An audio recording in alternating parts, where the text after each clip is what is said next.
We're preparing to go to become live streamed on YouTube. So one moment. One moment. We're gonna be live.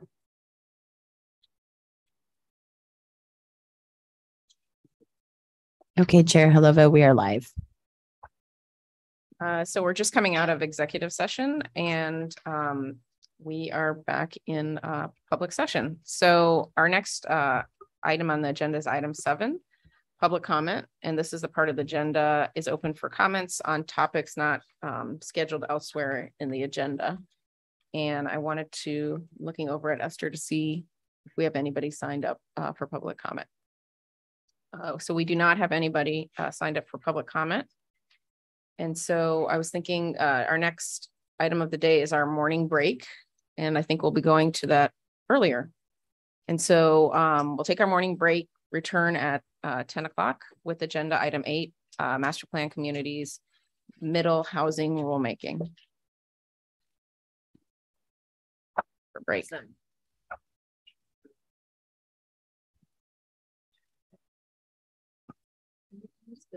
We're recording our 5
Welcome back from our morning break.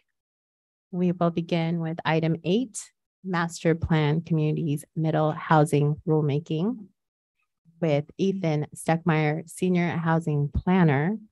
But we will hear from Steve Shipsey, our legal counsel. Thank you. Commissioners, you have a letter before you that is from the Portland Bureau of Planning and Sustainability. I just want to make a clarification. It reads that it's regarding climate-friendly and equitable communities rulemaking. As you know, that record was closed and we weren't accepting comment on it. I think that's just a typo on the letter because the body of the letter pertains to the master plan community rules that Ethan is about to talk to you about. But because that one record is closed, I just wanted to make sure that we put that on the record that this is about item 8 and not item 3, which we were no longer accepting public comment on. So thank you for that indulgence. Okay. Then I was just going to do a short, yeah. So the purpose of this agenda item, which is item 8, Master Plan Communities Middle Housing Rulemaking, is to inform the commission on a proposed rulemaking related to how local governments may regulate middle housing and master plan communities. The commission will open a public hearing and hear public testimony on the proposed rules in preparation for fall adoption of the rules in September. And I kind of wanted to say that because I had made an error and corrected myself in the agenda that but to remind us that it is the opening of a public hearing. Ethan Stuckmeyer. Thank you, Chair Lova, Vice Chair Lelak, Commissioners, and Director Bateman. It's great to be with you this morning to talk once more about housing. For the record, my name is Ethan Stuckmeyer. I'm the Senior Planner of Housing Programs at the Department of Land Conservation and Development. And today we'll be talking about, as Chair Lova mentioned, middle housing and master plan communities and the rule amendments that we're proposing or that we've put forward to you today. So the intended, that was really bright. Apologize for the slides there. So the desired outcome today is that the commission both discusses, but also opens a public hearing on these proposed rules to hear public comment on these on OAR 660, Division 46, subsection 0205, subsection 2. So what are we going to talk about today? Brief overview of the presentation here today is we'll be talking about the rule context and some history about the master plan community rules and how they came about. We'll talk about the rule amendment process, including some working group meetings, and we'll talk about the proposed rules in and of themselves. And then you can open the public hearing and discuss. But first, I wanted to address some conversation that took place yesterday during the director's report, just some statistics about House Bill 2001 implementation.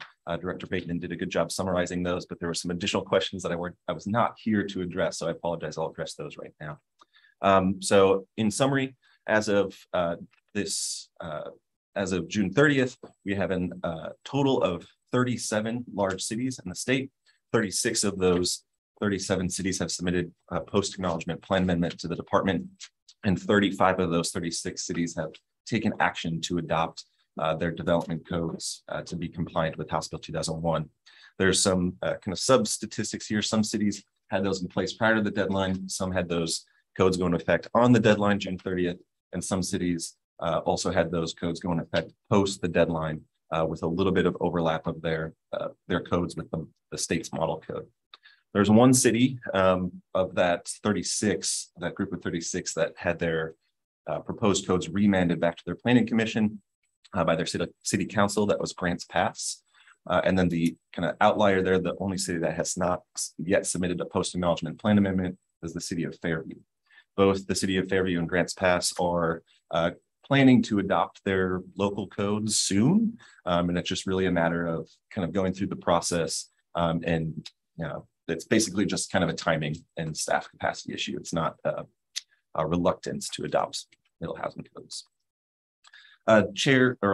Commissioner Lazo had a question yesterday about the magnitude of how the department is studying and summarizing the ways in which cities have adopted middle housing codes, and if we're keeping track of various aspects of those code adoptions. And the short answer is that we are not.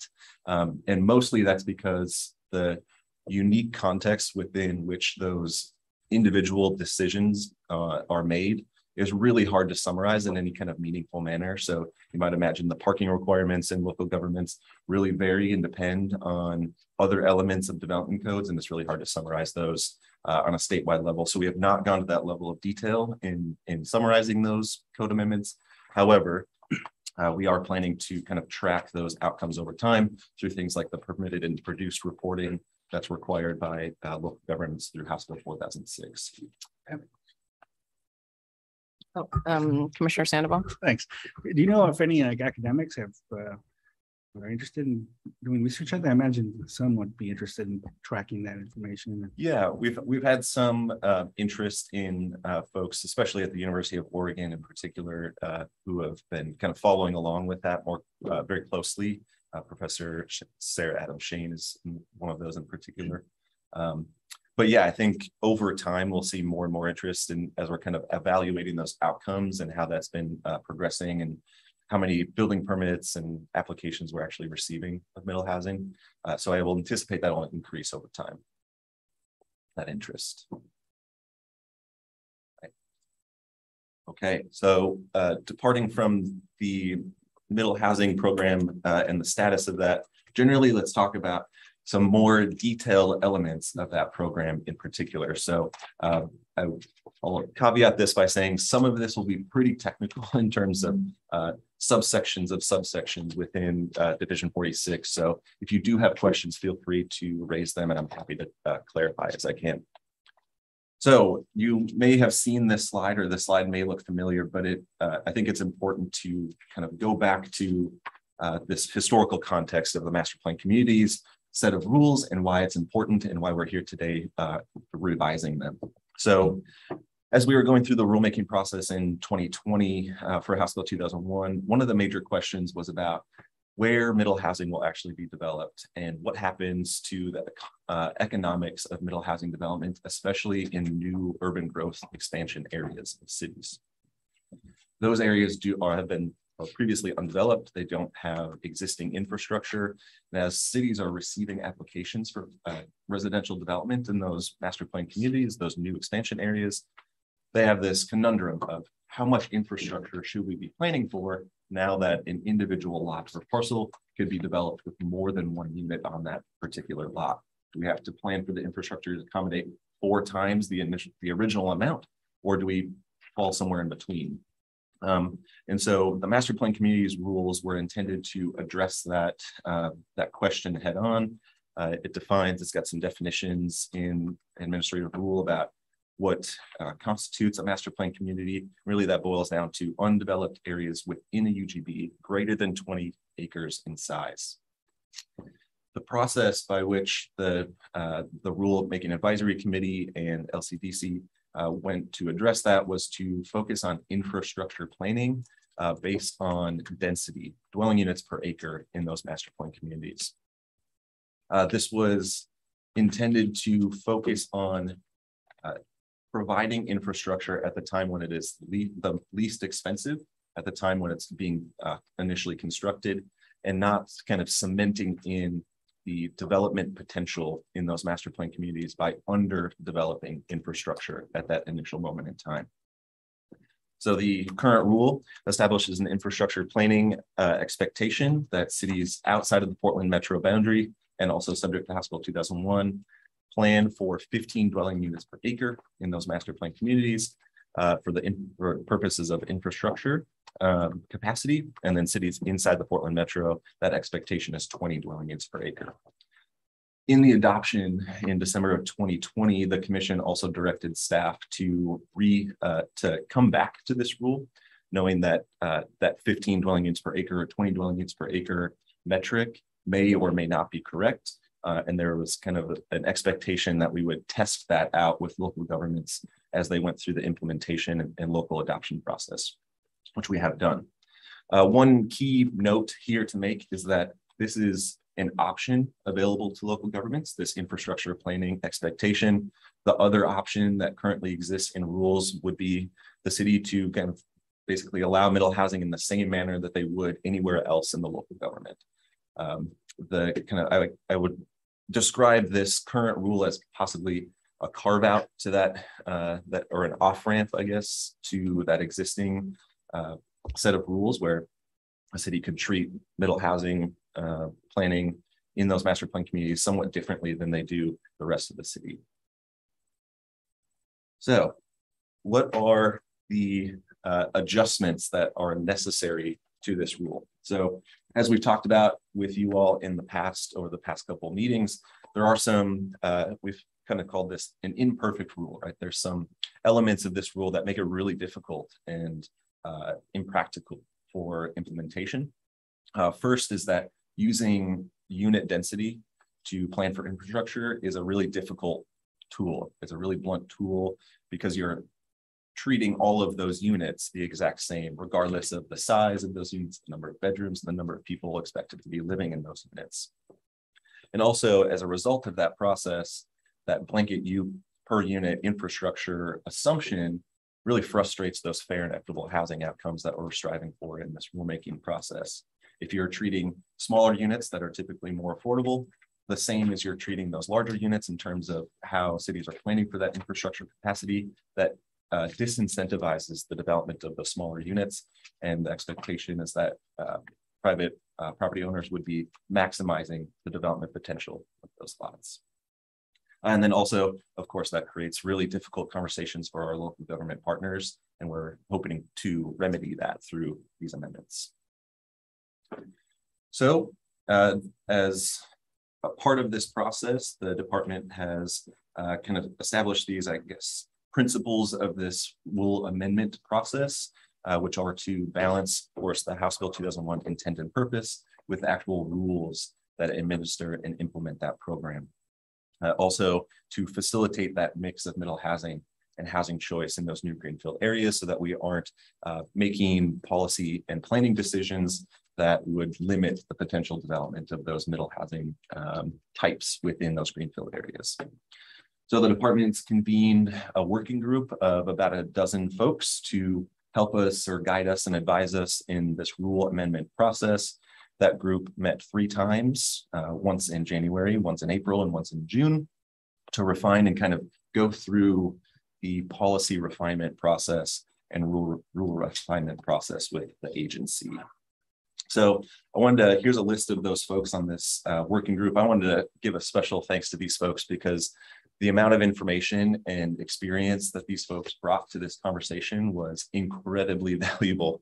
I am by no means an infrastructure planning expert or public facilities expert, very far from it. And I've learned a ton from these folks, and I'm very thankful for their participation and guidance in this process. So let's talk about each of these meetings. So the 3 meetings, I think the way to kind of describe those generally is that we got closer and closer and closer to a final set of rules at each of these meetings. So you might imagine the first meeting was really, really high level. We're talking about overall policy frameworks. We're talking about options. And so we kind of start from the top, throwing everything on the table, seeing what sticks, seeing where people have concerns, and go from there. So at the first meeting, we kind of are exploring the extent to which the rules may need to be amended. So one of these options that we consider was kind of a do nothing option and provide additional guidance. We're also talking about maybe tweaking the existing rules in a way that would make that threshold for compliance a little bit easier. But then we're also talking about completely changing those rules in a way that would make more sense. So we're kind of allowing these kind of open conversations throughout that process and really kind of trying to figure out what's going to work best. So as a result of that first meeting, we really kind of, I guess, whittled down those high-level policy options in that framework down to kind of 2 that were overall kind of more enticing and more palatable to the working group members, and we felt like actually was achieving those rule amendment principles that we talked about just a little bit earlier. So as part of that first working group meeting, we talked about keeping, like I mentioned, keeping those rules the same, reducing that kind of density requirement, but then also those additional safe harbor options. So as a result of that first meeting, we kind of crossed two of those options off the list because we felt like those weren't either addressing the problem or not getting to the root cause of kind of the impracticability of those rules. So at meeting number 2, we went a little bit further. So we brought those policy options, a set of policy options to the group to really kind of dive deeper into the functionality and the implementability of those rules. So as part of that second meeting, we were talking about reducing the 20 and 15 dwelling units per acre, that infrastructure planning requirement. We're talking about establishing kind of a multiplier effect to the infrastructure demand for middle housing types and how that may or may not be different than the infrastructure demand for a single family detached home on the same lot. We're talking about allowing cities to establish a variable system development charge rate structure. We're talking about allowing cities to be able to require a certain mix of middle housing in those master plan communities. So after that second meeting, we were again able to refine even further and take some of those off the table because we felt like, especially number 1 and number 2, those policy options did not, again, address the issues that we've identified with these rules head on. And they really, well, especially number 2, the capacity for both DLCD and local governments to actually do the research and analysis to come up with what is the correct multiplier for middle housing as it's compared to single family detached just didn't exist in the time frame that we were looking at. So the policy options that we advanced out of this second meeting were to, in kind of a safe harbor manner, allow cities to establish that variable rate SDC. This really incentivizes those smaller and middle housing types because you, in theory, would establish that variable rate SDC to be less for those middle housing types and less for those smaller housing types than it would be for, say, a 3,000 square foot single family detached home on a large lot. And for policy option number 4, we're also talking about allowing cities the option to require in those master plan communities a mix of middle housing so that there's certainty in their infrastructure planning process. So they know for a fact that they can expect this amount of duplexes, this amount of cottage clusters, this amount of single family detached in those areas, and that infrastructure planning calculus just becomes a little easier. So for the middle. Question from Vice Chair Leela. Thank you. Can I just ask a clarifying question? I thought cities already had the ability to establish variable rate SDC structures. I thought City of Bend, I think, already does it, or maybe it's the Bend Parks and Rec District. I don't know. I didn't realize that they needed authorization or the ability. Yeah, Vice Chair Lee, that's a really good question. So that is correct, right? The statute and the Oregon Administrative Rules allow cities to establish variable rate SDCs. What we're talking about here in this context for master plan communities is that this is a route to compliance with Division 46. So if they were to pull that lever, pull that policy option, they would, as a result of that action, be in compliance with Division 46, allowing middle housing in master plan communities. So it is, it's kind of using that and leveraging that option that's existing to cities and saying, hey, you can do this. You have this existing authority, and it's kind of a twofold benefit, right? You can comply with Division 46 and allowing middle housing in those areas and establish that structure that maybe is a little bit more grounded in reality in terms of the impact of that development. Thank you. And Ethan, does number 3 require that it is in that way where the middle housing is has a lower SDC ratio, or could it be used in the opposite way? That wouldn't comply, right? If you just using the opposite. Yeah, so we'll get into that. So at this point in the work group process, we're talking about this policy. Is this policy a palatable option to the work group? Does this make sense? And then those refining details about what it means to actually show compliance with that option, we'll talk about in just a little bit. But the short spoiler alert, the short answer to your question is yes. And then maybe you're going to go into number 4 also.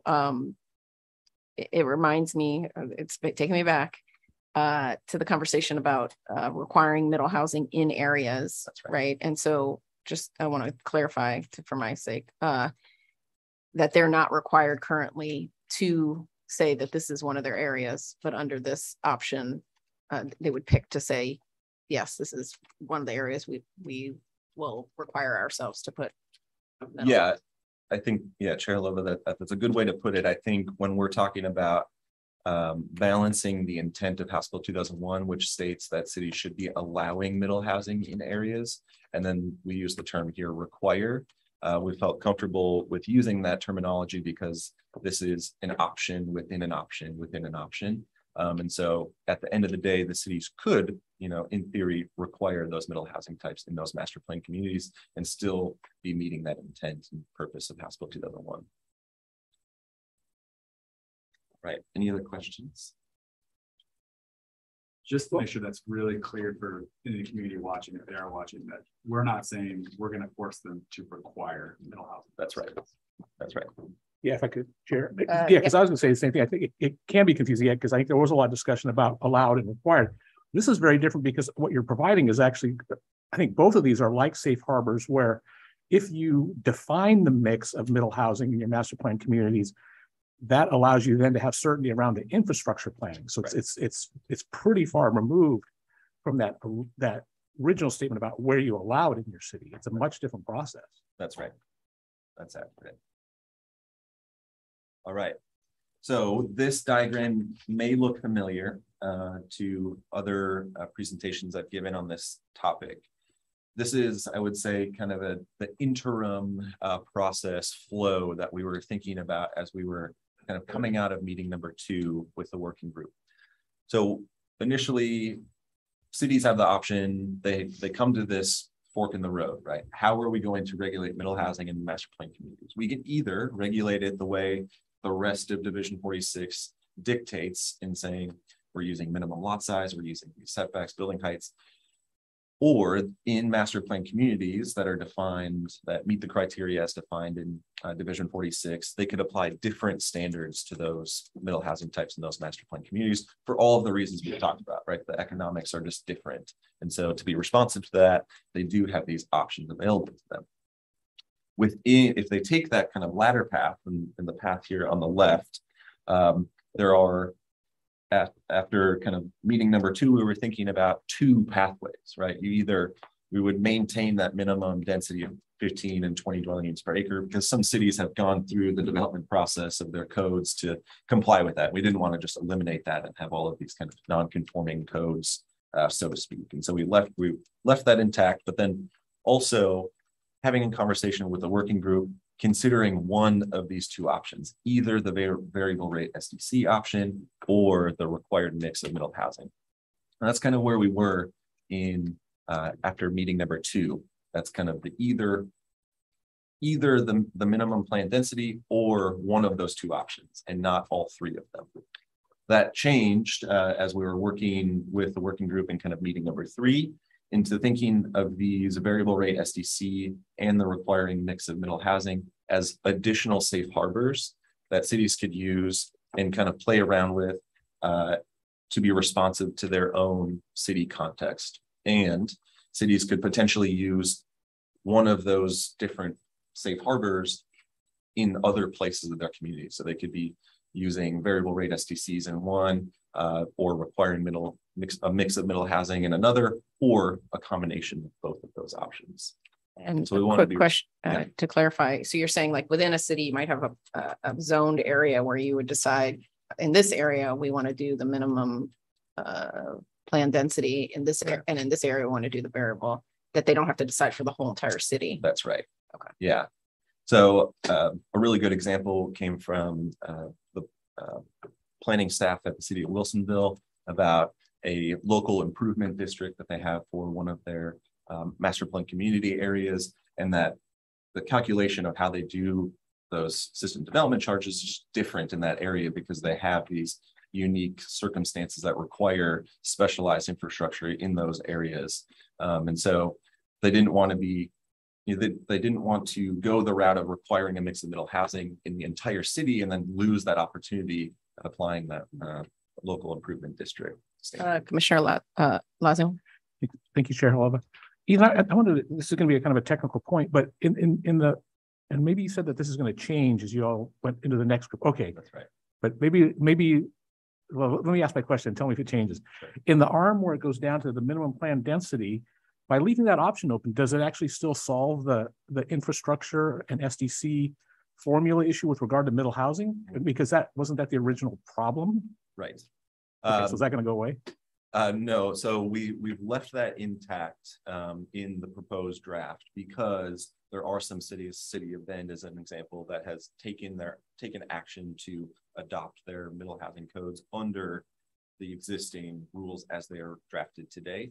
And we didn't want to eliminate that and then have required the City of Bend to kind of go back.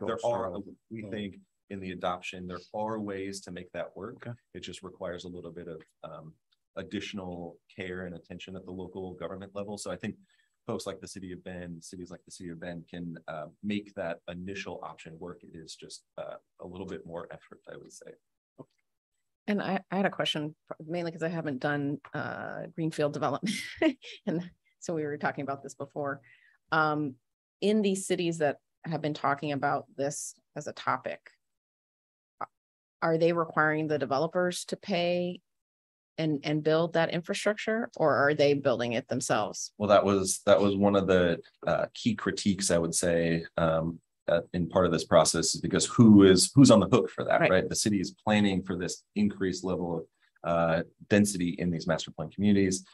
It has conversations about proportionality of those impacts that you're proposing. And so that part is really tricky. I think the way that we're kind of talking about it is the city would plan for that kind of development to be taking place.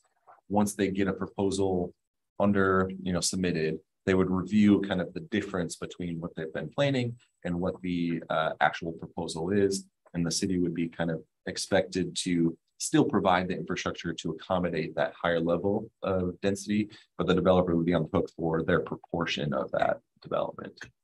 So it was, I would say that was a major critique of the process, because that could end up being fairly expensive for local government to deal with. And I was thinking, yeah, of course, I'm thinking in the opposite direction in the sense that I could imagine a developer saying, this is what I'm planning for, but you're requiring me to build more than what I'm planning for. And right.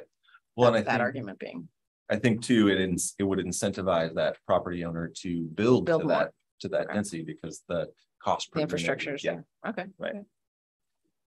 Interesting. All right. So let's talk about where we went from that process flow into the actual rules as they're proposed today.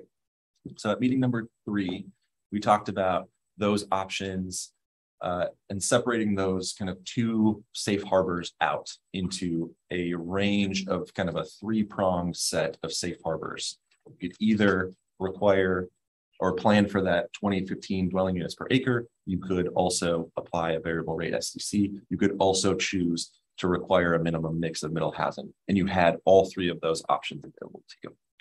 So that was a major change from meeting number 2 to number 3. But also at meeting number 2, we were talking about what it means for a city to comply with these safe harbors, and what are the metrics that they're expected to meet and show that they are actually meeting the threshold that's acceptable for compliance. And so this really led us into a conversation about prescriptive and non-prescriptive approaches to those rules. How do we, how clearly defined do we need to write those administrative rules so that cities know the expectation, right? And so at meeting number 3, we drafted 2 different versions of the administrative rules. One that was prescriptive in, for example, on the screen here, talking about the variable rate SDC, that must be at least 25% less for middle housing than it is for a single family detached home, or the non-prescriptive route, which would say generally that you would implement a variable rate SDC scheme that would reflect the real cost of the infrastructure and providing urban services to middle housing and that it would incentivize the development of smaller and middle housing types generally. And so as part of that discussion, I think the theme of that meeting number 3 was flexibility and options. And so as a result, I think the working group favored pretty heavily the proposals that provided the most options. And so we are moving forward with that kind of non-prescriptive approach and the additional safe harbors. So kind of I would say the maximum amount of flexibility within those proposed set of rules. And kind of the key there is that the proposed rules do not define specific compliance metrics for each of those safe harbor actions. We felt comfortable with that approach because the statutory methodology that's required for cities to establish system development charges is fairly rigid, and cities have limited ability to really, I would say, play with those numbers and that analysis in a manner that would prohibit development or disincentivize the development of middle housing in a manner that would be kind of controversial to the intent and spirit of House Bill 2001. Similarly, with the requiring the mix of middle housing, right? If you're requiring middle housing, you're meeting, kind of the spirit of House Bill 2001. So we felt comfortable with that option, not requiring that the required mix is 30% of middle housing or something like that, and keeping it broad and open. So what that does, I had a question. Was there a lot of discussion on the real costs and who defines that and how? Yes. Yeah, because you said it's a rigorous process, but yeah, the body of research that is available on how the infrastructure costs for middle housing vary, and the real impact of middle housing types varies from single family detached is really minimal. That there's not a whole lot of research on that. We've got a couple, I guess, test cases out there that we're funding as part of our technical assistance program with the city of Wilsonville in particular, about testing that kind of variable rate SDC process and how they would amend and study their SDC impact. So I guess the short answer is there was some discussion, but we don't have any good analysis that's showing what the quote unquote real cost is. And that expectation is on the governments to do that. The reason I brought that out is because from the development perspective, if you knew, oh, it's going to be 25% less, one could plan quite easily for that. That's right. But if you knew that, I guess you would know by the time a development came, you would know what it is if it's 25% less or 30% less. Yeah. It's just that the cities have to figure that out before the developer came. Yes. To the situation. Yes. Commissioner Lazo. Thanks, Chair Hull. I thought that might perk up your ears as a developer also. So I'm wondering, given what you said, Ethan, about sort of the body of work that exists for that, was there discussion about also leaving in place some sort of minimum safe harbor? I mean, just say, having both of those as options, so you could take, so you'd extend your tree a little bit. I don't know if that was something you talked about, because it would provide some of that surety, and to me, it'd be interesting to see the numbers, but that 25% is a pretty impressive number. Yeah. To think about incentivizing middle housing, frankly. That's right. So, and I want to ask my other question about that tree again, because I'm going to go back to the minimum density piece, because you made comments about the other two pathways. Do you feel the same way about the minimum density at the 15 to 20? Yes. Okay. Yeah, I think, Commissioner Lazo, to your point, I think the working group did have conversations about blending the two options, especially when we were talking about the variable rate SDC maybe being that non-prescriptive option, and then the required mix of middle housing. There was some city folks who said, well, maybe we actually should have a minimum expectation, whether it's 25% or 30%. That gives us some certainty, even more certainty in our infrastructure planning process. So I think, that is definitely an option that we could consider if you are so inclined to ask us to do so. And Ethan, it's sort of like, makes me think of one could go the 25% route unless you provide data that you know, because it seems like it would require each city to do maybe a lot of work that maybe they don't want to do anyway. So it sounds like it's for more flexibility, but it might also put people who don't want that flexibility in the group of the folks that want flexibility. Right. Well, and I think the non-prescriptive, and we'll get into the actual language here in just a little bit, but for the non-prescriptive route, especially for variable rate SDCs, focuses in on incentivizing and encouraging those smaller units. And so the local government is, I guess, on the hook for justifying what it would mean and how much that rate should be varying to encourage and incentivize middle housing development. And so we've left it because if a local government could, you know, they found that it's 10%, but the threshold is 25%, maybe that does still encourage and incentivize the development of middle housing in a meaningful manner. And we don't want to get in front of that by a somewhat arbitrary metric. That was the justification. Commissioner Warren. And in theory too, with the more flexible manner, a city could say, we think that we should make middle housing SDCs 25% less. So it does provide that local control. Well, it said true costs. That's where I honed in on that. Right. Yeah. So it didn't sound like one, it didn't, at least to me, it didn't sound like a city could say. It sounded like they had to do some work to say. Chair Halova, I think the language is better reflects the true cost. So there is. Okay. Yeah. Okay. So a city then couldn't decide, hey, it's worth, we find this as a policy that's important to our city that we want to charge 25% less for middle housing. That's right. Okay. Another question. Commissioner Laza. I guess one thing I'd say about that is conversely, if we think about cities that might not want to incent middle housing, does that create a pathway for them to set a true cost level of reduction in SDCs for middle housing that would not incentivize? And so maybe the rule is written in a way that you can't do that. But again, it's that piece where these are incentive-based pieces rather than they're carrots, not sticks. Right. That's right. Yeah, and then we'll get into the actual text of the rule here, and we'll talk about what each word, you know, why it's crafted in that particular way.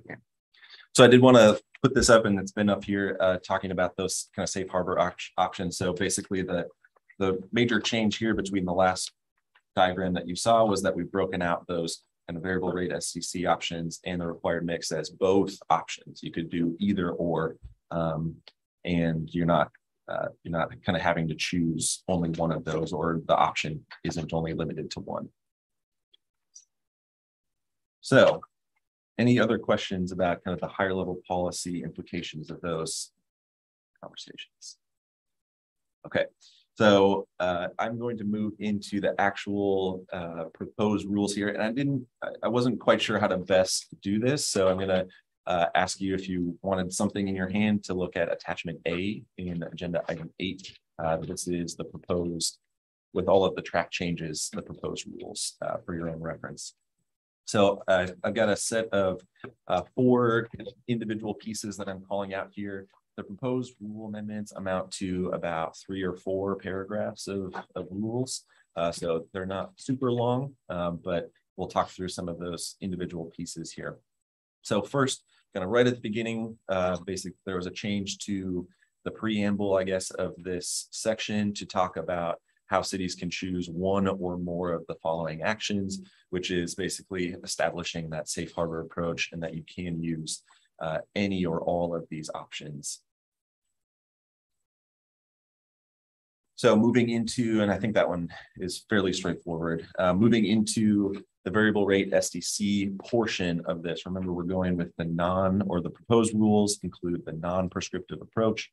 We're talking about how these system development variable rate SDC charges, this is an option to cities, and that they can implement that if the fee more accurately reflects the actual cost of providing those services, and which incentivize the development of middle housing and smaller and more affordable housing types generally by reducing development costs. So there is some language in there that I think addresses some of the questions and concerns that commissioners have raised so far. But I am curious to know if commissioners feel like that language that's on the screen here goes far enough and directly addresses some of those concerns. So we don't have to talk about that right now, but I'm very curious to hear your comments on that. So moving into the next section here, which is the required mix of middle housing. The important element here is that cities can require a mix of middle housing, require applicants of residential development within master plan communities that they include at least 2 middle housing types other than duplexes in the proposed application for development in those master plan communities. And the reason why it's 2 middle housing types is we felt like there was a threshold there that would expect at least some form of increased density that gets us closer to that 15 and 20 dwelling units per acre kind of initial metric that we kind of talked about, as opposed to having a local government kind of say, hey, we're going to be doing duplexes as we're required to, and then allowing cottage clusters and, you know, really solidifying kind of the low density development pattern in those master plan communities. Ethan? Yes. Could there be a scenario in which they're allowing for that, but in a limited way? Like, you know, or a developer could come in and say, I put 1 townhouse on the corner and 1 cottage cluster, and I've complied. I'm just curious if there's a.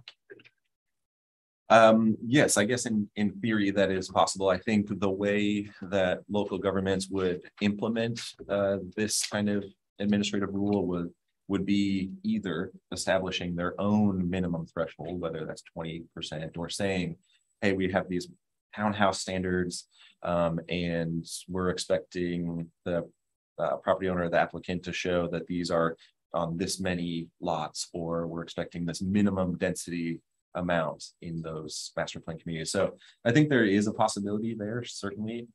We haven't, it's of course very difficult to think through all of those potential. Because am I wrong to think that there's different things in the middle housing? There's one that the city allows it in different areas. Developer could come in and choose not to do it at all, right? That's right. I'm not doing that. But in this area, they're saying you have to do it, right? And then once you get into you have to do it, then it makes me wonder to what extent, right? Because the other areas you do or don't, and I think most developers would take advantage of it. So I'm not saying that they wouldn't, right? But in this one, because it's more of a requirement, I guess if they choose this path, it's more of a requirement. Yeah, and I think Chair Lova, you're picking up on an element here is, without any of these administrative rules, right? A property owner could come and say, I have this master plan community, I have this property, and I would like to build, you know, a bunch of single family detached homes, right? This at least gets us marginally better, maybe potentially, if the standards aren't written such that there is kind of this minimum expectation and threshold. But really, for the purposes of infrastructure planning, the cities, I think, are looking for some of that certainty in this process. Yeah. And this. Thank you for clarifying. This is really about infrastructure planning. Yes. Let's go back to that. Right. Yeah. Director Bateman. I just wanted to ask a clarifying question in the boldface that reads to mean including at least 2 middle housing types that are not duplexes, not 2 middle housing types in addition to duplexes, correct? So duplex is Director Bateman, the requirement for House Bill 2001 is that duplexes are allowed on every lot and parcel, regardless of whether that's in master plan communities or not. So setting those aside. Yeah. Yes. Right. Exactly. So in theory, it would be, you know, 3 middle housing types. One of those would be duplexes. Vice Chair Leela. Thank you. Was this a consensus support for this language, would you say? There was, like I mentioned, I think in this one in particular, there were some folks who said, you know, I would maybe like a minimum threshold number, like give me an actual metric. But we also talked about whether that should be one middle housing type in addition to duplexes or two. I think we probably didn't get to full consensus, but I think the majority of folks were interested in advancing the two middle housing types other than duplexes. And I was gonna clarify because I clarified it in my own brain that it sounds like we're talking about because this is an option, right, under infrastructure planning, that we're talking about as if where do we put middle housing, but really this is really about an option to which to plan for infrastructure, right? Yeah, so it's a little different. So developers can make choices not to do any of it if, but the system's set up to incentivize that. That's right, and make sure that the infrastructure costs don't de-incentivize it. That's, yeah, you did a very good job summarizing that. I think as we're kind of thinking about this entire refinement, this rule, the purpose way back in 2020 was to incentivize middle housing and property owners to choose middle housing in those master plan community areas. The process by which we attempted to do that necessarily possibly wasn't getting us there. And so these options are to, again, kind of re-up on that purpose and intent. And really a response to the cities who are like, how do we plan for infrastructure in an era we have no idea? You can imagine an already built out space and you say incrementally, these lots are going to be redeveloped into middle housing, and it's not going to burden the system because it's incremental, it's over time. It's probably not a lot, honestly. But with the new community and we don't have no clue what people are going to do, how do we plan for that? So this was, and it was hard. I mean, this conversation, because how do you plan for that? That's right. Right. Move into the last couple pieces here. So these next two are not necessarily related to master plan communities. And these last two sections here are the subject of the City of Portland Bureau of Planning and Sustainability public comment. So these two subsections, subsection 5 and subsection 6, are related to public facilities planning broadly outside of master plan communities. The purpose of including these two sections in administrative rule is because we've been providing guidance to local governments about how we envision this process working outside of master plan communities, subdivisions that are smaller than 20 acres that don't have a concept plan or something like that. And really being clear in administrative rule about that process, which is lacking from the current set of administrative rules. So for subsection 5, this is talking about the expectation or the infrastructure planning that cities should be doing as those subdivisions and partitions are being brought to them. So the same question remains, whether it's a master plan community of 20 units or more, or if it's smaller than that, what is the amount of infrastructure that a city should be planning for, given that middle housing is now allowed on lots that were traditionally only one unit on that lot. So this subsection 5 here basically describes that the cities are working with the applicants to get a sense of what the actual application will entail in terms of the amount of units and the types of that development on those partitions and subdivisions.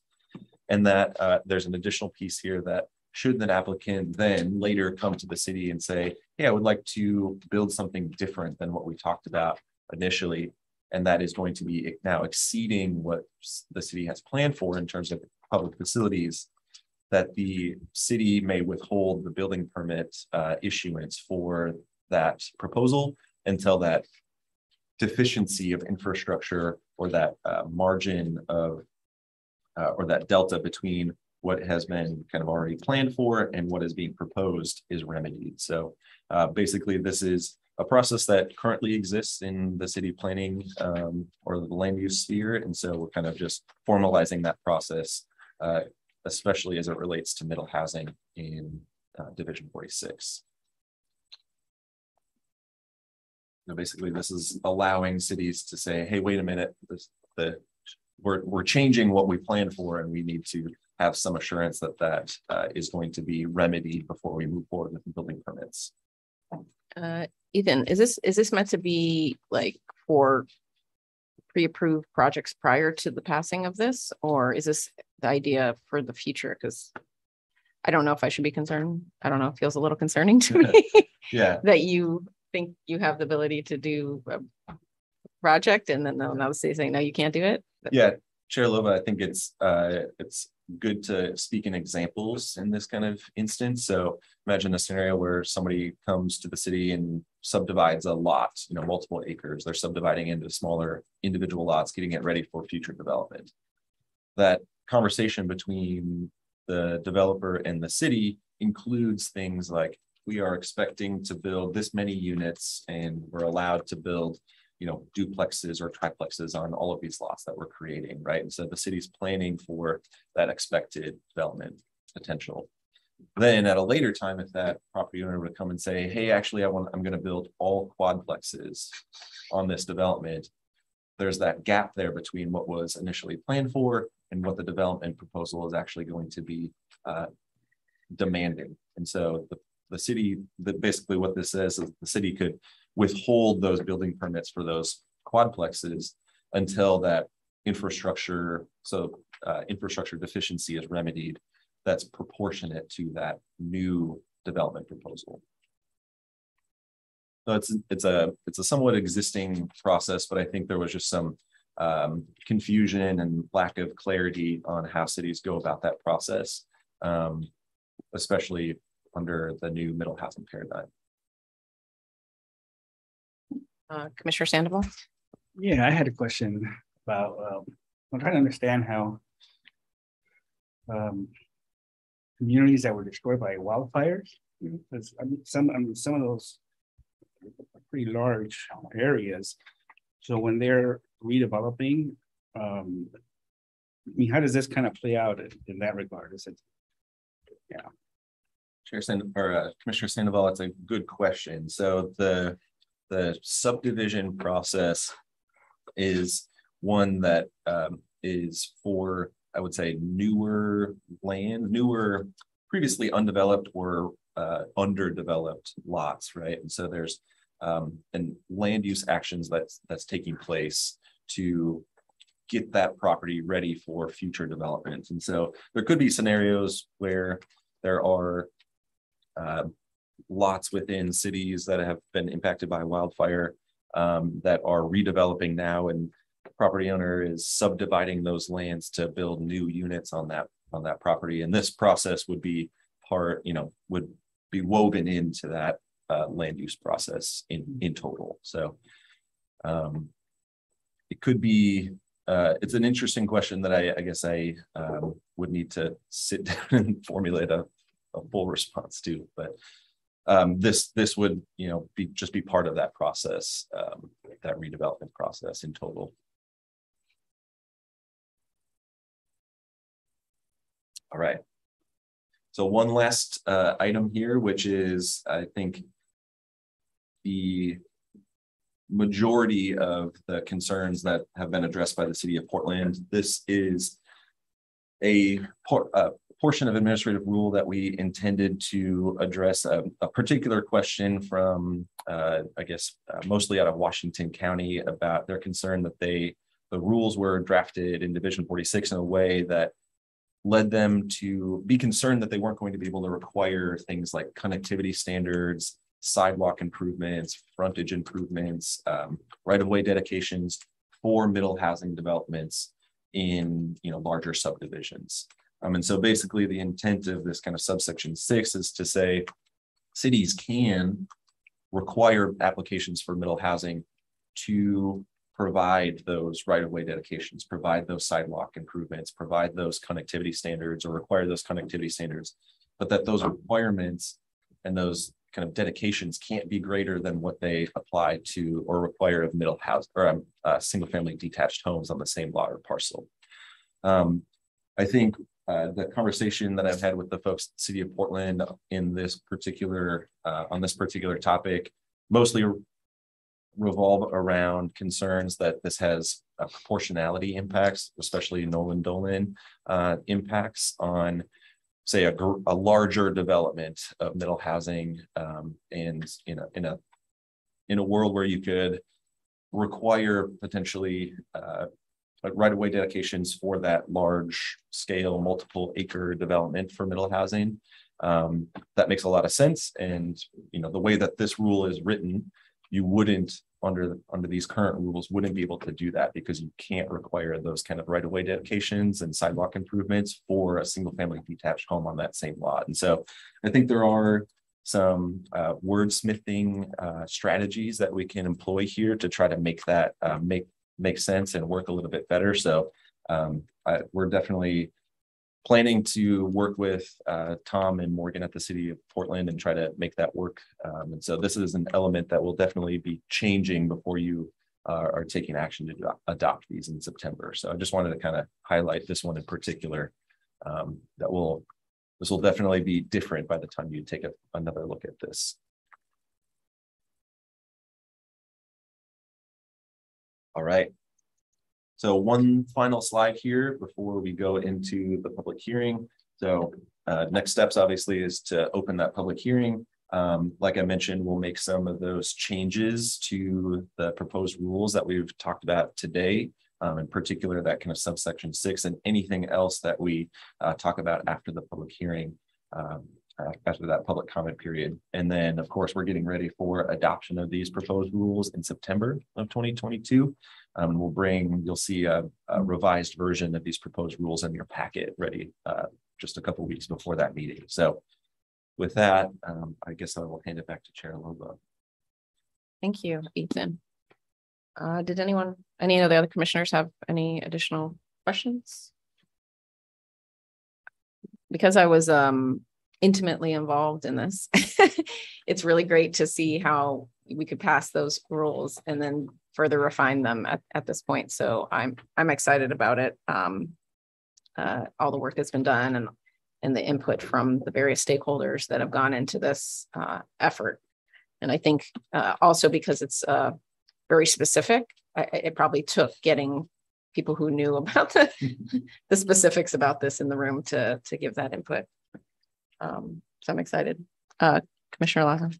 Thanks, Chair Hall. I'll echo that exact same comment. I think this is a good example of, I couldn't have imagined sitting around that rulemaking advisory table and trying to get to this level of technical detail on this specific item. There was a lot of talk about, a lot of concern about it, but it's like, there was so much that we had to do. This is a much better outcome, I think, and really appreciate the work that you all have done and the way that you walked us through this.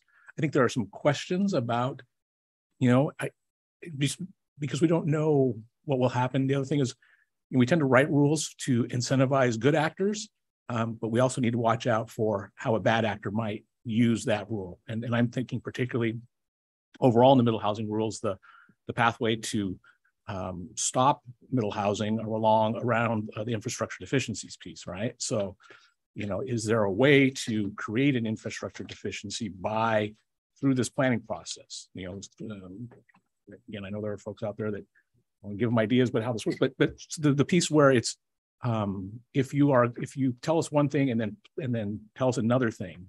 So if I come in and tell you I'm going to build single family residences, come back and tell you I'm going to build quadplexes, and now the development stops, right? So I don't know if that's a scenario, but it's those kinds of things that we also need to be concerned about.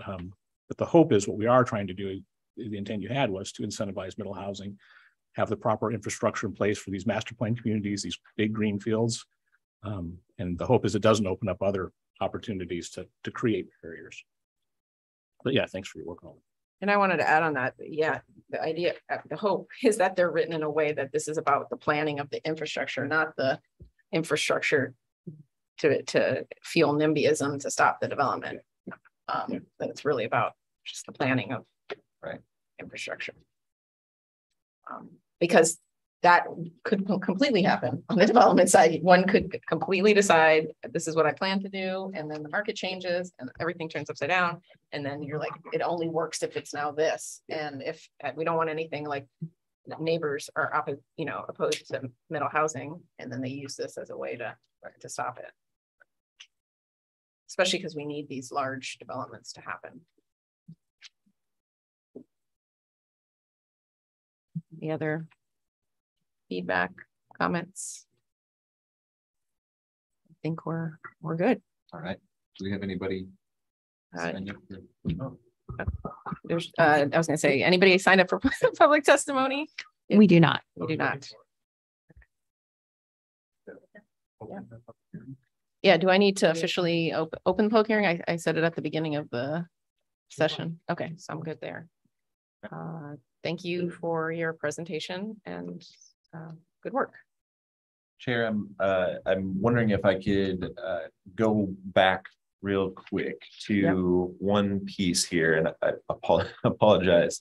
I mentioned that I was curious to know if commissioners felt like this language in particular about the variable rate STC was sufficient enough to address your concerns about potential gamesmanship, I guess, with this kind of set of rules about encouraging, about incentivizing the development of middle housing and smaller and more affordable housing types generally by reducing development costs.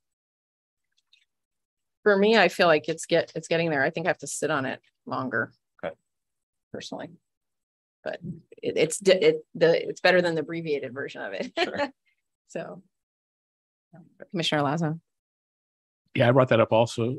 Thank you, Chair Hall. I brought that up also, Ethan, and I think, yeah, what gives me comfort is the and, right? So that's the intent. Those two things, work together.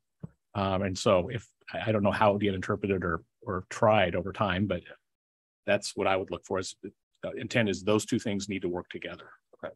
So that's yeah, and I have particular experience with middle housing that I've done, and I've told people this before. And it was in the city of Portland. I was doing two projects at the same time. One was a 8-unit townhome, and the other one was a 69-unit multifamily building. And it was weird. I was doing it at the exact same time, almost the exact same square footage of land, like 11,000 square feet. And I felt like I had a lot more difficulty doing the middle housing than I did the other one. Lots of internal obstacles within the kind of bureaucracy that did not incentivize it in principle. And for me, there was a lot of cost associated with doing the same level of traffic study, for example, on those two projects, which 8 units and 69. So I think there's a lot. It's not just in the things that we deal with. There's a lot of other, some of them culturally accepted practices, whether, because a lot of the middle housing is located in close to single family homes. And so there's sort of it can be an anti-NIMBYism attitude, let's call it. And so we just want to make sure that that kind of attitude doesn't infuse into our actual policies and actually truly does make it easier, because that doesn't make any sense why one would be more difficult than the other. Yeah.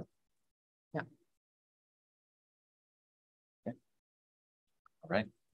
Well, thank you so much for your feedback. And I think you'll see another, like I mentioned, see another version of these incorporating that feedback for your September meeting for final adoption. So, thank you. Thank you.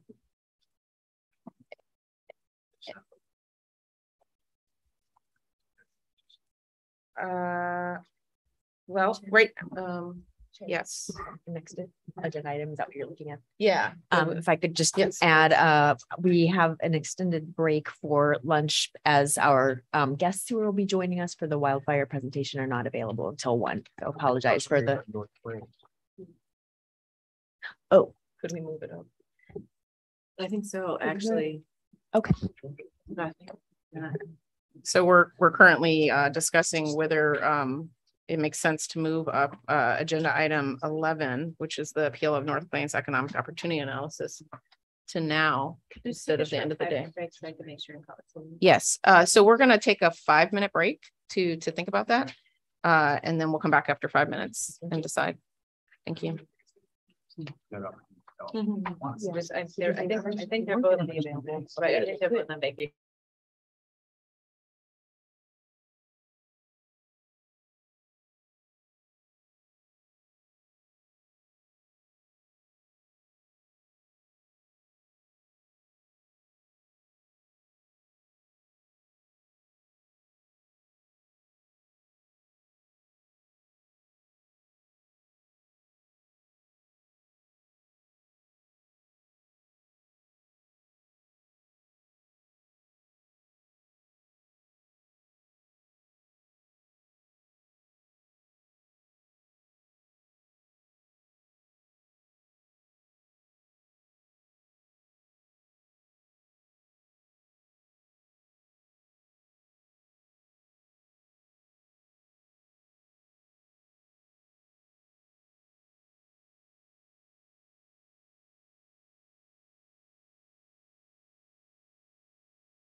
Welcome back from our short break. The time is 11:15 and Steve Shipsey, our legal counsel, will make an announcement. Chair Alova, members of the commission, we are able to be opportunistic here and move agenda item 11 up in your schedule. We're able to do this because it is not a public comment item and we have the staff available, and the city of North Plains has informed us that they are not going to take the opportunity to address the commission. So we have item 11 for you. We'll just start with that. You can proceed. Thanks. All right. Thank you, Chair Holova, commissioners. My name is Gordon Howard. I'm the Community Services Division Manager for the Department of Land Conservation Development. The item for you this morning is formally this afternoon, now this morning, is the director's request to appeal of the City of North Plains land use decision, amending its comprehensive plan and adopting an economic opportunities analysis. At this point, I'm going to turn over the presentation to Lee McIlvaine, our economic development specialist, who is with us via video to go through the presentation and give you the reasons for the department's recommendation and what steps would be taken next. And you heard somewhat about it earlier, but this is to make it a formal decision whether to go forward with the appeal to the Land Use Board of Appeals. So Lee, if you could take it on from this point. Yeah, happy to. Thank you, Gordon. And thank you, Chair Holova, Vice Chair Lilac, and commissioners. My name is Lee McIlvaine, and I serve as DLCD's Economic Development Specialist. And Lee, you might have to speak louder for us in the room. Got it. There we go. For the record, my name is Lee McIlvaine. I am DLCD's Economic Development Specialist. And it's good to be with you this morning. I'm going to attempt to share my screen.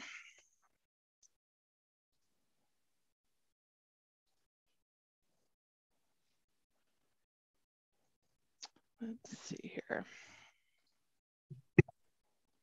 Apologies for the delay. I was expecting a few more minutes to rehearse my presentation.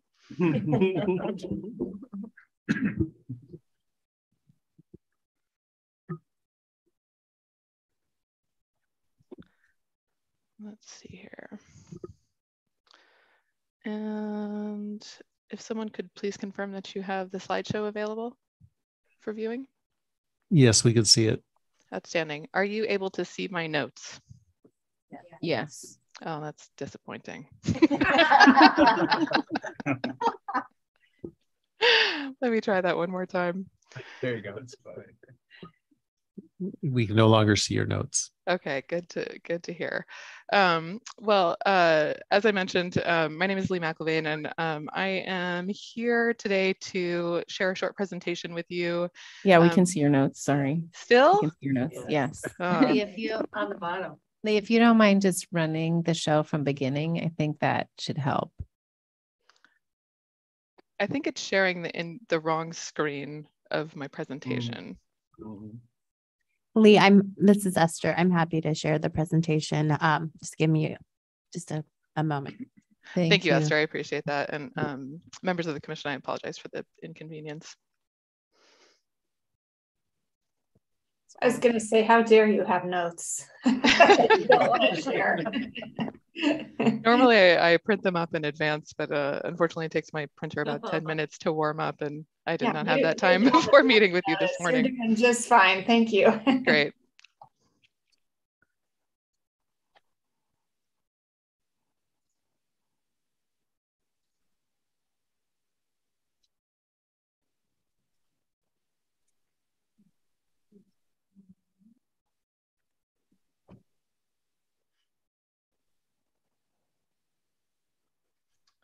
Perfect. Thank you for coming to the rescue, Esther.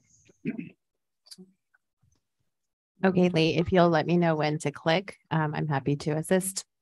You bet. Thanks. So on third try is a charm. I'm here with you to discuss the department's request to appeal the City of North Plains Comprehensive Plan Amendment, which is the city's adoption of its Economic Opportunities Analysis, or EOA. And next slide, please. North Plains is a small city in Washington County with a population of approximately 3,500 people and a land area of approximately 700 acres. The city is, by its own admission, a bedroom community for employment centers in the metro area. And it's located about 6 miles away from Hillsborough's Intel campuses. North Plains is outside of the Metro UGB and is surrounded by EFU zoned land that is undesignated as either rural or urban reserves, as much of the land in Washington County is as a result of the Grand Bargain of 2014. And it's a quickly growing city that is making progress towards a needed UGB expansion.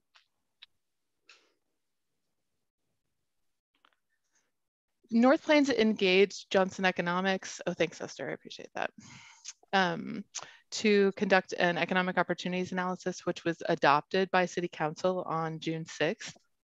The city's plan is to reverse a trend of imbalanced local land uses by substantially increasing the amount of employment land available for development over the next planning horizon. And to that end, it identified target industries in computer and electronics manufacturing, data centers, and importantly, semiconductor manufacturing, which are, I'm sure you would note, particularly land consumptive industries. They are, however, a good fit for North Plains workforce. The EOA asserts a 680-acre deficit of employment land. So a UGB expansion of that magnitude would roughly double the size of the city. And the land demand is largely a result of the inclusion of several very large industrial sites in the forecast, including 3 100-acre sites and 2 50-acre sites. Next slide, please, Esther. So I'll share with you now what some of the concerns we expressed to the city during our adoption process are. And I'm happy to answer questions about any of these before we move on to the next slide. So the department is concerned that the projected employment growth in several target industries lacks reasonable justification, as is required by Division 24, Section 40, Sub 5, which provides that cities can be aspirational in their employment growth forecasts, but require justification to support those aspirations. We also have concerns about the city's application of an approach to forecasting land demand referred to as the target industries approach. The majority of cities forecast employment land demand through an EOA by connecting anticipated job growth to land required to accommodate those jobs through something called a job density calculation, or other methods that are used to sort of accommodate the or equate the quantity of jobs to the amount of land. But under the target industries method of estimating employment land, a city would identify a particular target industry, then characterize the typical development needs of that industry, including parcel size. So an example of application of that might be a city seeking to site a medical facility, a food processing manufacturing facility, or a warehousing and logistics structure. And several cities have used this method successfully to enable expansion or attraction of a target industry. The primary difference in the way that North Plains has applied this approach is that the city has used it to estimate all industrial land demand, effectively making any business that would use industrially zoned land a target industry. And that application resulted in a land need of 545 acres. So in Division 9, which is the section of administrative rules that provide for the process by which a community conducts an EOA. Section 15 is the relevant section there. It describes the required elements of an EOA, but importantly does not describe how exactly they must be conducted. Section 15 sub 2 relates to identification of required site types, stating that the economic opportunities analysis must identify the number of sites by type reasonably expected to be needed to accommodate the expected employment growth based on the site characteristics typical of expected uses. And it's the department's position that the city did not address how expected employment growth informs this need. In other words, there's no connection between the employment growth forecast for North Plains and the industrial land need that the EOA describes. And then our final concern is more procedural. DLCD engaged with the city of North Plains to provide technical feedback on the EOA that reflected these concerns and some others. However, the city was moving at a different pace, I think, and moved forward to adoption before having the opportunity to collaborate with DLCD and address the department's concerns. So in bringing up these issues with the city after it adopted the EOA, representatives of the city expressed that they wish to coordinate with the department on these concerns. I'll pause there for questions before we move on to appeal factors. Commissioners, do you have any questions? I think we're good. Commissioner Jacobson. Yeah, thanks. I do have a question. You said the city timeline did not provide opportunity to amend EOA prior to adoption. What was pushing the timeline? I am afraid I'm unable to answer that question. I believe that the city had scheduled meetings and did not expect to receive the feedback that they did from the department during that process. The department did offer several opportunities to meet, but the city expressed a wish to meet with a team member who was on vacation for a period until after the scheduled adoption, and the city moved forward with the adoption. Okay, thank you. Thank you for your question, Commissioner. Thank you. Think you can proceed. All right, thanks. Next slide, Esther.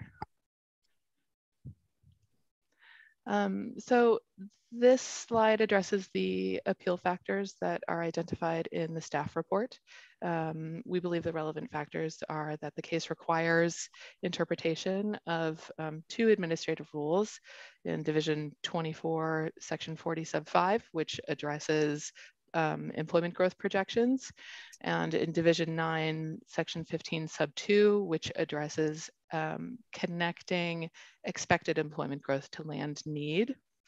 The second appeal factor that we believe is relevant in this case is that it concerns a significant economic resource. The state's semiconductor manufacturing industry is a critical industry to Oregon's economic well-being. And finally, we also note that the case advances objectives of the agency's strategic plan, primarily promoting sustainable, vibrant communities.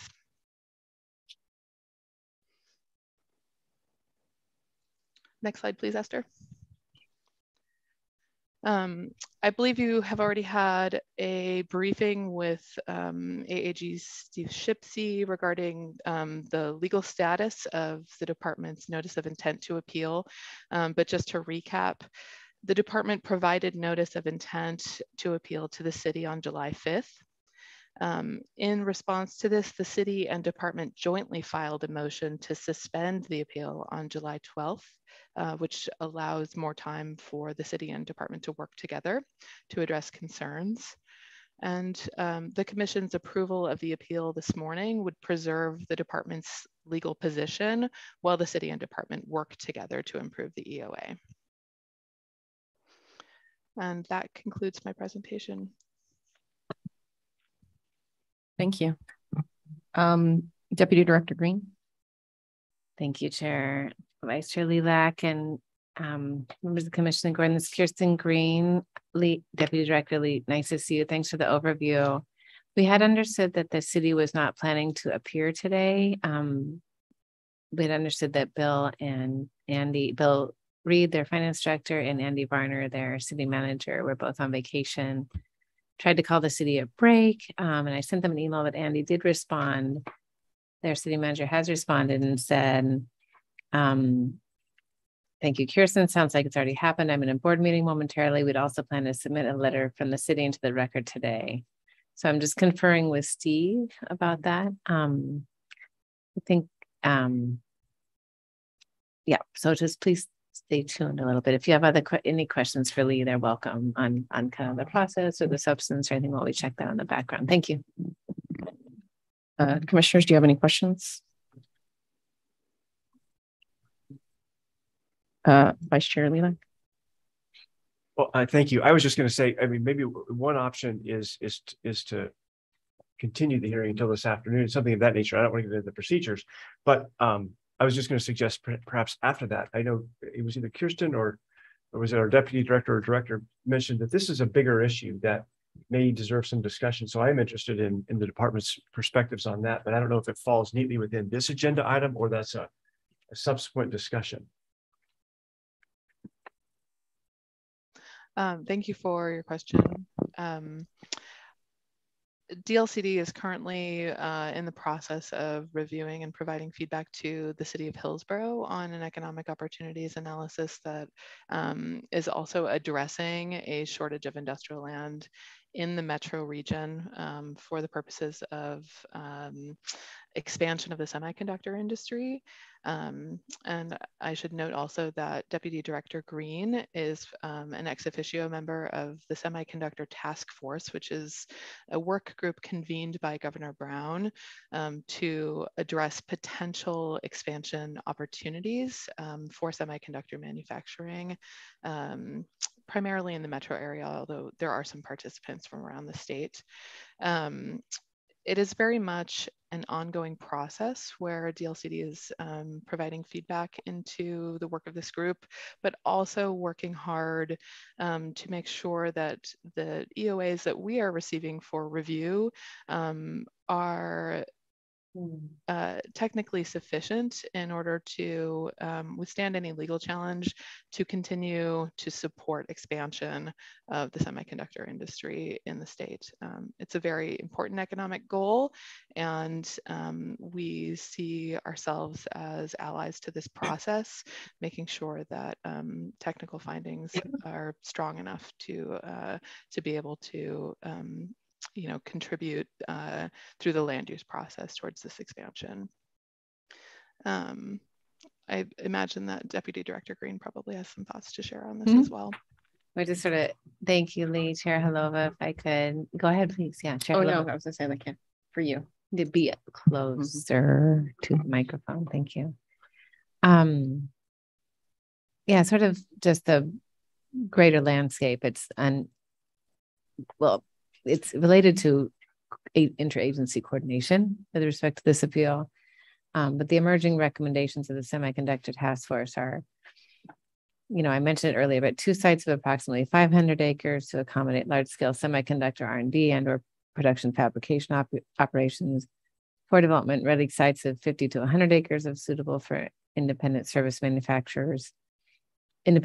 manufacturers, and 8 development ready sites of 15 to 35 acres enable key suppliers. So there's sort of a supply chain site hierarchy there that they recommended to the governor.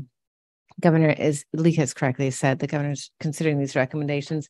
The recommendations also include some sort of process recommendations. One is a new programmatic approach to industrial site readiness to assure the inventory is current and competitive in the long term.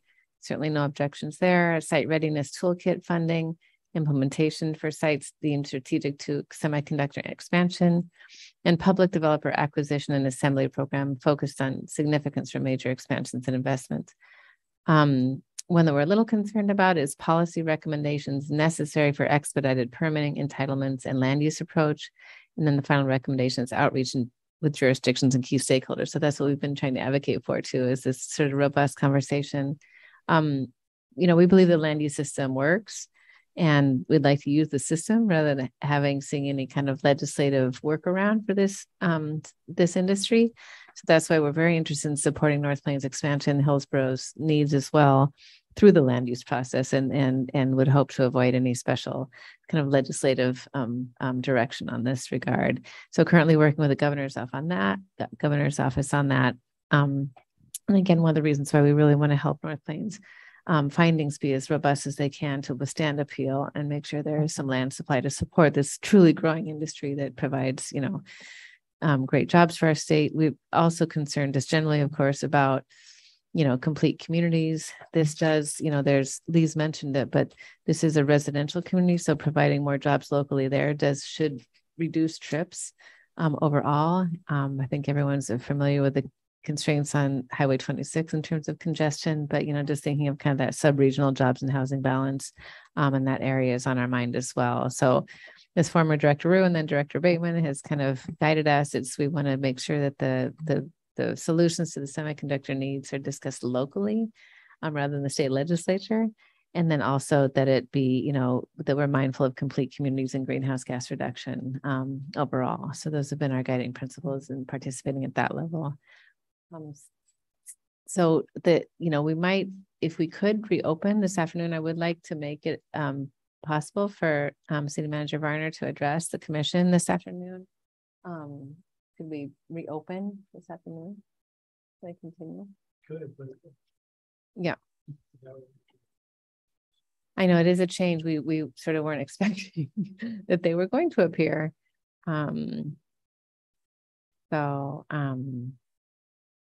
Yes, apparently they do have a letter they'd like to submit, but Steve has shared with us that unless the director allows a closer deadline, written testimony must be submitted at least 5 days before the commission meeting to be provided to commission members in advance of the meeting. So we didn't hear that request, so we didn't ask Director Bateman to make that longer. I'd suggest that we sort of pause and think about this rather than sort of act from the dais. It's delicate, and we are supportive, so we want to, you know, I think consider that ability. That's all I have. So when you say pause, would we not take the motion now or we do it later? I would recommend waiting. Thank you. So you said reopen. We open. It's already open. Yeah, it's already open. So just not close it. Not close it. Yeah. Okay. Steve's checking. checking. We want One to more continue thing. to take comments from commissioners. Please. We did tell them in our letter. They needed to give us. You're probably not. Yeah. Steve. Thank you. In our notice to the city of the hearing, we did say that they had to get us written comments by July 8th. So they should. Do commissioners have Commissioner Warren? Yeah, I'm just interested to know what the path forward looks like, mostly just for my own education on this process. Thank you. Yeah. Lee, would you like to, thank you, Chair Halova, Commissioner Warren. Lee, would you like to just respond in terms of what we expect in dialogue with the city and then their sort of action at City Council that would hopefully resolve our appeal? Yeah, I absolutely can address questions around the process moving forward, but I may have to ask Steve Shipsey to jump in on resolving the appeal process. Could you be slightly louder? I hear you. I apologize. I said I can respond to questions around the process moving forward with the city to address concerns with the EOA. I may have to rely on Steve Shipsey for the process for a legal resolution. So moving forward with North Plains, what we expect is that the suspended appeal will sort of give us a pause in time for the city and the department to work together to address the concerns that the department has brought up with the city. So that will involve re-examining certain elements of the EOA in order to strengthen the process by which the city has identified particular site types and site sizes to better connect that to the expected employment growth that they would like to see in the city to have a better jobs and housing balance. So we'll be working with the city to provide technical expertise. We have agreed to provide North Plains with a memo addressing each of the concerns that we might want to bring up, so that we can have a relatively straightforward process to helping the city move forward with adopting a robust EOA with strong findings. There is no timeline set on this process at present. As everyone here is aware, it is summer, and it can be difficult to coordinate with vacation schedules. But I do want to say that it is DLCD's priority to move forward quickly with the city to get to resolution on this process. After that is completed, I believe that Steve, please correct me if I'm wrong, but I believe that we will, at that point, file a motion to halt the appeal. Is that correct? So if we have productive conversations between the department and the city, and our concerns are addressed, and they adopt a new replacement economic opportunities analysis, we would inform LUBA that our appeal of the prior decision is no longer of merit, and that we would move to dismiss the appeal. And LUBA will grant that. They don't need any more work, so they will say gladly, and we'll do it without cost or attorney fees, and be done. Thanks, Lee. Thank you. Any more comments? Vice Chair Leela? Thank you, Chair.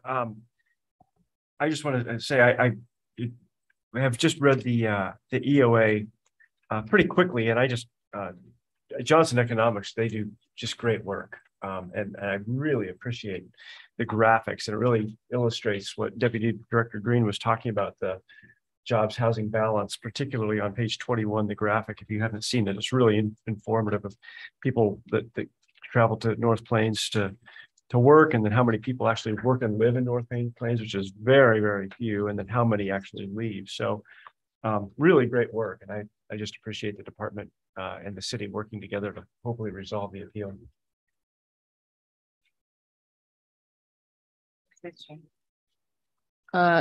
So given where we are in our discussion, I think we would actually look to do the motion now. And maybe we're second guessing that. Yeah.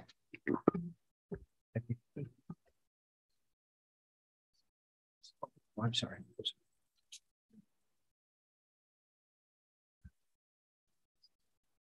Yeah, I could make the call, or somebody could give me some more information. Yeah. I'm sorry, their legal counsel is okay. So I'm just we're gonna pause for a second. Can we actually pause for formally? Okay. Maybe for five minutes. What I'm going to recommend we do is that you continue the hearing till this afternoon, afford them the opportunity to submit what they would like to submit, and we'll take it up this afternoon. I think at this point, that's the perhaps the best path forward. Okay. In interest of not necessarily the law, but institutional comity between the city and the department. Okay. Thank you. And Steve Shipsey. Yep. So we will continue the hearing on this matter and bring it up after agenda item number 10. And then we have a break. And so we will bring that back at 4:15. Thank you. Yep. Thank you. Thank you, commissioners. Thanks, Lee. Thank you. Thank you. Thank you for your presentation. So I think moving right along, we are going to have an extended lunch break. So lunch is available in the conference room outside the hall, and we'll return at 1 o'clock for agenda item number 9, which is our statewide wildfire risk map presentation. Thank you.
Thank you. We are back from lunch. The time is 1 o'clock.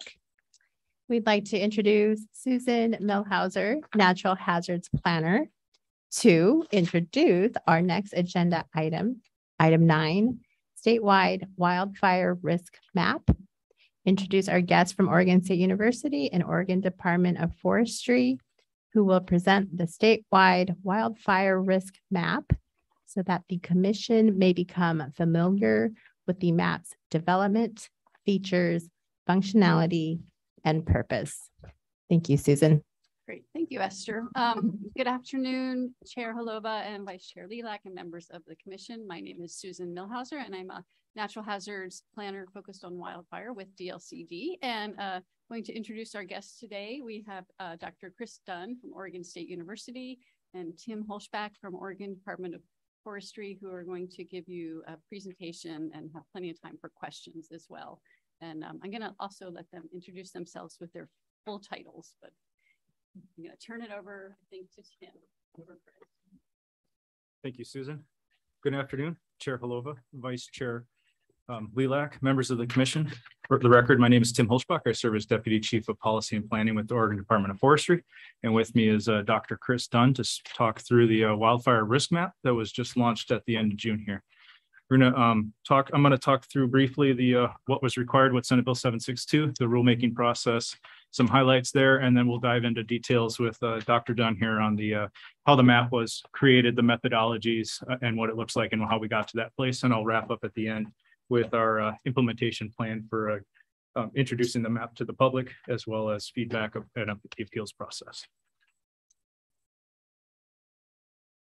So with that, this map was directed to the department and the Oregon State University under Senate Bill 762 from the 2021 legislative session. As we all know, that particular bill was a bipartisan fire omnibus bill that was a significant investment across 11 agencies into advancing wildfire protection, mitigation, and resiliency efforts within the state of Oregon.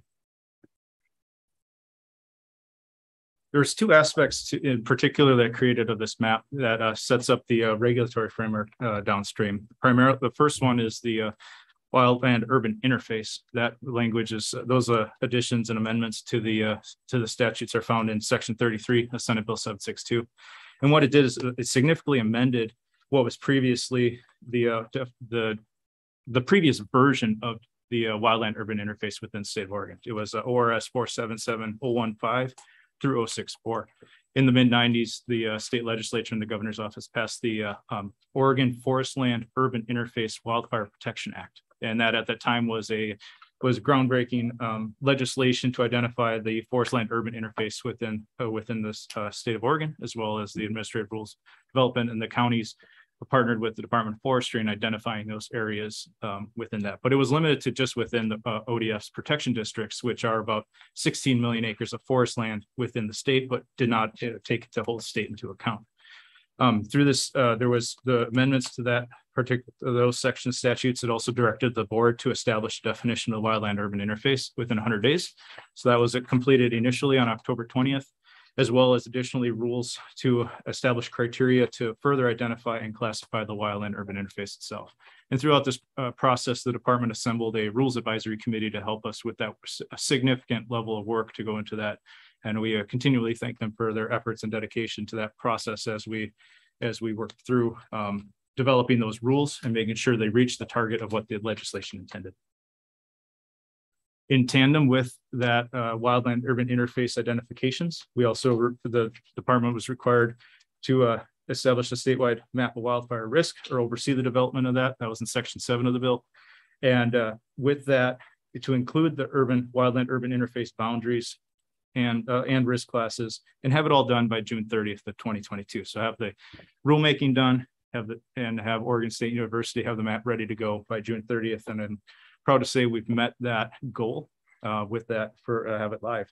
It also designated the Oregon Wildfire Risk Explorer as the official map tool to have for folks to be able to utilize its functionality and have it as a place to make those decisions and to have an easily accessible mapping tool for Oregonians. Downstream, it does require that the map itself be used to inform policy actions and programs as defined in Senate Bill 762. So I mentioned there's 11 state agencies that were named in that bill, and many of them have focuses of investments and actions in those high and extreme wild areas that are also within the wildland urban interface. And with this development as well, the risk map had very specific criteria to be considered in its development.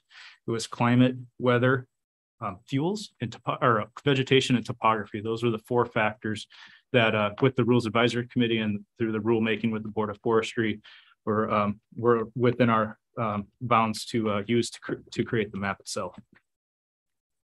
As I mentioned, we pulled together a Rules Advisory Committee. We had about 26 members on that group, representing a wide range of interested parties and affected parties, as well as local governments, state agencies, and our federal partners as well in that efforts. They were invited, as well as the public, for all the meetings as we walk through from August to the mid-February.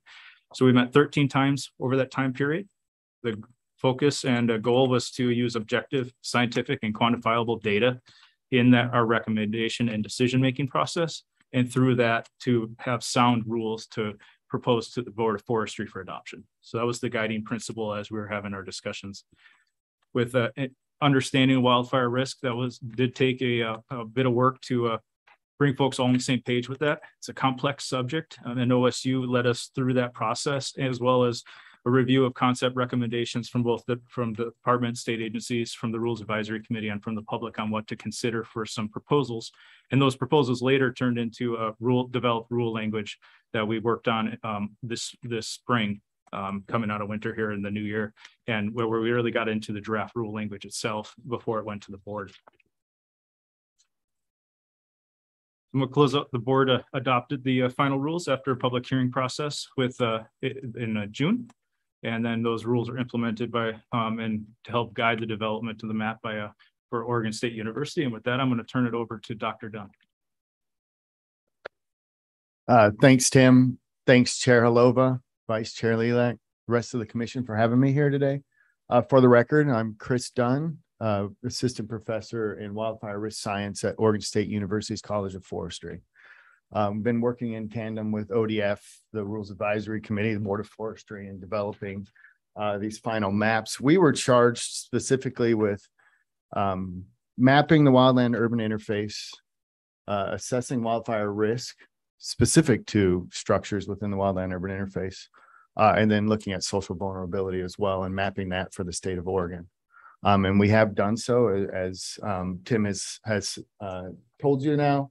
And we're going to walk you through this process of how we develop this to meet the ultimately the adopted rules by the Board of Forestry, but those that were developed in tandem with that Rules Advisory Committee. And so I'll walk you through it. It's fairly technical, but I think we can get through it all right in the time we have allotted. Although we did give it earlier and I took forever, I must say. I'm a classic academic, right? I'll talk forever. I'm jealous of your candy. I mean, throw them at me all day long and I'll eat them. I have 8-year-old twin boys, and boy, do we eat candy. Take a plate. Take a whole plate. We could see this side really liked it. Thanks. So, this is one of those horrendograms that we like to call it, right? Something you don't want to read through. It's here. This is really the sort of the process of how one might end up in the wildland urban interface, how we then attach that to the risk classifications, where the appeals process and sort of some of the downstream implications of that, right? So this is here because we sent out the PDF and it's for everybody's reference and they can see it all in one place. We're going to take each component in lockstep here with some maps to help illustrate sort of what those decisions led to and how we built this map in conjunction with that. So horrendogram, don't stare at it, don't try to read it. We'll get there. We had really these 3 phases that we had to go through specific to the WUI mapping and the wildfire risk. And it really amounted to one, we had to look at this from the structure density component. That's a major criteria for what defines whether you're in the wildland urban interface. And this is a big thrust of what we'll talk about. Then we had to really assess that within the proximity of vegetation, right? So you have to have some burnable vegetation to be impacted by a wildfire or within some proximity of that.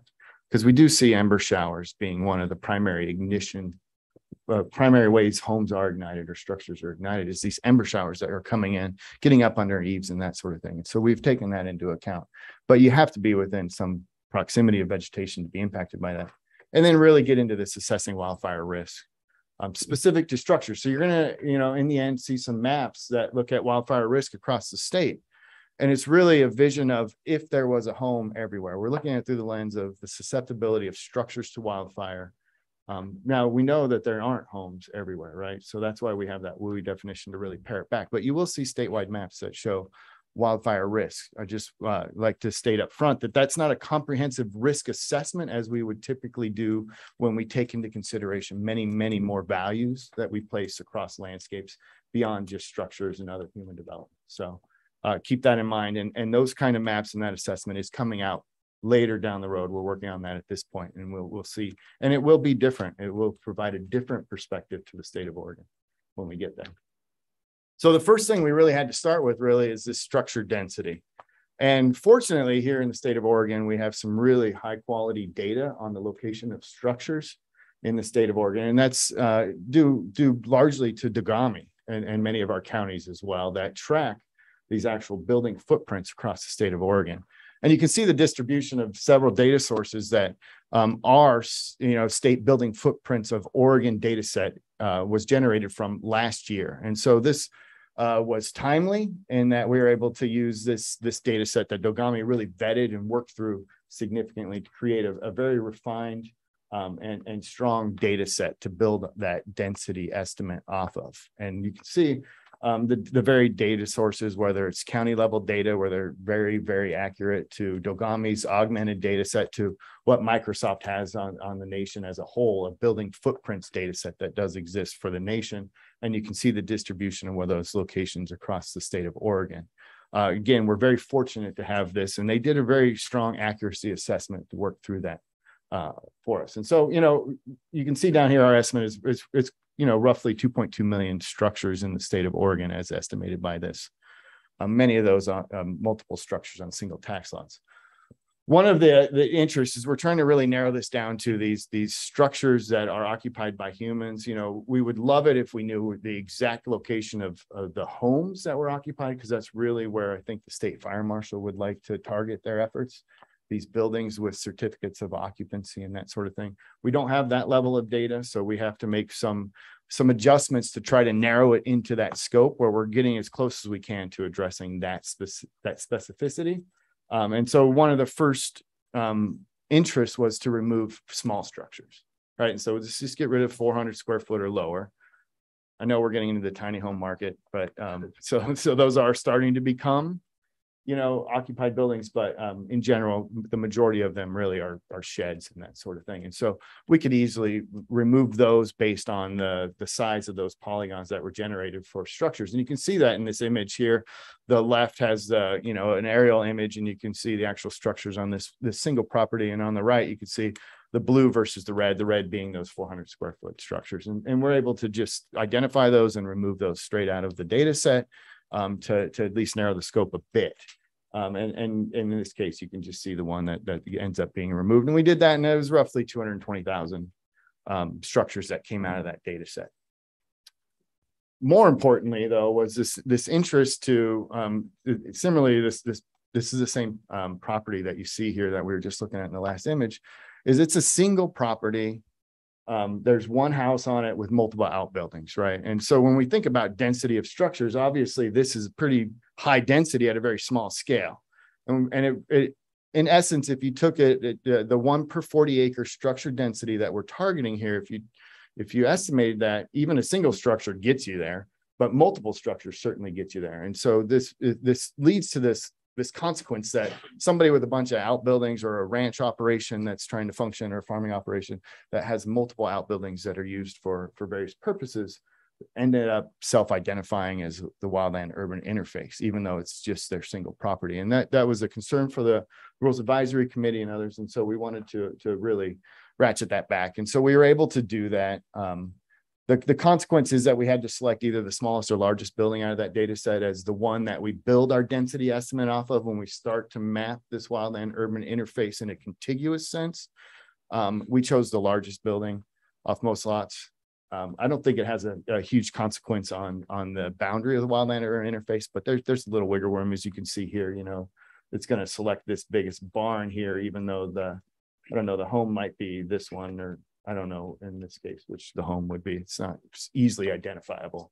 And so we did that. So we can do that at a tax lot level, and it removed 630,000 structures out of this data set. So now we're looking at basically a property that's developed with a single structure on that. That's how we're going to build this structured density estimate rather than every structure that's present on the landscape. So one property with one structure on it, and then its proximity to other properties with their single structure on it as well to identify that boundary. So pretty significant reduction there, but necessary. Don't worry too much about this map. This is a consequence of, like, here you see Warm Springs. So when we're looking at, you know, boiling it down to single tax lots, you do drop out some properties as a whole, largely in federal, or in this case tribal lands, and that's what you see in blue versus red, which is a little hard to see here. But the point of this slide really is that we're adding in other human development. It was part of the definition was structures and other human development. And while structures beyond a home certainly captures other human development, you know, you're going to see power plants are going to show up as a structure. It doesn't capture them all. So we went to the Homeland Security and extracted a bunch of their critical infrastructure data. We used that. We made sure that it wasn't a repeat structure in this landscape. And really, we ended up only adding about 1,650 points or structures to this data set because most of them were already accounted for in that Dogami state building footprint data set. So as we look at that other human development is defined to be critical infrastructure for communities, we added a little bit more to account for that, but it didn't add a lot. But it was an important criteria, and it's part of that definition that you saw at the beginning of this data set. Now, as I was talking about that you know, we were really wanted to get to that one structure per property, right? This is really critical, particularly when we're thinking about rural properties across the state of Oregon. The image on the left here, you can see, so there's a red dot. I know there's a little hard to see on this building. That's that one largest building for this single tax lot who has many, many buildings for their operation. So really, we're building the density only off this red dot, not this blue dot. And that's the intent. That's what we were trying to accomplish, not to say that this is the wildland urban interface because somebody has all these outbuildings. We really want to have them be connected to a community as a whole, right? I like to show that there, you know, this is the positive, and we were able to achieve that very well, but there's some consequences and negative outcomes to that, largely not related to SB 762 specific, because this is, in this image is federal land, or like I was saying, tribal lands, right? So this is Diamond Lake. Anybody from that's familiar with the Southern Oregon Cascades, right? So Diamond Lake's got, you know, recreation cabins in it. It's got a resort community over here and the sort, right? So lots of structures in there. It's on federal land, so it's not necessarily subject to regulation by state law, but it is what we would classically see, and is a urban interface that is exposed to significant wildfire. But because of the rules, so we see them drop out. Again, I don't think that has specific, it drops out as the wildland urban interface. It is not part of it, right? It's not subject, because it's federal land, to SB 760 regulations anyway, right? So that's what I mean by it doesn't do that. But for a fire responder or maybe some outreach material and that sort of thing, that we really would want these to be adapted, but they're not going to be specifically identified in our wildland urban interface map. And that's just the trade-off of meeting this and not this without going and cherry picking a lot of information. Can I ask a quick question? Did you say that it dropped out because it's on federal land, or it dropped out because it's some other reason? It sounded like. So a little bit of both. It dropped out. So with federal land, we don't have small tax lots, right? We have, it's like, here's your township. Boom. And that's how the tax lot data set that we have in ORMAP is really structured.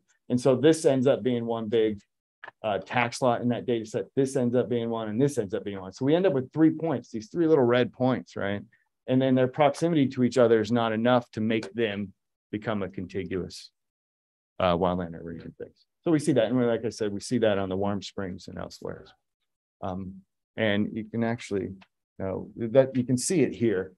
This is so somewhere right in, it's this little block right here is what we were just looking at. This is Toketee community, for those of you that are familiar with North Umpqua. It's a Forest Service community to house their employees, right? So it dropped out because that's literally one tax lot, not proximate. But it's again federal land, so we probably don't have a lot of say there.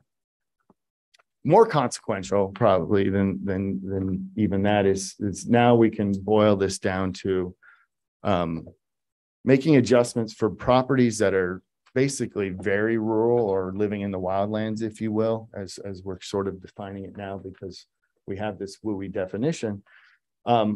We can remove isolated properties that aren't connected to at least one or two other properties within this distance of at 1 per 40 acres. We're talking about your structure, that single structure on your property has to be within about 750 feet of another structure, that single structure on another property, to start to form a contiguous geographic area. So we were able to remove those isolated properties that you see here in red versus the points that identify other structures all across the rest of Oregon. Now, this is a high density point, so you're missing a lot that are underlaying in there as well. So there is some that falls out within the Willamette Valley and some of these other dense areas, but you can see the distribution of removing those very rural properties from consideration as wildland urban interface and just considering them wildland living. And that was a very important component of what the Rules Advisory Committee wanted and the Board of Forestry wanted. And I think it's appropriate when we think about geographic areas and community transmission and this idea that communities need to work together to protect themselves versus isolated individuals. And that, this is only 40,000 properties, right, at this point, but it looks like a massive area just because it's all across that low density rural environment. So we can take those points and we can basically get that density 1 per 40 acre. And that's what you're seeing here. This is the areas within Oregon that have the potential to be within the wildland urban interface solely based off of that structure density. We haven't folded in the vegetation component yet to this. So this is just what's available based on structure density that we just went through in that criteria. And you can see its distribution across Oregon, of course, the Willamette Valley and Portland being the largest contiguous block in Central Oregon. Not surprising at all at what we're capturing here. Now we needed to fold in that vegetation to further augment this, right, and adjust it. And really, when we fold in the vegetation, what you're going to see is that we're going to start looking at these cores of these communities. That urban area starts to be removed. And that's what we're trying to capture with that proximity to vegetation. We did the other parts of trying to remove those isolated properties that I just showed you. Now we're really talking about the center of these urban centers, these cores. Please. Commissioner Sandoval. Okay, thank you. Yeah, so this issue about removing the isolated communities, later you'll talk about the vulnerability, but I'm wondering in terms of vulnerability, I guess these isolated communities is the idea that they're not necessarily vulnerable because it's kind of their choice to kind of live out in the wilderness, or is it? Because if it's not their choice, then shouldn't they be included? That is a great point. I really appreciate that. The intent was really to meet this geographic area and this continuity. Now, we will look at a social vulnerability map later. They're not whole communities out there. When it's a community, they will be picked up even out in these rural communities. You can see them, here's Burns and there's speckles all through here. Mm-hmm. They are isolated individual properties. Now, the interest is to how do we define the wildland urban interface, keep that narrow and keep that focused for the regulation. We still assess wildfire risk on those properties. They received notification from Oregon Department of Forestry as well. And I believe they are allowed to apply for grant funding to mitigate their resources as well. They're just not subject to the actual regulation requirements come down. Is that correct? That's correct. Okay. So they're still assessed. They still are I guess they get the carrot without the stick, if you will, opportunity. Mm-hmm. Whether we're effective at reaching them is still a question and a concern we do have as we do outreach and reach out to these communities. So. The next stage was that we had to fold in the urban growth boundary. This was a request to capture any planned development that's going on now or in the future. And so this is just simply taking our urban growth boundary polygons and adding it in there as a contiguous area. So regardless of the structure density currently. So this is sort of looking out and saying, at least in the near term, we're thinking about developing these areas. So we want to incorporate that as wildland urban interface today. And then, of course, as we continue this process over the next, what could be 20 years and update this, we'll continue to expand that and grow that. Where did that data come from? The urban growth boundary? It's it's just using the UGB. Just using the UGB. What it does miss is some of those unincorporated communities that have potentially plans, and we didn't have a data set to meet that. There was interest in the urban growth boundary specificity here, as well as these non-incorporated communities plans as well, but we didn't have a continuous data set to integrate that portion of it. So urban growth boundary gets added, and we'll look at it again a little bit later. But as we'd noted, so we're just getting this first piece, that's that structure density. Then we have to look at vegetation proximity. There's 3 classes of wildland urban interface types listed here. We really just have one in the end. It's wildland urban interface or not. This really comes out of the Federal Register and how we often think about the wildland urban interface in these 3 categories. One is intermix, you're just embedded in vegetation. And it has to meet this 50% vegetation cover threshold within that same proximity that we're doing this density estimate of. The interface is you may not be embedded in vegetation, but you're within some proximity of it. In this case, 1.5 miles is the typical standard. And then there's this occluded community. So the interface communities, we really like to see large blocks of vegetation that's potentially a source of fire into those communities. The occluded communities are accounting for these areas that have smaller blocks of vegetation that could still be combustible. In that case, it's 1 to 2 miles in size of a square block of vegetation that's combustible that could impact the neighboring properties surrounding that versus needing to be 2 miles or greater block of vegetation in that interface type. And this is our combustible vegetation layer for the state of Oregon that we use for the fire simulations and everything. You can see lots of lakes distributed through here, some of the river systems, as well as some of our more intensive agriculture sites as well that are tilled or consistently irrigated that are removed as non-combustible in these data layers. And this is a pretty standard from the land fire program. That's a national data set that has been working through this for several decades now to try to refine this. And so we do that proximity estimate, and here you're looking in green is that area that's potentially intermixed, right? Oregon is vegetated, and we are fortunate enough to have nice moisture regimes that really produce a lot of vegetation for us. Of course, it does put us at risk to fire, and you can see that in green here. There's a little rind around those non-burnable areas, including the lakes and everything. That's that interface, right? That's that 1.5 mile buffer that you're seeing there. And then you can barely see them, these little yellow areas that would be that occluded type. All combined, this becomes that, from a vegetation perspective, the potential for wildland urban interface. And we have to blend it with that density piece, which we do here. So here's that same map with the urban growth boundary embedded. And now we've blended that vegetation proximity. And this is what you get as a layer for the wildland urban interface in the state of Oregon. We can look over here. So now what we've really done is dropped out the urban cores. So here's, of course, the city center of Portland, Bend here, Salem, or this is Eugene, Salem drops out and so forth. So we're really trying to look at that rind around communities that are exposed to vegetation. Quick question. If you have like a large, like Forest Park, for example, or some very large forested area, does that cause 1.5 miles from that to be included in the? It does. Okay. Forest Park, we always had talked about it during the rules advisory committees that it was going to be that occluded style, but it actually is this large connected block to all of the vegetation that we have through the Coast Range, right? So it's actually contiguous with that. So it becomes a very large block. It's actually interface community around Forest Park. And you can see it right here. This is Forest Park sticking out into that, and Forest Park with a buffer. And so, yeah. And I you know, there was some questions the other day about the Timbers Stadium being incorporated, because it is within 1.5 miles of contiguous vegetation blocks. So it's technically within the wildland urban interface as defined here, but it's at low risk. And so there's no regulations, no expectations there, but it does fall in with this buffer as you're alluding to, Forest Park and otherwise. See across that.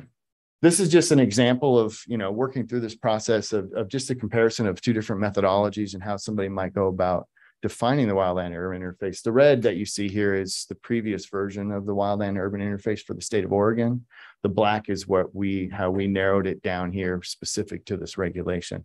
These were for different purposes, different definitions.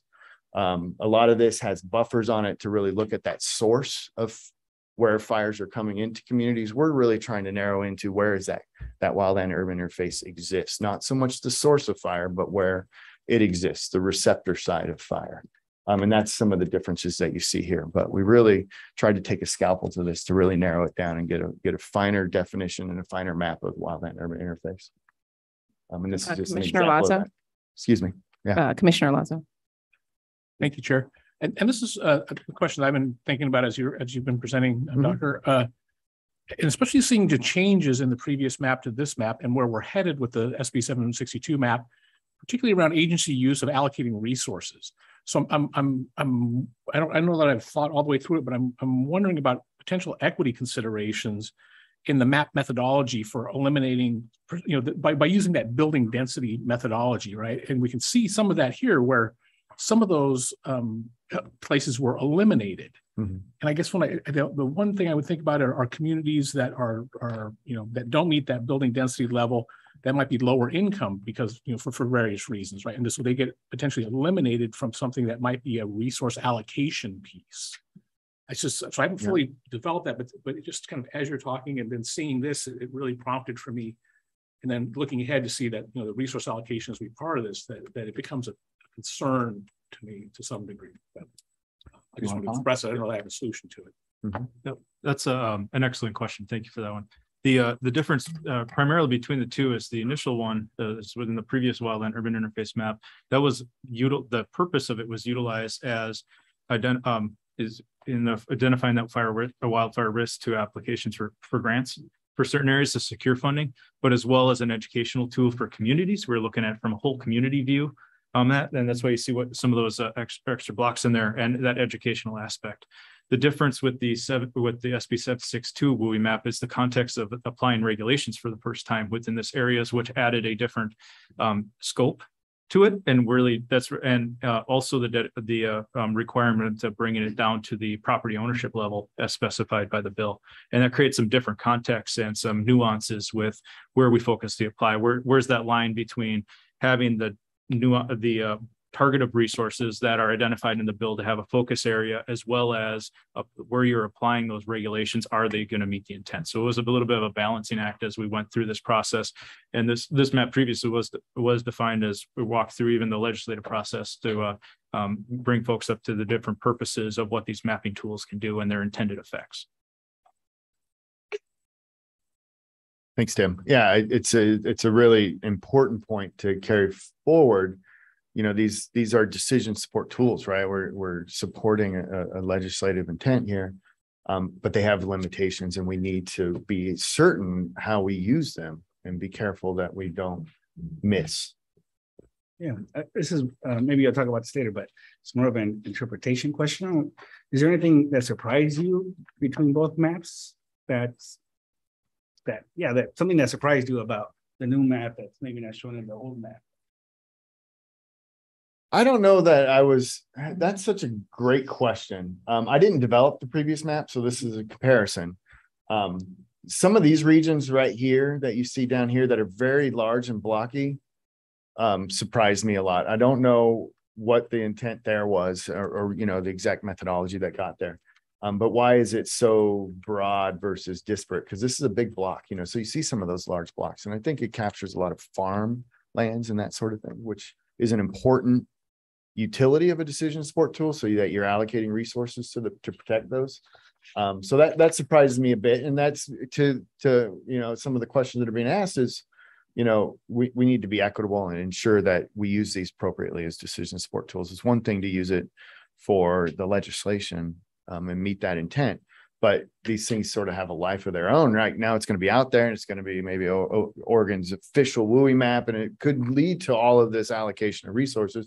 We need to be careful that we don't miss. And I think the legislation was cognizant of that potential. That's why we have the social vulnerability map that we'll look at a little bit later. It's a little less refined because that type of data generally is. But it's still going to take us to be conscious as we continue to implement this, that we don't miss particularly vulnerable communities in this case. And Commissioner Jacobson. Thanks, Chair. Oh.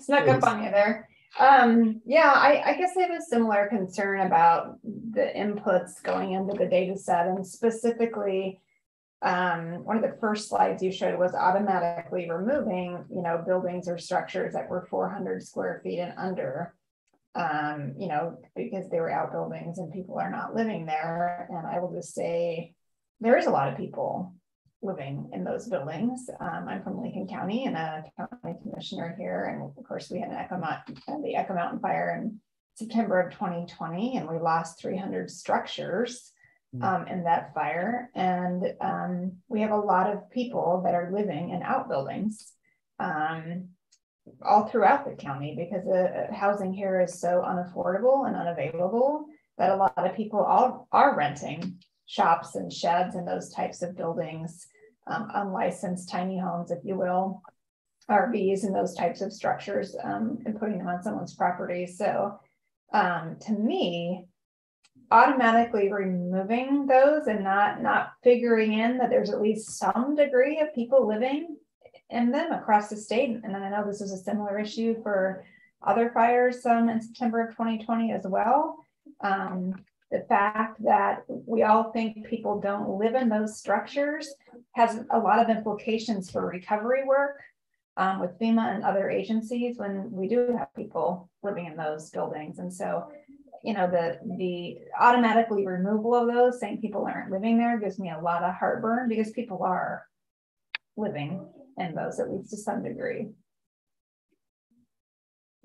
Thank you, Commissioner. Yeah. I have a follow-up question to that. Because these are data sets, would it be easy to run that calculation because you just add them back? And I'm just curious on the difficulty of looking to see and then zooming into those parts and saying, what did that give us or not? I'm just curious. Yes, we can do that. I think the point is valid and important. And I would say that actually looking at a property through the lens of a single structure has far greater implications on this than the removal of those 400 square foot or less. It's far more likely that a 400 square foot building is on a piece of property that's also developed further than that than it is to be on an isolated property, at least in my expectations. So that boiling down to a single structure on a property probably has greater implications for what you're discussing than. Yeah, I guess I didn't see that right.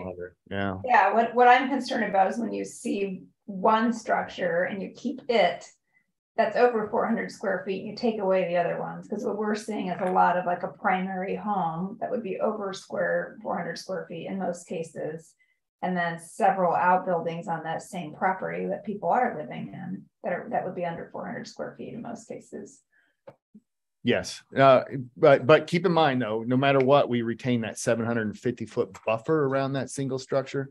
So unless they're very dispersed across that 40-acre lot, they're still going to be enveloped within the wildland urban interface as we defined it. A lot of those criteria was about how we end up getting that boundary, not what's necessarily in that boundary. And we can do a lot of those analyses to look at what was missed at request for sure. But yes, that is a potential consequence. I don't know the extent of it Yeah, so it seems like if you, since you picked the largest structure on a property versus the smallest structure, that would have more implications if you pick the smallest one, but since you pick the largest, you're capturing all the smaller ones Right. in effect. Right. Again, we still have that buffer, so it's hard to say how much of an effect that is, right? Because like the properties we looked at in the images, they're all within 750 feet. So all of them are still going to be in the wildland urban interface. That's really a criteria of identifying how we end up drawing that final boundary, that 750 feet buffer. So there's going to be some miss. I don't know that it's not all by any means, and it's probably not the majority of those small structures because of that buffering that happens. Because methodologically, you wouldn't be able to separate it. What's a shed versus something. We just don't have that level of information attached to all the data across all of the state. I think the county level data might we could get that, but that you saw that in that first map was limited to 10 counties or 8 counties or something. But yeah, so we could get more refined in certain areas.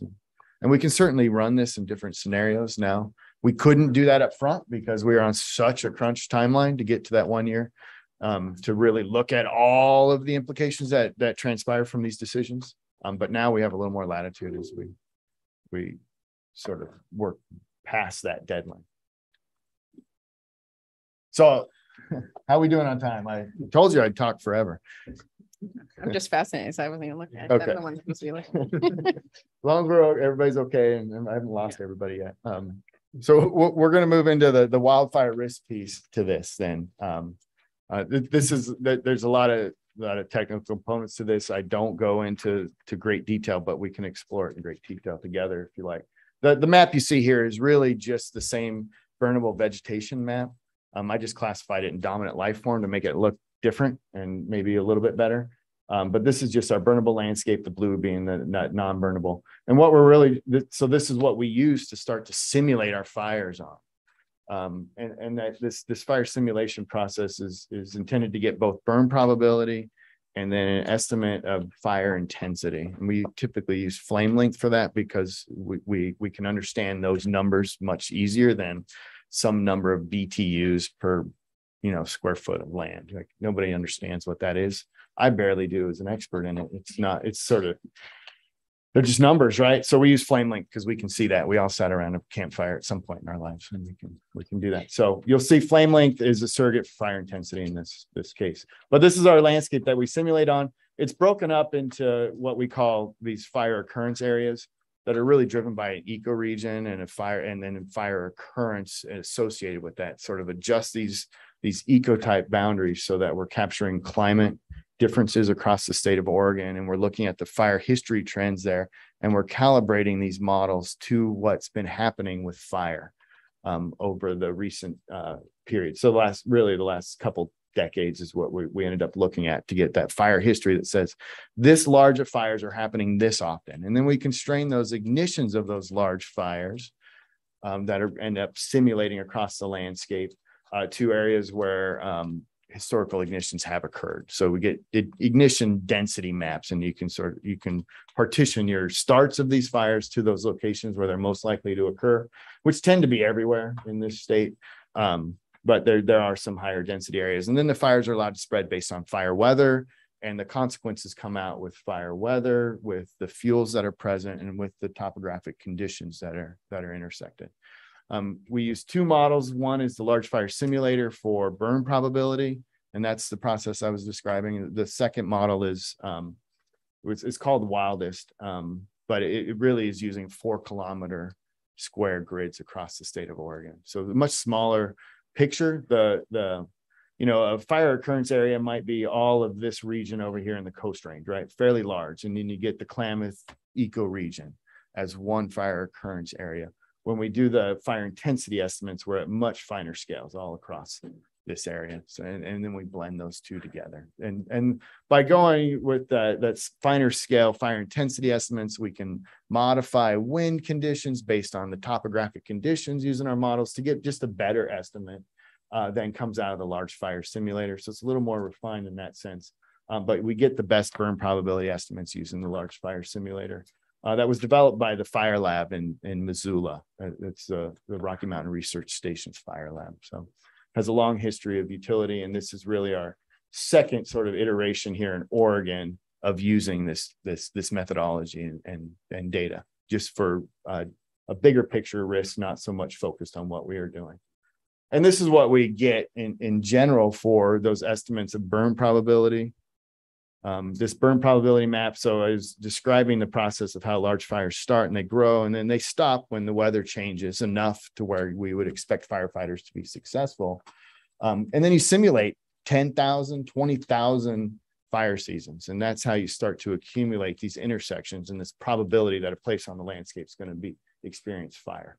And it's really, you know, and then we ultimately get to a relative sense, right? When you say something's the lowest and something's the highest, it's all relative to each other. It's not an absolute, this is what we call high. It's just relative to each other. And that's based on things that have happened in the past. So yeah, so you see that fire history. So we have size and we have number, and we calibrate those to trend lines that match that. And how does that work? Every year there's a new data set. Yeah, there is every year a new data set. That's correct. We're on about a 5-year interval of updates here. Get about 5 years of change. It's changing rapidly, very rapidly. We see that all the time. Certainly 2020 changed things a lot. We're going to get estimates, I think, going into the future, probably at this point for the entire Western United States, and this very similar, using the same geographic areas we have here, but of course for other states on an annual or biennial basis. So with the infrastructure funding, they've been able to now set up contracts with the individuals that we use to do this, to start to recur it. So we will have that opportunity on a finer scale to, I guess, a finer temporal interval to really make these assessments. But typically we look at 5 years. And you can see, you know, just some notable things here in both maps is you can see the 2020 fire footprints, right? They have pretty substantial impacts, right? Lions Head coming here, and Beachy, Riverside, Holiday Farm, and so forth. The bootleg down here. Actually, yeah, it's over here. So those big scale events and disturbance on landscapes have substantial impacts to the data and how it comes out. And that has consequences when we look at the risk map, particularly for those communities that are rebuilding that have been lost, because they do end up in a lower risk class today. And then this is the fire intensity, and you can see the distribution across the states. As I noted, we have to mash those two together, right? We have to blend those two. And the way we do that is we look at what we consider the susceptibility of structures as it relates to that flame length class, right? So here you can see the distribution of the flame length classes. Here we develop a response function. And by a response function, we the expected loss of a fire of that intensity impacting a structure. And so when it's low intensity, you know, you have between 10 and 20% loss expected from that. And then it increases as you get an increase in fire intensity. And that's how we can translate fire intensity, or flame length in this case, into something that we can multiply and blend with that burn probability, which is what we do. Is we change this map into a map that depicts this susceptibility, and we multiply that by burn probability, and we end up with what we call, at least in the industry, expected net value change. So expected loss, the expected loss based on burn probability and that intensity. Please, Commissioner Sandoval. Thanks. Did you say that? So once there's been a fire in a community, then that community has lesser burn probability in the future? Is that correct? Currently, which, you know, if we hold on to this 5 years, then that would be the future. Yes. Yeah. Eventually that comes back, right? Mm-hmm. And I think we should have a conversation about that. But I'll show you a map that helps highlight that. And that's this one. So here you can see, right? So this is Beachy and Lions Head. Here's Riverside, Holiday Farm. Here's the Archie Creek.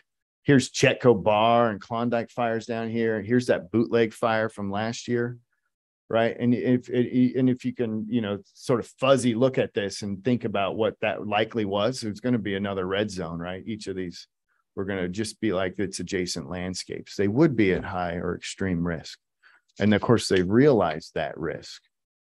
And so it puts them in the state when if fires occur or you have prescribed fires, there is a period at which that's not burnable again. It's usually short, it's a couple of years, and then it starts to ramp up over time, right? And of course, largely we're in a state of fire exclusion. And so we have a lot of fuels on the landscape. But there is a period at which fire stops fire. It won't burn again. And that's what we're seeing here. We're not doing a whole stop. We allow it to burn a little bit. We don't go to zero because that would only be relevant to probably year 1 or 2, not the full 5-year period. So we do allow fires to percolate in there, but they do much more slowly than other portions of the landscape. And it does give those communities that will likely be red in the future a pass today, if you will. And that was an explicit discussion we had in the RAC was, and what I recall that we were trying to balance is a perception of reality. When somebody steps out and looks at the landscape and says, I just see black char everywhere and you're telling me I'm high risk, how is a fire going to burn versus this future? And we landed on, we want people to understand their risk today, to see it, to be able to understand how we've developed this and whether it's accurate or not. And that's how the Rules Advisory Committee really wanted to move this forward. But we discussed it over a period of probably 3 of our RAC discussions to really hone in. And the option was, do we look at a future landscape and sort of smooth this out to where it's going to be in the future, or do we go with the current? And everybody felt, and I think it was fairly unanimous at that time, this wasn't a very contentious issue. I was the one that brought it forward more than anyone else, that this was the way to go. And then we set the thresholds that we set for risk here as, you know, they're static, they don't change. And so you'll see these communities over time add to the higher risk class as that risk becomes more. What's interesting about that is if one made a map of this every, I guess only 5 years, it would change to see how it changes over time, based on, like you said, that would be yellow now, red in the future. Absolutely. You know, the bootleg didn't happen. You know, it didn't happen in 2020. So these would have been there, say, in 2021 if we were sitting here today in 2021. And then now we're sitting here and we incorporated bootleg, right? So you see huge amounts of change can happen in a single year. But they, you know, this is where our starting point is. We're likely to see these goes up. In 5 years, it is conceivable that we would see large fires like this, and other people that are currently in high risk could conceivably even drop out if there's a large fire around them. I think we'll probably make adjustments for that and discuss that over the coming years. Yeah. But it is currently how everything is structured that can happen. So we have 5 more minutes. Oh, on our schedule. I'm doing all right. Okay.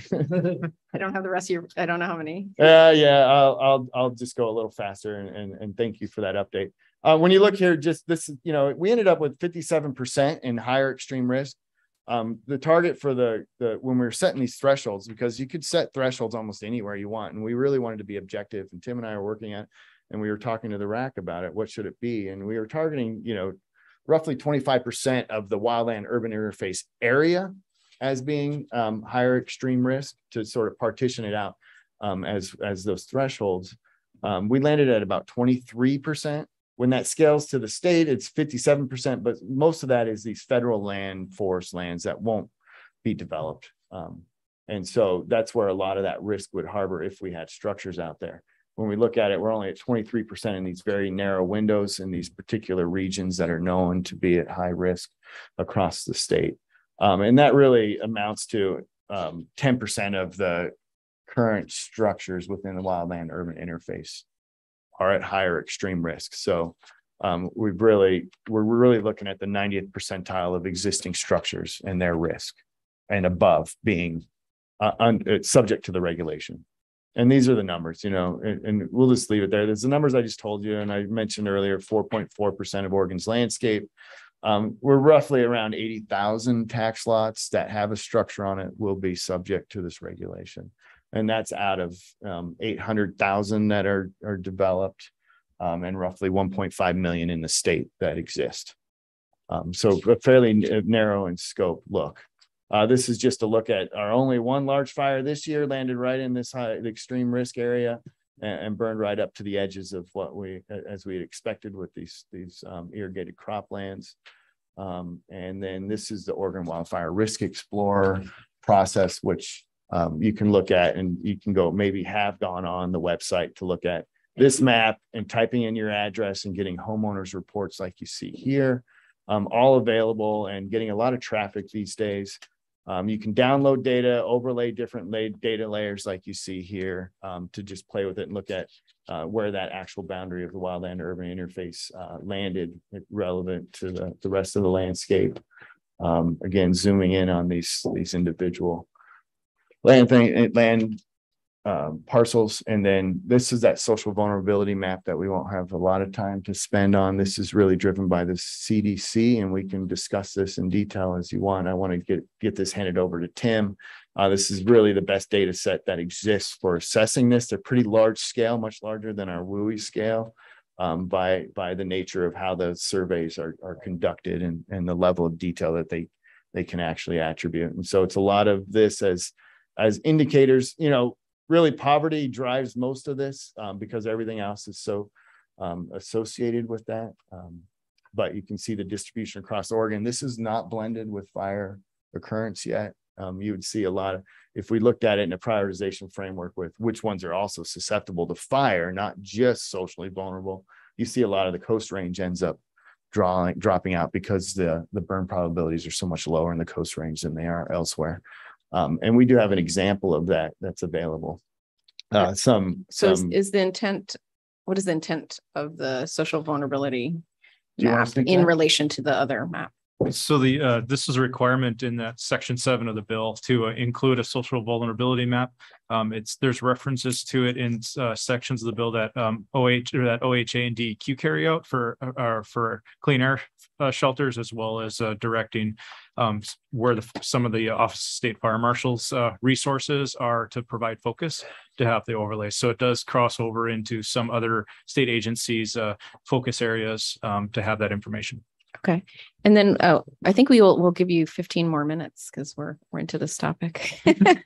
Well, I won't take that. We'll leave that. But to back to this this map, sorry, it's like I'm just making up what I assumed was about to happen this map, which is I thought that they would layer it onto the data set and then start to see which areas kind of and then something after that. So is it just to create the map, or is there some analysis in relation to the fire? So I guess 2 points. Like what Tim had just said is it will help direct some of those grant funds, I think, available through OSFM, right? So that we reach those socially vulnerable communities directly, recognizing that they're going to have the hardest time to adapt and they're probably at the greatest exposure. This is not blended with that fire behavior. I have another map when we were working with the Governor's Wildfire Council where we did that. I just have not done that with this updated version. But I do have those that I can share. I don't have it in this presentation and I haven't done it specific to this data set, but we can blend in that burn probability or the wildfire risk with this. I've done it in California. I did it here for the mitigation committee. We will do that, probably to further support where we should be allocating those resources. But and then I was going to take it any more question and do you have more to present? Tim needs to wrap up with how the appeals process goes and all of this. So we do, but before that, I was going to ask, partly because I grew up in a hurricane area.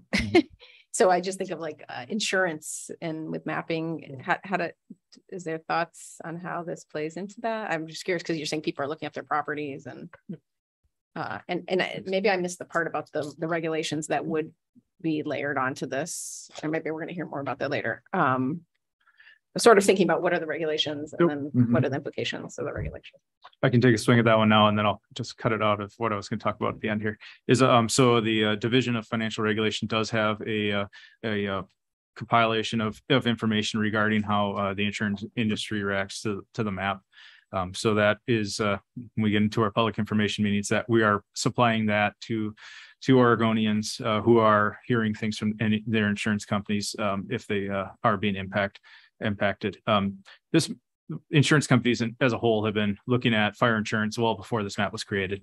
They take into account such as ISO ratings, local fire departments, proximity to a fire hydrant, that kind of stuff when they do the wildfire risk ratings. So that their own systems are generally more robust when they do their risk analysis. They're a private entity with insurance. So they're more specific than the state can be with the 4 criteria we were allowed to use to go into this map. With this, the risk map doesn't take into account available firefighting resources. It's just the natural landscape of fire in Oregon. So with that, the governor's office and the Division of Financial Regulation is keeping close eyes on it, working with the insurance commissioner, monitoring trends and seeing if there are any insurance bumps in the market. Right now, we have about 150 insurance providers, and every insurance company that offers homeowners insurance in the state it's a requirement that they offer wildfire insurance. They can't offer homeowners insurance and exclude wildfire. Just getting the information out and getting that front and center right now as part of our informational resources is a big task right at the moment. But it is part of the conversation. Some of those third-party effects after the map was developed. Yeah, and it's interesting because I had heard from an insurance broker that I know that the fires that did not touch the city of Portland, center of the city of Portland, were it was already affecting buildings that you would never imagine are even supposed to be in this consideration. So I think you're right they're more conservative than any map that we create, just from the fact that a fire happened, regardless of mapping anything. So, and in general with insurance, I know a little bit more about it because the state has a wildfire protection policy through Lloyd's of London, and with that, even items like what happened in California affects rates in Oregon. Right. What hurricanes in Florida affect wildfire rates in the state. These companies span multiple states in essence, so it's a complex market. It's fascinating in some aspects and really contradictory in others. Any other questions from commissioners before we move on to their next item? Let me get a couple more. Well, I don't have any more except pictures of my kids, probably. We have these risk maps have been available for 5 years too, so it's not new. There's heightened interest, so maybe it'll grab more of the industry. But even this type of maps have been out there, so it's not. If anything was going to happen, it's I think already happened in that realm. Please. Vice Chair. Thank you. Just to go back to the question about federal lands, were all federal lands automatically excluded or just most federal lands? And I just think about, we do have ski resorts where there are private improvements. We have Camp Sherman where there are private summer homes on federal lands. I'm just curious if they were blanket excluded or there were some that were included. That's a good question on thinking about. I think most of them have been excluded on federal lands, but there is certainly a wildland urban interface around Camp Sherman, but there's a lot of private land there too, and that's probably the size we caught. We didn't catch those riverside cabins, but I haven't looked at that specificity to see if they ended up enveloped in that buffer. They may very well have been. Whether or not the state has any jurisdiction to regulate those is beyond my knowledge. I doubt it, but maybe they do, and so I can't answer that.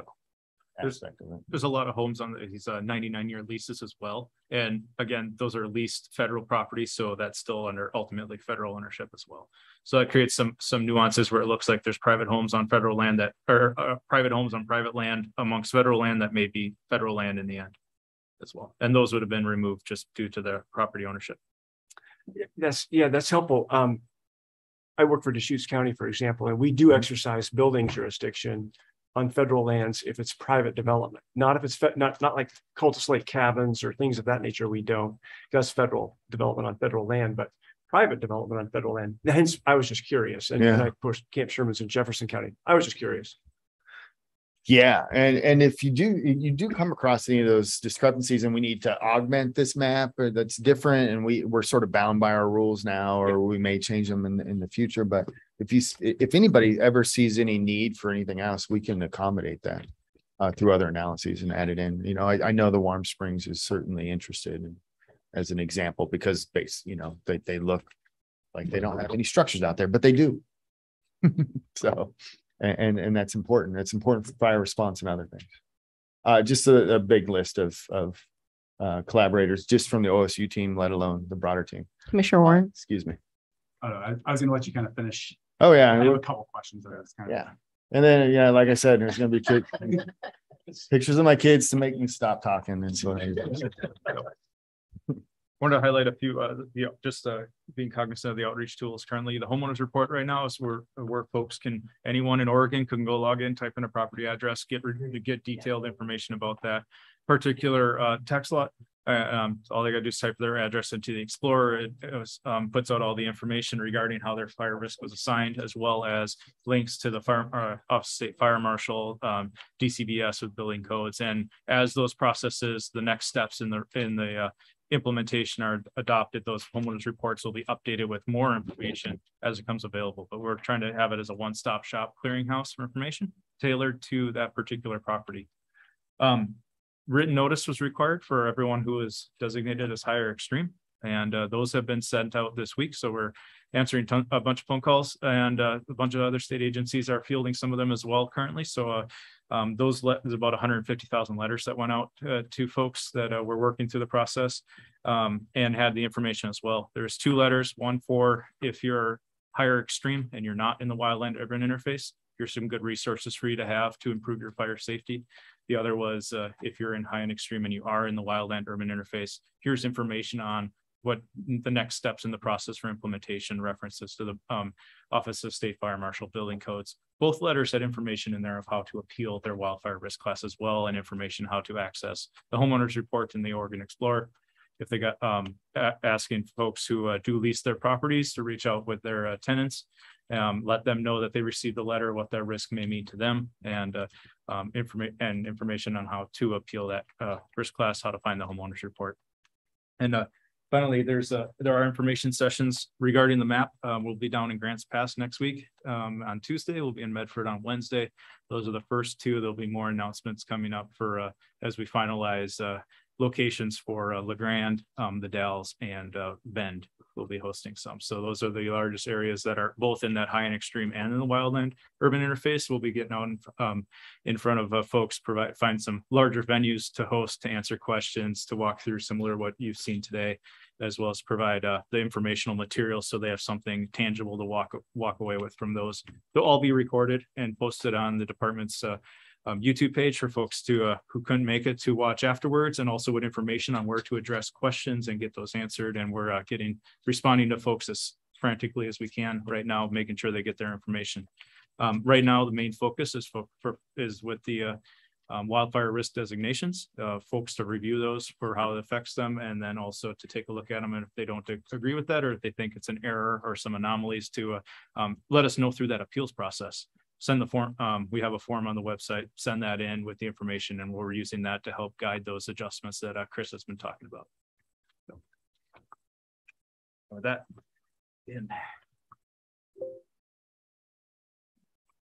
okay, so I have a couple questions. So thinking about post fire, how those areas drop back into lower risk, and now thinking as a planner, my issue with that is that as those areas rebuild, they're not going to be forced to build to kind of new fire hardened standards. And we know the buildings aren't going to change over once the risk increases.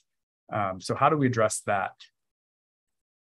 So there is a time period where those designations are static, and that's in between the updates to the map. So as Chris mentioned, that we get information about every 5 years or so when we would do the next updates to the map. And then also between those updates in the rules, we built in a window to understand what the differences are, so that we can inform governments as well and work with our local partners to saying, okay, this is the areas where we're seeing some differences, but it's to help us have a static map. So if we have say the Willow Creek fire, if that would have that may not necessarily have an impact by the time the next map update comes around. As Chris mentioned, about 2 or 3 years, and then some of those immediate effects of the lowering of the vegetation load would mitigate themselves.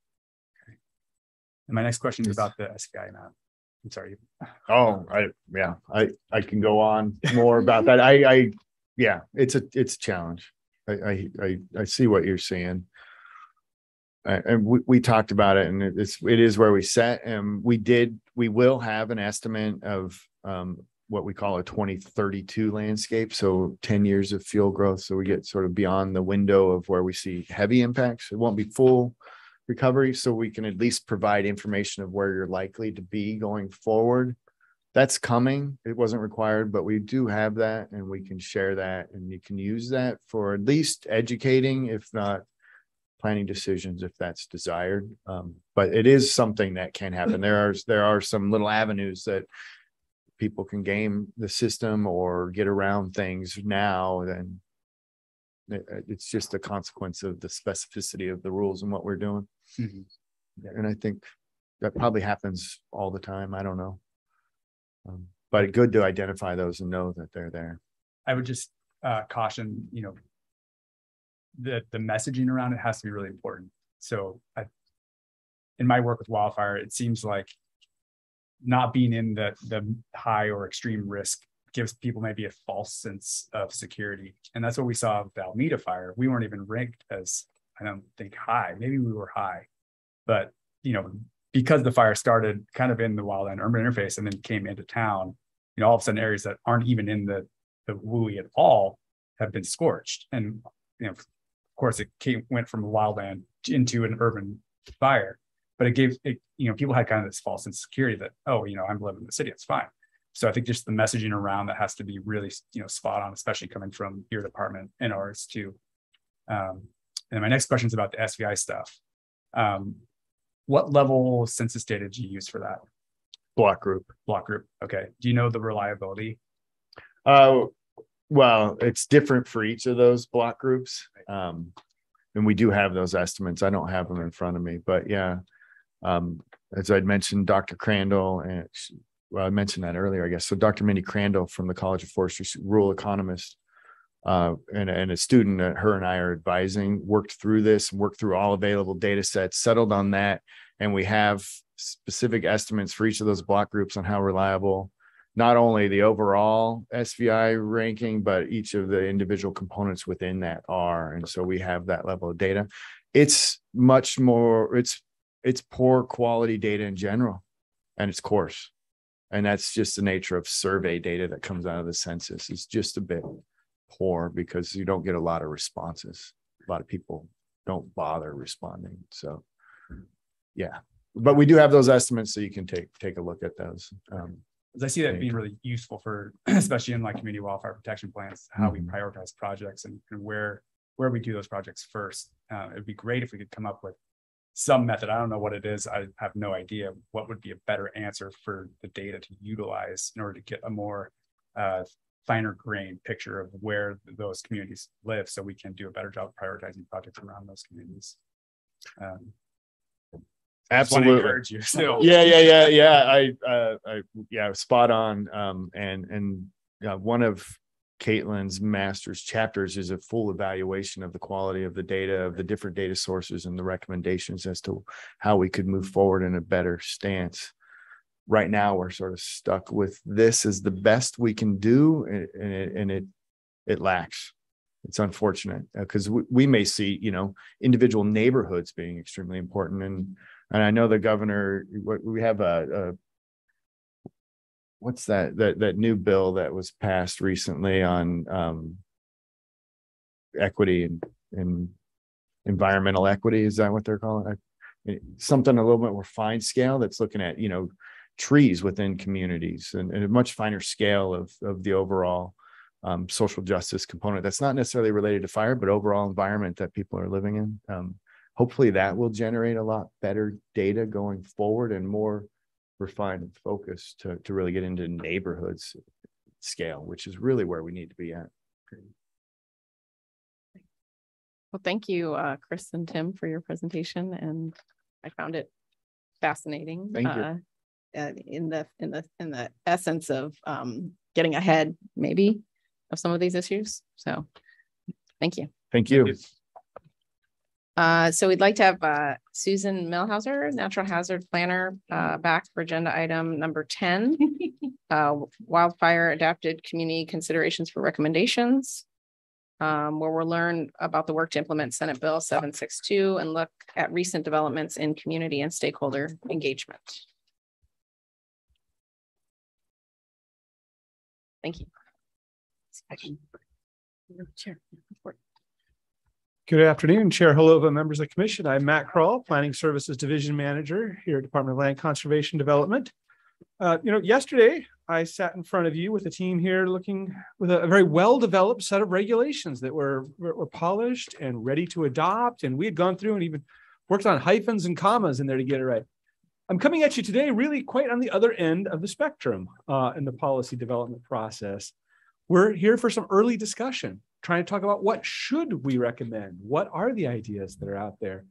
I've got a staff report. You have a staff report. And Susan will go over some of it here. But it's got background, it's got considerations, options. We could probably call it a menu of things to think about. But I'm not sure I would go even so far as to say that there are even really suggestions at this point, and certainly not recommendations that we are bringing you today. What we're hoping to do is hear from you and hear what do you incline to support? What kinds of things do you think? Maybe ask us some questions. What are things you'd like to investigate further? If you don't have final answers today, that's fine. In fact, that's probably better. But it's a good chance for us to get some ideas from you. Susan and the team have been doing a lot of this, listening to people, gathering a lot of information. And now I think we're kind of at a shifting point. Maybe this will be the turning point to really then get down and think, what are the recommendations that we're coming from the staff, from the department, and then be able to have something to bring back to you later. But we've been gathering a lot of info, and we want to gather ideas, thoughts from you, and then come up with some recommendations. So that's where we are for today. Thanks, great. Matt. Again, good afternoon, Chair Holova and Vice Chair Lilac and members of the Commission. I'm Susan Millhauser, Natural Hazards Wildfire Planner. And it was great for you all, I think, to get that overview of the wildfire risk map. And I took a bunch of notes about your questions, because I think there's some areas that our recommendations, not necessarily with how the map was put together, but ways it might be used in the future by local governments and by the state that I think are important considerations. As Matt mentioned, I'm going to go through the staff report. I do have a lot of slides, and I'm going to speak to some of them pretty quickly, but I did want to add some additional context about Senate Bill 762 and fill in a couple of the blanks. I think that Tim answered some of your questions related to work of our other agencies, but I'm going to go over that a little bit as well. Let's see if we'll get this to work. All right, so as I mentioned, we'll have some background. I'll talk about Senate Bill 762 and the agency coordination that's been happening and some of the agencies we're working closely with, what we've been hearing through our engagement process so far, as well as some of the lessons from recovery from the 2020 wildfires, and then have a conversation about some of the considerations some of the ideas for your consideration that could go into recommendations, and then talk about next steps. And then we have an opportunity for public comment. I don't believe anybody's signed up, so we have a little extra time. And I'm welcome to take questions as we go through. So please just let me know. Where am I clicking to? There we go. All right, background, okay. So I will note most of the photos in our presentation are either from Director Graff, our wildfire programs director, or from our DLCD image database. And then we have a couple from agency staff.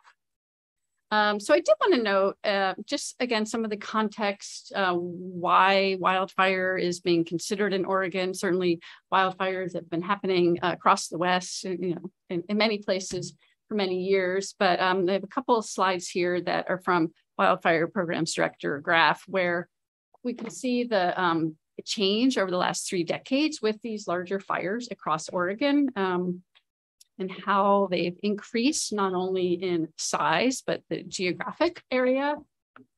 Here you can see on the lower left in the southwest part of the state, that was the Biscuit Fire, which in 2002 burned nearly 500,000 acres. And that's, it was kind of a return to mega fires in Oregon. They apparently it happened historically in the 1800s and late 1700s, but really that was the first fire over 100,000 acres in the more current times. And then we get to kind of this last decade, and you can just see the growth of those very large fires, as well as where they're happening. And it's kind of hard to see, but we can see fire in Lincoln County on the coast, which certainly was an area that hadn't burned in recent history. All right, so quick overview about Senate Bill 762. It is Oregon's proactive approach to address wildfire in a comprehensive way, and based on the National Cohesive Strategy. And it's really focused on creating fire adapted communities, developing safe and effective response, as well as increasing the resiliency of Oregon's landscape. And DLCD's focus really is on that first bullet, so fire adapted communities. Senate Bill 762 is taking action from multiple agencies, as Tim mentioned, 11 state agencies directly working on this, with the focus being to minimize loss of life and property, protect the lives of firefighters, protect and manage Oregon's forest assets, and really try to create more predictable and protected future for our communities and development at risk to wildfire. Here's kind of a graphic that gives you an overview, and this might be, that's not too small of a font, but we have on the left-hand side our State Wildfire Programs Director, Doug Graff, and he is working with the Wildfire Programs Advisory Council, which was both those, well, Doug's position, Director Graff's position, and the council were named in Senate Bill 762, so they have been stood up. And the council is meeting quarterly for the foreseeable future, so really looking at what the different state agencies are doing, and they issue a report to the legislature every year. As you've just heard from Oregon Department of Forestry and Oregon State University, they've been focused on that statewide wildfire risk map and the rulemaking, notification, and appeals process. Kind of in the middle here, we have the Office of State Fire Marshal and the Department of Consumer Business Services Building Codes Division, which they are focused on defensible space, community risk reduction grants, and building codes. And then there are several other agencies working on things like landscape resilience, workforce development through the Higher Education Coordinating Commission, which is a really interesting program, public health, air quality monitoring, and utilities. And I do have just a couple risk mapping maps or slides just to note some things that you've heard, but they're in here real quick. And I just want to also give a shout out to the other staff in the room and online who have been helping with this work. I will note, Tim mentioned Tim and Chris, both the Oregon Department of Forestry Rules Advisory Committee, and John Jennings and Sadie were our representatives. So DLCD did have a seat at that table and valiantly raised land use issues throughout, as well as issues around notice to renters in addition to property owners. So we've been having those conversations for a while. I won't go through this in much detail, but you did hear from Chris and Tim that the map will be updated regularly to reflect that risk, and that property owners can appeal, and the 60-day window for appeals is open now. They just mailed out their notices, and apparently they're getting a lot of phone calls and folks walking into OSU extension offices across the state wondering what to do. And so they're working hard to address people's concerns. I think this is helpful, and it might answer a couple more questions about how the map is being used. So the map has been created, it's available now. So the Office of State Fire Marshal is using that map to determine where their new statewide minimum defensible space requirements will apply. So those will be in the areas of high and extreme risk within the wildland urban interface. They also have grant programs that are targeted towards a variety of communities, but including socially and economically vulnerable communities. And it's my understanding those grants can be available outside of the wildland urban interface, so that may get to some of those communities or school districts. Right now they have a grant opportunity for hospitals and school districts in the extreme and high areas that can access funding for increasing defensible space around their buildings. And then the Building Codes Division is working on their updated code for the Oregon Residential Specialty Code. And I'll talk about that in a little more detail. And those, both those codes are anticipated to be adopted towards the end of this year and effective early next year. Actually, building codes will be effective October 1st, but they're phasing that in over 6 months. I had a question, quick question. Is the building codes specifically only related to those high risk areas? Yes, I should have said that. Yeah, so the building code will only apply in areas of extreme and high risk within the wildland urban interface. And we'll talk about that a little more as well in a couple slides. Building codes, here we go. Great question. So here's just, this is kind of a break in the presentation, but this is a great image from Headwater Economics, which has done a lot of work around wildfire adapted communities, costs for buildings that are using, you know, more fire resistant codes and construction methods and materials. But really we're talking about things like exterior walls, landscaping around the homes, the decking, the roofing material, you know, are there screens over vents, things like that. And again, to answer your question, yes. So the new updated R327 section of the Oregon Residential Specialty Code will apply in those high and extreme risk areas. It will apply to all new dwellings and their accessory structures, as well as replacement of exterior elements of those existing dwellings. And the Oregon Residential Specialty Code, and some of you may know this better than I, really only applies to 1 and 2 family homes. Other types of dwellings and buildings are not covered under the R327. So it doesn't apply to commercial buildings or multifamily, to manufactured homes. And so that's a little bit of a gap potentially, but that is what the legislation directed. That's, isn't that interesting? Yes, it's very that interesting. Multi-family homes are not given, that are usually more dense, are not given same consideration. Yes, and I will note that this issue has also been raised by members of the Wildfire Programs Advisory Council. So there are work groups looking at these different issues, and members of the council looking at the development in the WUI and the high and extreme areas and the land use are calling that out and saying, you know, perhaps in the next iteration of legislation, you know, the people should be looking at other types of development. That doesn't seem like an equity. That's an equity issue. Mm-hmm. We also heard from Building Codes Division that, you know, for an apartment building is built under the general building code, not the specialty code for 1 and 2 family, which in some ways, not necessarily always, but in some ways is more fire resistant to begin with. It is a heavier duty type of construction using a different kind of material. I could see but I certainly think it's an area that there'll be further discussion on. Yes.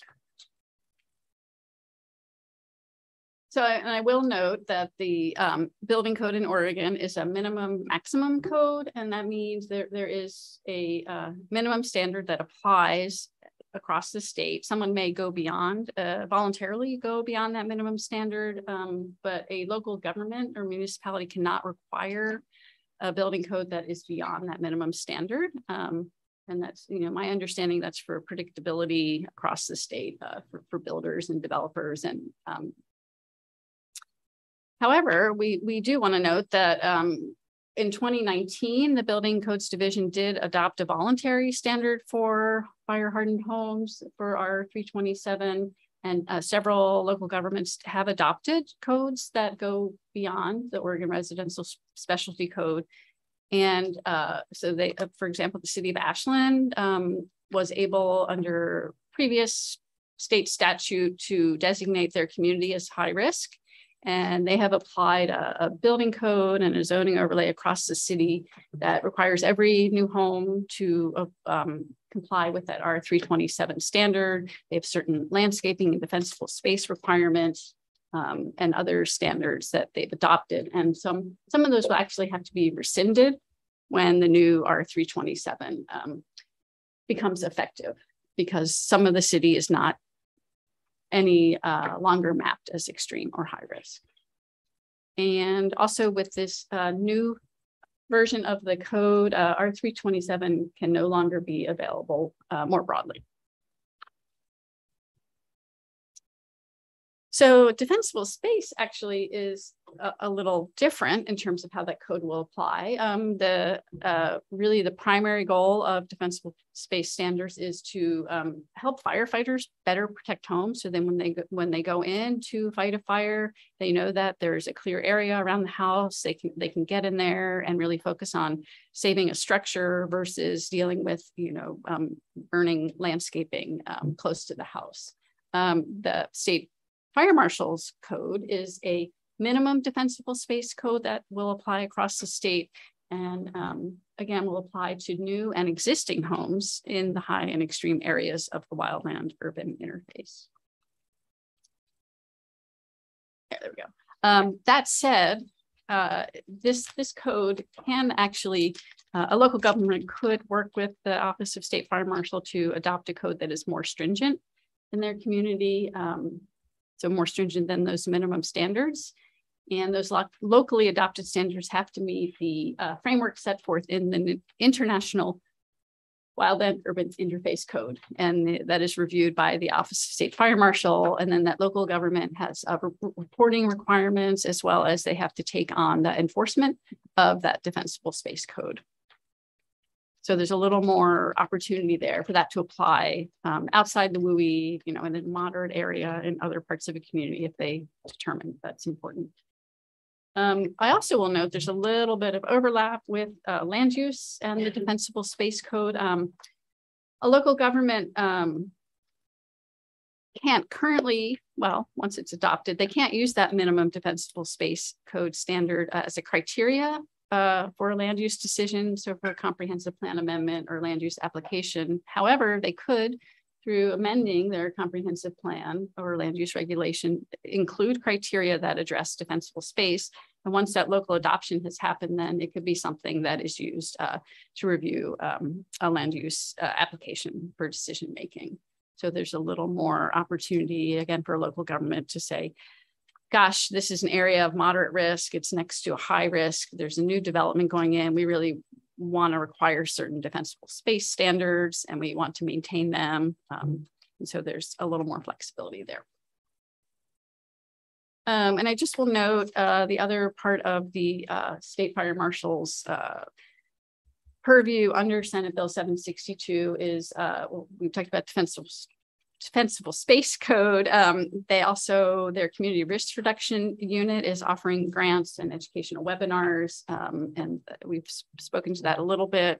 They will be more directly using that social vulnerability index map to determine where some of the grant making happens. And again, I think they have some more latitude within the bill to apply those more broadly outside of the WUI and potentially in areas of moderate risk. So they're using that. I don't know exactly how they're evaluating that, but they're in the process of developing those programs. They also have a couple other programs that are funded under Senate Bill 762 around a local fire department response. They have upped their staffing in their regional offices. They have grants for fire apparatus purchases by local fire districts, as well as wildfire response resources that they are ramping up. So Commissioner Lazo. Oh, yes, Question? please. Hi, Hi, Susan. Commissioner Lazo. Thank you, Chair. I just a quick question when you were talking about the intersection there with land use and the defensible space.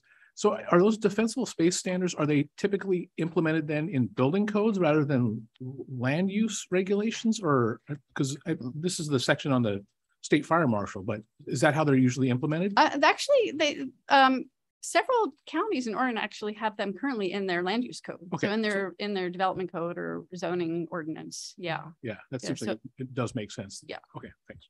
In some ways it does, but however, they're an ongoing requirement. And that's why the State Fire Marshal is going to be involved in it, because building or development code is usually you review the development at the time it's going in, and then you're pretty much done. Whereas the State Fire Marshal is going to have to come back and review these properties on a regular basis to see, because brush grows. Yeah, so maybe defensible design standards to some degree then. That could certainly, yeah. Yes, design. And actually, if the local government has adopted them, that local government or the fire agency would be responsible for returning and inspecting, or, code enforcement or some local government authority. Commissioner Boyer. So because you're going on to land use and I had some building code questions. Sure. So there was one bullet that talked about the replacement of exterior of existing buildings. So my mind kind of went down, okay, the handyman doing the work, how does he get notified if the handyman or the contractor does not live in the high risk area, are they getting this notice of this new, thinking about if they're outside the high risk area, how would they be notified that they're supposed to be? I'm assuming that the business license, it would go out as a mailer to these people holding their contractor's license, but are they only going to mail them to the ones in the high risk area? Or, I kind of kind of my mind went down that path for some reason. So I got confused.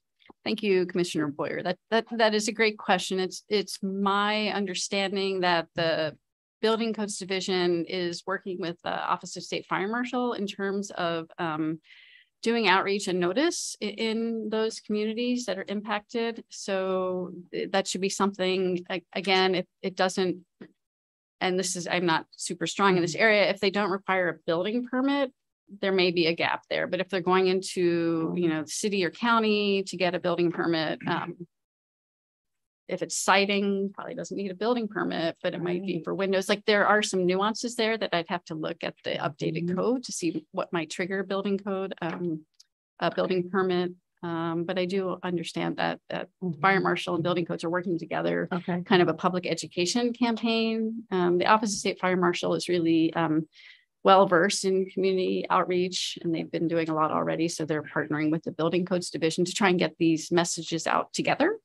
Right. But I'm assuming that messaging is always going to be in the high risk area. And so my concern would be if this particular one doing the work did not live in the high area, the high risk area. Yeah. So so I just wanted to flag that. A couple of other things. You were talking about grants. So our Soil and Water Conservation District in Yamhill County applied for a grant with the Siletz tribe, and we received funding to build a fire trailer for properties that we own. So we received and we got to build our own fire trailer for yeah. What is a fire trailer? Well, just like with a big water tank and a hose and a I guess maybe I'm not using the right term. No, I'm sure you are. Fire suppression trailer. Yeah. So I mean there's some interesting avenues or resources. And then our conservation district in Yamhill County received funding from our county commissioners to hold a wildfire workshop prevention workshop. And the funding came from, I had to ask where the funding came from because I couldn't,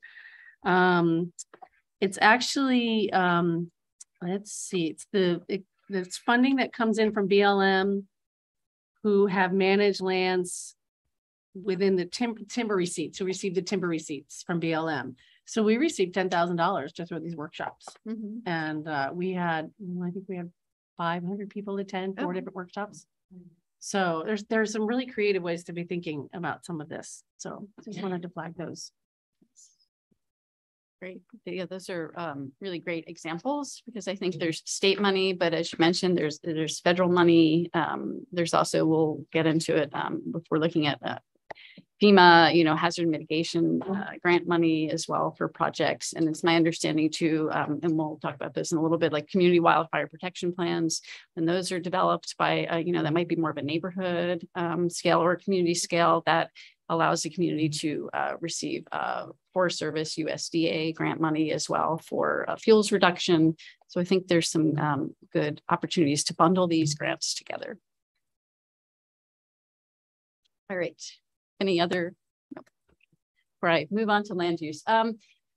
So I will note under Senate Bill 762, DLCD has been tasked with coming up with recommendations for the Wildfire Programs Advisory Council and the legislature, recommendations for potential updates to incorporate the wildfire risk map and minimize wildfire risk through the statewide land use planning program, local comprehensive plans and zoning codes, as well as identifying local and state resources that may be needed to implement these updates. And there's a provision, that we may allow for regional differences, which, understanding land use in Oregon, there can be some regional differences. We don't exactly know what that means. So if you have feedback, with your experience being from different parts of the state, we would welcome that. I think the risk map itself, because it's based on vegetation, incorporates some of those regional kind of landscape differences, but there may be other differences that we would be open to hearing about for sure.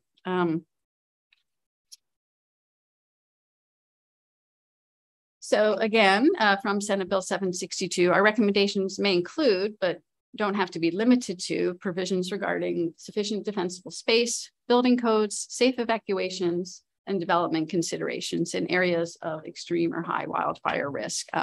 This doesn't preclude that our recommendations might also look at areas of moderate risk, and we may want to look at areas inside the wildland urban interface and outside the wildland urban interface. In terms of the building codes and defensible space, our recommendations, certainly won't touch the actual content of the codes that are being developed by our partner agencies, but we may have some recommendations around defensible space, for example, that are related to how a local government could incorporate into their land use plan. I'll also note that many counties in Oregon have standards already that address defensible space, particularly in the it's home siting and forest zones. So there are specific standards that talk about areas that have to be clear around the house, having, vent caps, having a water supply, having access, some things that maybe aren't addressed in the new defensible space code that we may have some recommendations about. The recommendations have to be completed by October 1st. And we talked about resources, and this is who our report is due to. So the council and the legislature. And the council may look at our recommendations and have some additional refinements or additional suggestions they also want to advance to the legislature. They have a report due at the end of October. So they're working through that process right now. And I will note under Senate Bill 762, DLCD was tasked with providing a 0.15 FTE support to the Wildfire Programs Advisory Council. So I've been serving in that role, and it's actually been quite fascinating to attend their meetings and hear the concerns. And I've been working with the WUI and Land Use Work Group, which we're actually giving them a presentation at 4 o'clock today. So lots of presentations today, just where we are in our process. But so there's some really good conversations that are happening at that level too that we can take into account. So here's a little bit about what we've been hearing through our community and stakeholder engagement process. We really kicked things off by developing a engagement plan in January. We were working with a great consulting firm to help us with the outreach and engagement work. We had some check-ins with the commission over the last couple of months. We had an in-person check-in in February, and then some updates in the director's report since then, and also checking in with the Citizen Involvement Advisory Committee. We held 4 community listening sessions in April, and those were held willy, but we were able to have people in breakout rooms talk about regional concerns. So some were geared more towards the Willamette Valley and coast, others Southern Oregon, Central Oregon, Eastern Oregon.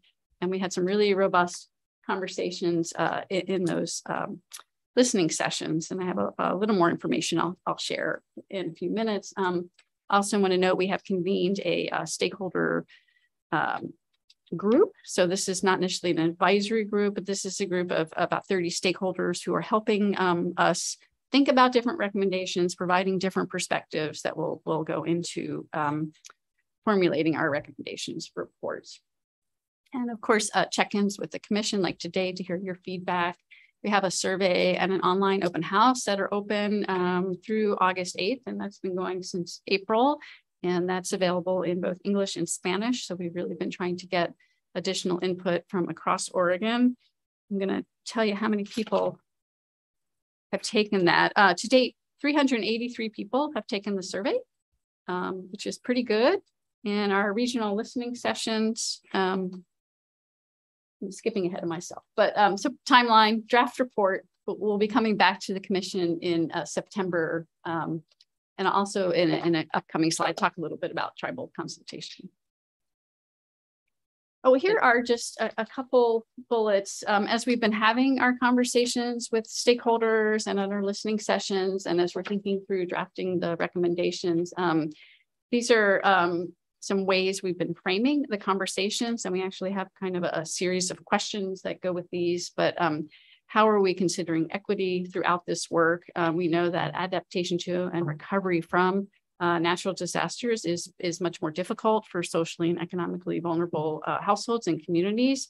So we're really trying to understand how those potential unequal impacts can help, direct resources or opportunities in our work. We're thinking about how do we protect what we have. So our areas in the state, in our communities that are already developed, what types of land use strategies might be appropriate there. Also thinking about how we're planning for growth, which I think is really the broader kind of policy conversation we'd like to have with you today, but new areas being opened up for growth. What does a wildfire adapted community look like in those areas? Are there certain areas that make sense for new development and other areas maybe not so much? And then again, planning for safe evacuation, those land use and transportation considerations, and really trying to think about integrating that statewide map of wildfire risk, which we were called out to do specifically. So what does that look like? We've been asking stakeholders, we've been asking community members. Last couple here, thinking about wildfire recovery and mitigation and how that might inform our recommendations. And lastly, what is the needed funding? So again, we'll have some pretty broad recommendations. It's a little challenging to understand what levels of funding might be needed from local governments when we don't really have specific requirements at this point, but trying to have those conversations. What types of resources might they need? Technical resources, what types of staff resources does the agency need? So I will just pause here for a second, and here's a map of our community listening sessions. And these red dots show where all the people were who joined us for the Zoom meetings. So across the state, really great representation. I mentioned, I didn't mention this number, but we had 157 people join our 4 sessions, and they reported that they represented 117 organizations. And it was a really good mix. We had elected local, we had a couple state representatives, we had homeowners, we had folks with in communities that have done a lot of work already to become more wildfire adapted, people impacted by the wildfires in 2020, really a broad cross section. I had a question. I wanted to know if was there any the diversity of racial diversity of folks that participated in these activities, considering demographics in various communities. It'd be nice to know about that, and if there was any culturally specific outreach that was done, because I know in some of the communities there's a large Latinx population, and whether we were intentional in our outreach in that regard. Yeah, thank you for that question, Commissioner Holova. For the community listening sessions, and I'm going to look to Sadie, we did not collect that specific demographic information. We did collect, where they were coming from.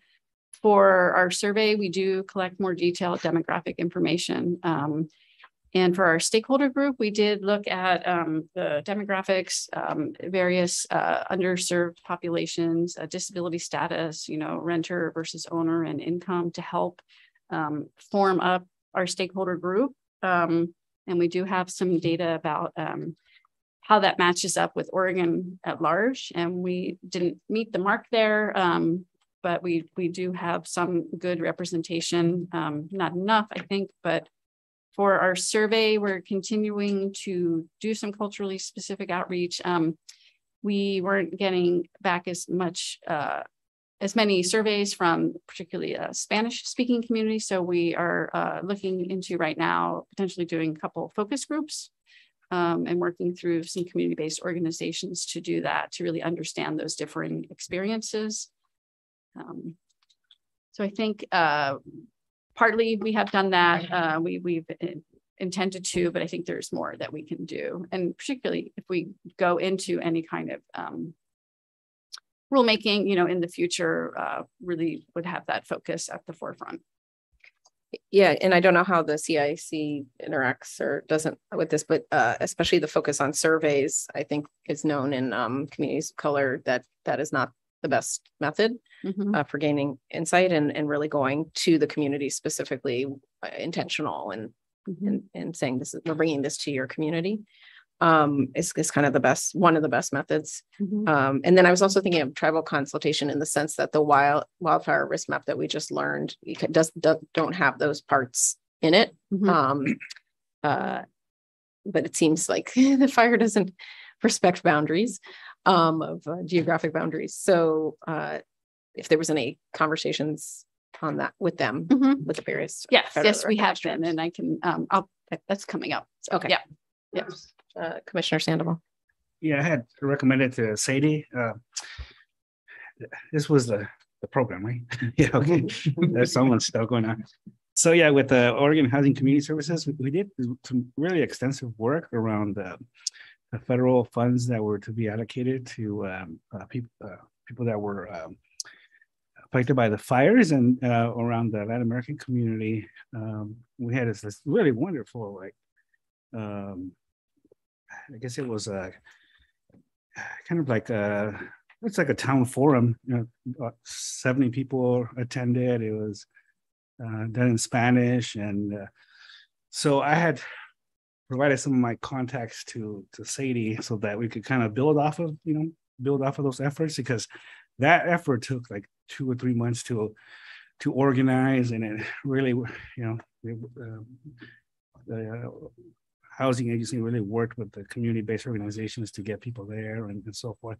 So somehow we can kind of work with those efforts that have already been happening. I think that's one way to do it, or else, yeah, we would need a lot of resources to do it well, because it is pretty intensive as form of outreach, right? So, but yeah, so I'm hoping that'll materialize. Yes, thank you, Commissioner Sandoval. Yes, and thank you for connecting us with Alex Campbell, and we are following through on that and determining if there's a way to connect with some of those groups to have more direct conversations. Yeah, and part of there's a lot of reasons why I would bring it up, but one of them is anything that results in regulations that, where the input given are wealthier or homeowners, or will play out very differently if a community is not like that. So kind of understanding those nuances, I think, is important to the final regulations and recommendations. And then also if education recommendations come out of it, what is the best way to interface with folks so that they don't get left out of the information that happens afterwards. So that those are thank you. Those are great points. I appreciate that.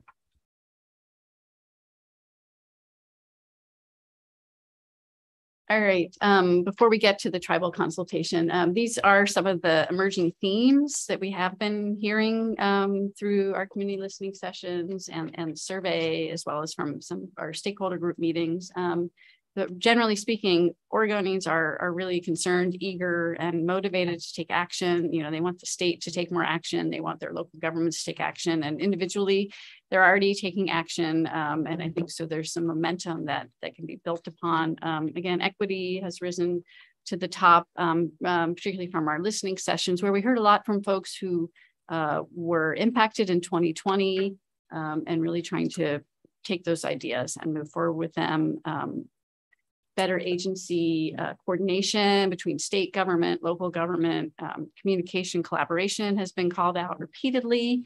More accessible and reliable education and communication materials are really needed. So not only language access, but where you live and your access to internet is really important, as well as digital literacy. Do you even have access, to a computer? We have a member of our stakeholder group when we were talking about the wildfire risk map last month, and he lives in the valley, but in an area where he does not have great internet. And he said, if you're telling me to look at this map and play with the wildfire risk explorer, he's like, I can't even, access it. So that's not a great resource, for me and my neighbors, because we can't even take a look at it. So really trying to keep those concerns at the front of mind as we're working on our recommendations. Also heard, some conflicting themes, but one size fits all approach won't work. But folks are also really interested in consistency in application, that there are benefits to that. So there's perhaps a hybrid there. And then we did hear a lot about community specific concerns around evacuation planning. So you may have a community that is evacuating, livestock and horses and things like that, which might have a different set of evacuation needs than, a small town, for example. Couple more, a little more related to land use, that there's definitely some potential conflicts around development considerations. So we have heard raised, well, if you're thinking about more regulation for housing, you want to add not necessarily DLCD, but that it's going to be more expensive to build, to be fire hardened. And, you want all these other standards, but we have a housing crisis. Like, how are you going to make that all work? And so definitely at least a perception that there's potential for conflicts there. And with most, or if not all, land use, there's that balancing the private property interests and the needs of individuals with the greater community needs and benefits. And we've also heard that local planning agencies, local governments should have flexibility for any kind of statewide implementation. We also heard, interestingly, from particularly in our community listening sessions and some in our survey, that there are areas where folks really, they knew, this was before the map came out, that they were going to be mapped as like moderate risk. Some areas in the Willamette Valley, there was one area in Corvallis that people spoke about a lot, where they are surrounded by state forests or OSU forests, but they're moderate risk, and they're doing all they can for defensible space, but because they know it's the right thing to do and their neighbor's not doing anything. So they're worried that they could be at risk. They also would like access to some of these resources, and how we address that through our land use recommendations is yet to be seen, but something that we really wanted to flag. And then that gets us to funding and resources for local governments and community members to implement any types of recommendations will be critical. And lastly, infrastructure really keeps coming up over and over again. So not only areas that are already built, so how can utilities like water and sewer and electricity be made more fire resistant or more wildfire resilient, but also future development. How can we be thinking about wildfire more holistically?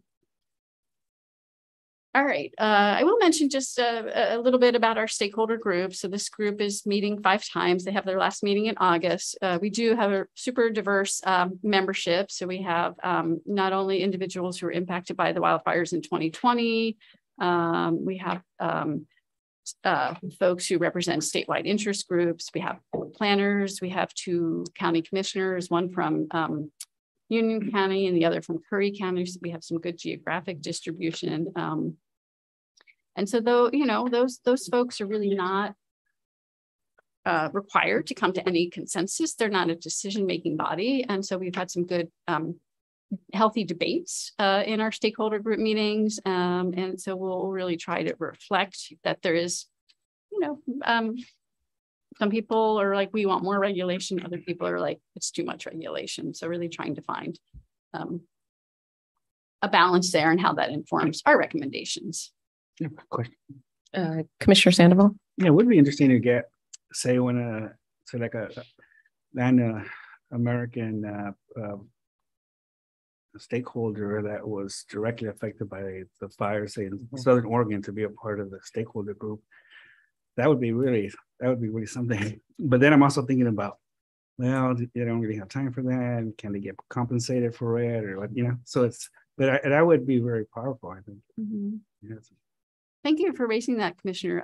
We are actually providing a stipend to one of our stakeholder group members who identifies as a Latinx community member, and he has not been directly impacted by wildfire, but he has wildland firefighting experience and lives in a rural area in the Willamette Valley. And he's been a great addition to, or a great member of the group. And actually is the person who's brought up data equity and has had a lot of important input. So we're working in that direction.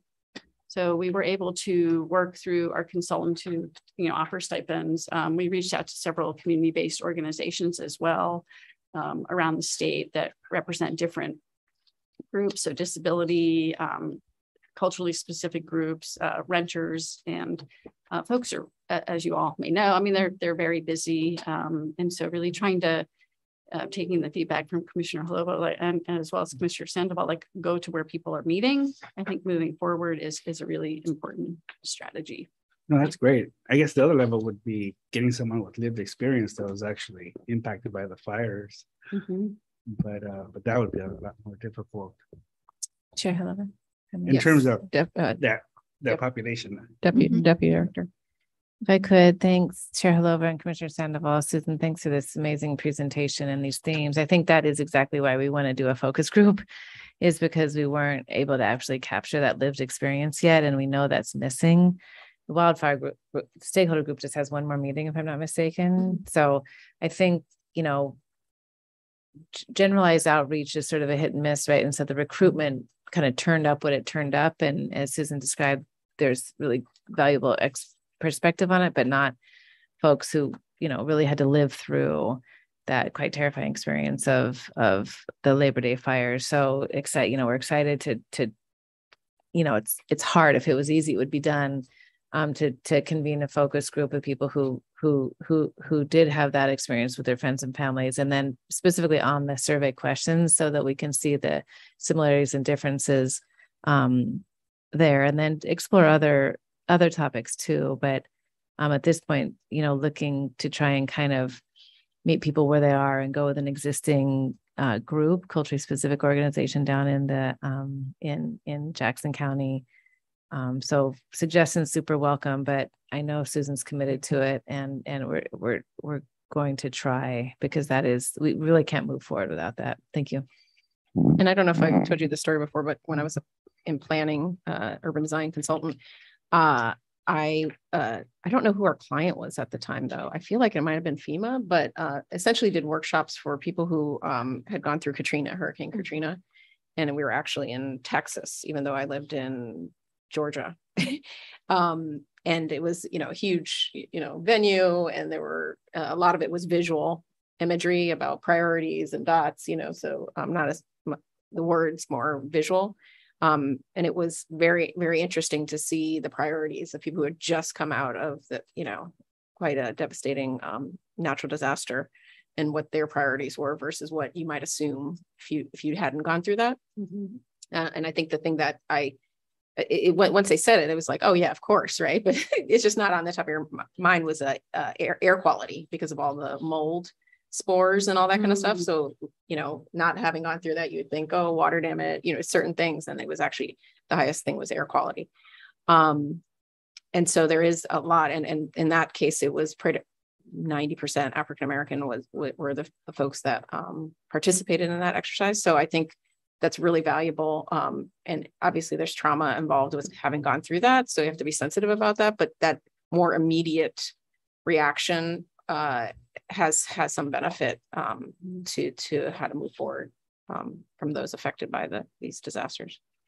I would, as I would notice, when thinking about this, we're trying to look ahead as far as mitigation and trying to prevent this from happening. And so it is useful to hear from people who've been through it.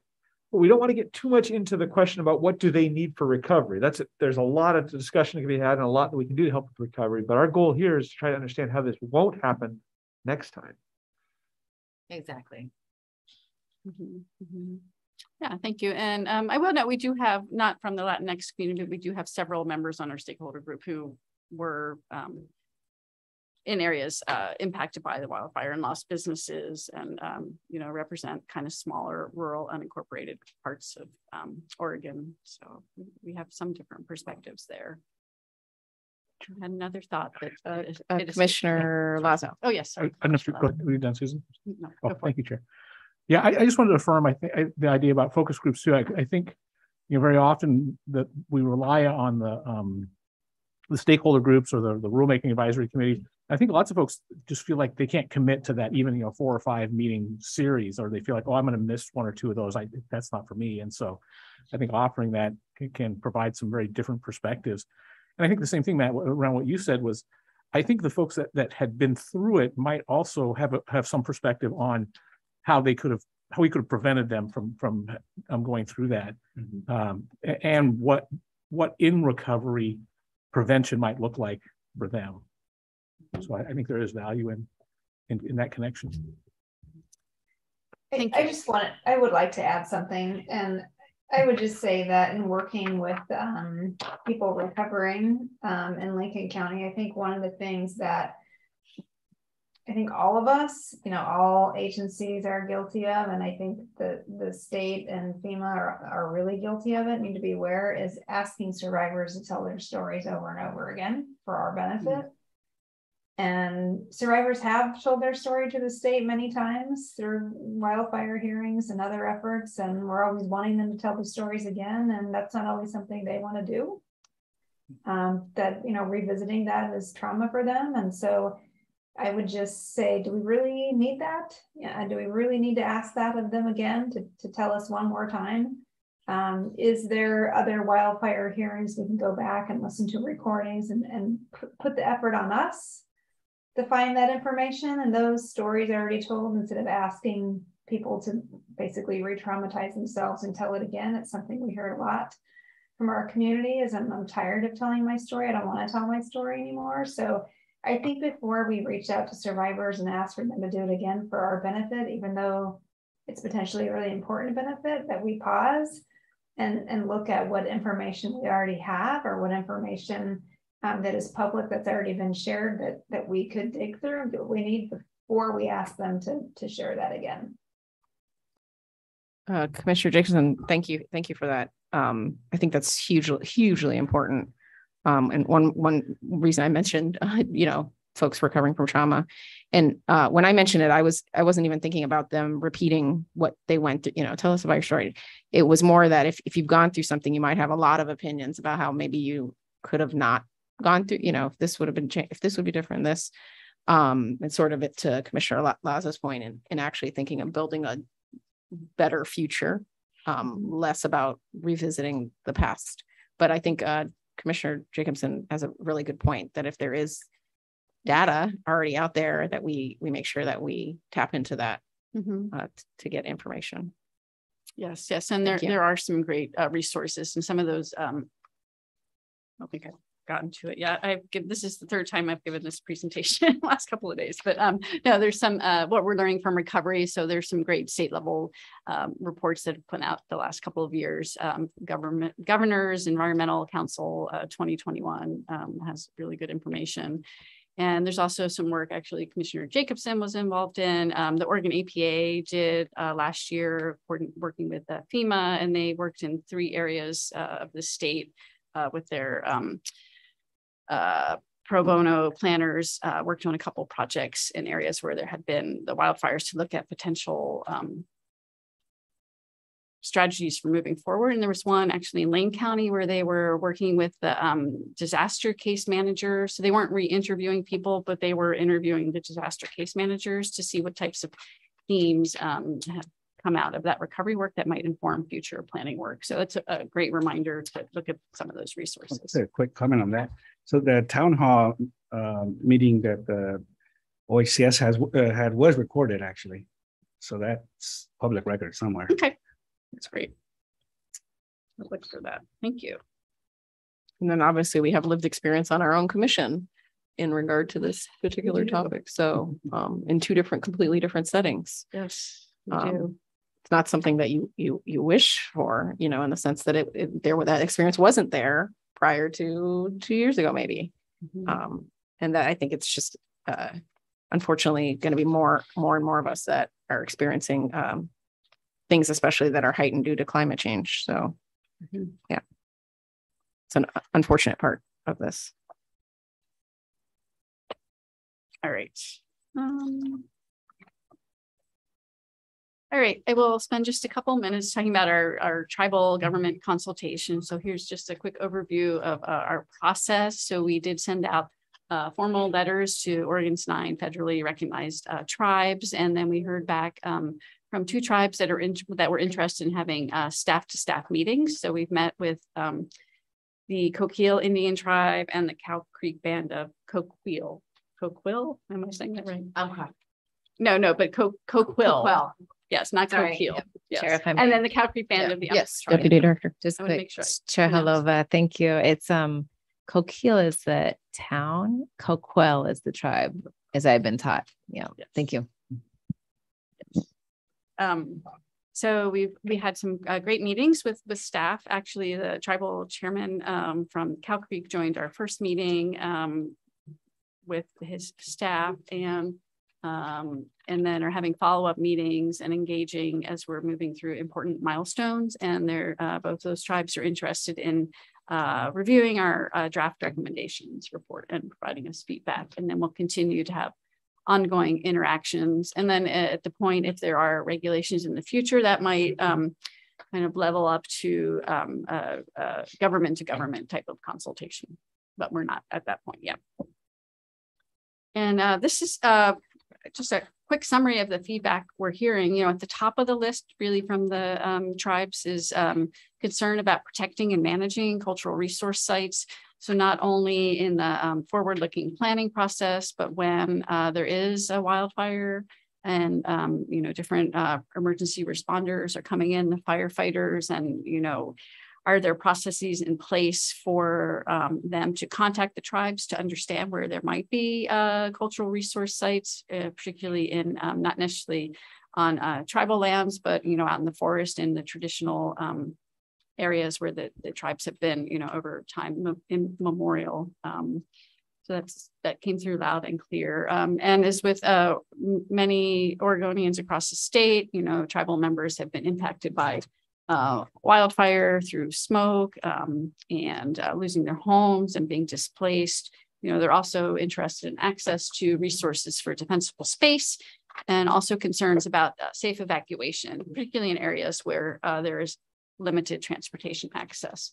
And then more on the planning side, there was interest in really understanding what would be potential long-range land use impacts to tribal fee lands. So the tribes do own lands outside of their trust lands. And so they want to understand how local governments planning requirements might apply to them in the future. Also interested for the tribal trust lands, you know, what might be adjacent land uses that would impact their land in terms of wildfire risk in the future. And really a strong interest in ensuring that any new development that happens in areas, you know, of extreme or high risk or close by, that really, that those areas be planned in a way that reduces risk.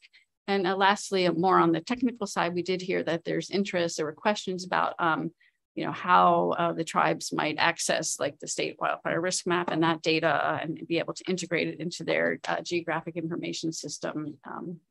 So a little more there about information sharing. So we did talk a little bit about recovery, but I did want to know, you know, I have reviewed, take off my glasses so I can rebuild. Oh, I mentioned this, recovering and rebuilding from Oregon's 2020 wildfires. And these are the key findings and recommendations from the governor's Wildfire Economic Recovery Council. And I pulled out a couple themes, or what, you know, what we've been hearing, a little more related to land use, but really that people are interested in remaining in their communities, you know, after a wildfire. So how can we think about planning going forward that can help them do that? You know, a clear and coordinated information sharing is key. And then really kind of these next bullets fit under, you know, how can planning in advance help communities build back better? So are we talking to rural communities about what opportunities are needed in their specific areas to lift them up? Are we setting them up to rebuild in a, you know, cost-effective and energy efficient and fire-safe manner? You know, how and where we rebuild is really important. So not only are we talking about fire-resistant communities, but are we also rebuilding in areas that avoid other related hazards like floods and landslides? And again, utilities have continued to come up because those were greatly impacted in the Labor Day fires. And then concerns from local governments around short-term revenue losses throughout the recovery. You know, they've been hearing feedback that WUI's wildland urban interface strategies and codes need to be updated to be more robust. And these last couple really fall under natural hazard mitigation plans. So really updating natural hazard mitigation plans and looking at some specific risk assessments and priorities for mitigation actions around public safety, infrastructure, natural resources, and cultural resources. All right, now we get into the little bit more detail.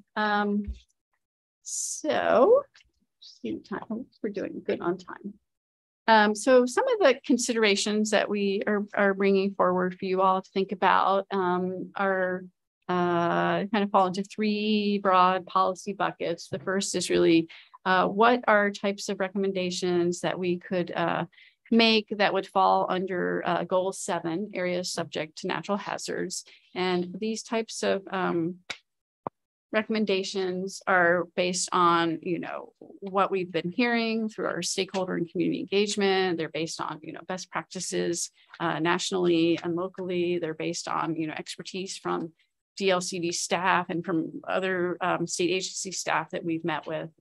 So really just trying to start the conversation here. Under goal 7, it has broad policy support, but goal 7 doesn't have actually any implementing rules that fall under goal 7. So perhaps there's an opportunity for rulemaking that would help clarify some of the outcomes of goal 7 related to how local governments respond to new hazard information. So the statewide map of wildfire risk is a new risk map that local governments under goal 7 should be responding to. How they respond is not clearly spelled out. They could take, I think it's a 3-year period. They could look at that and say, oh, we saw the map, we're responding, we're not going to do anything about it. So really trying to understand if there's some opportunities there to have a little more consistent approach. Maybe there are some minimum requirements or expected outcomes. Another area that's come up, as we saw in some of the previous slides, but also in the 2019 Governor's Wildfire Council report, which was the council prior to the Wildfire Programs Advisory Council that really fed into the development of Senate Bill 762, was really highlighting the integration of natural hazard mitigation plans and community wildfire protection plans into comprehensive plans and implementing codes. They are often standalone plans that might be referenced by the comprehensive plan. They identify different projects and strategies and priorities, but again, might not be codified or brought into policy where there's actual requirements that those projects be carried out or codes be updated. And then lastly, I do want to mention that under goal 7, there are different, there's potential to incorporate, I'm having a moment here, sorry, opportunity to highlight areas that might help a community be more eligible for FEMA, Federal Emergency Management Agency funding or other federal funding, like through the adoption of a community wildfire protection plan and the natural hazard mitigation plan. While goal 7 doesn't necessarily direct what happens there, FEMA, there are requirements, they're voluntary, but if you want post-disaster mitigation funding, you must have an adopted plan. The state has an adopted natural hazard mitigation plan. And so there may be additional requirements under those plans that make a community more competitive for FEMA funding. There's also an opportunity under goal 7 to address overlapping hazards. And we know there's flooding and post-wildfire landslides and mud flows.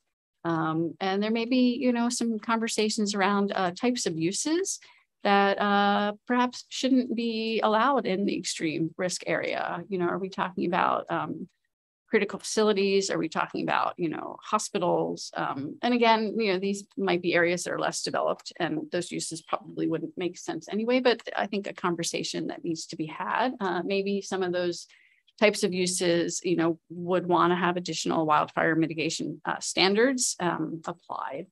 And then lastly is kind of a more broad policy level discussion about are there changes in land uses through zoning from resource or non-resource lands like residential uses that could have the future result of expanding the wildland urban interface. We got touched on that a little bit with the presentation from Dr. Dunn, but as you're adding more development in an area that is not developed to very high density, and you have more than one home per 40 acres and something gets partitioned and you're adding more homes, does that increase the boundary of the WUI in areas that might be are extreme and high risk? And then those areas could be developed at a lower standard, but then they become high or extreme risk. A little bit of a chicken and the egg. To help communities, if there were to be, requirements or rules under Goal 7, similar to what the agency has done with other rulemaking, there might, we would look towards the development of model codes and guidance. So, model code would include zoning and development code and subdivision ordinance language. We could have potential comprehensive plan policies, as well as best practices for developing and integrating natural hazard mitigation plans and wildfire protection plans into comp plans, and addressing those overlapping hazards and identifying guidelines for equitable engagement strategies.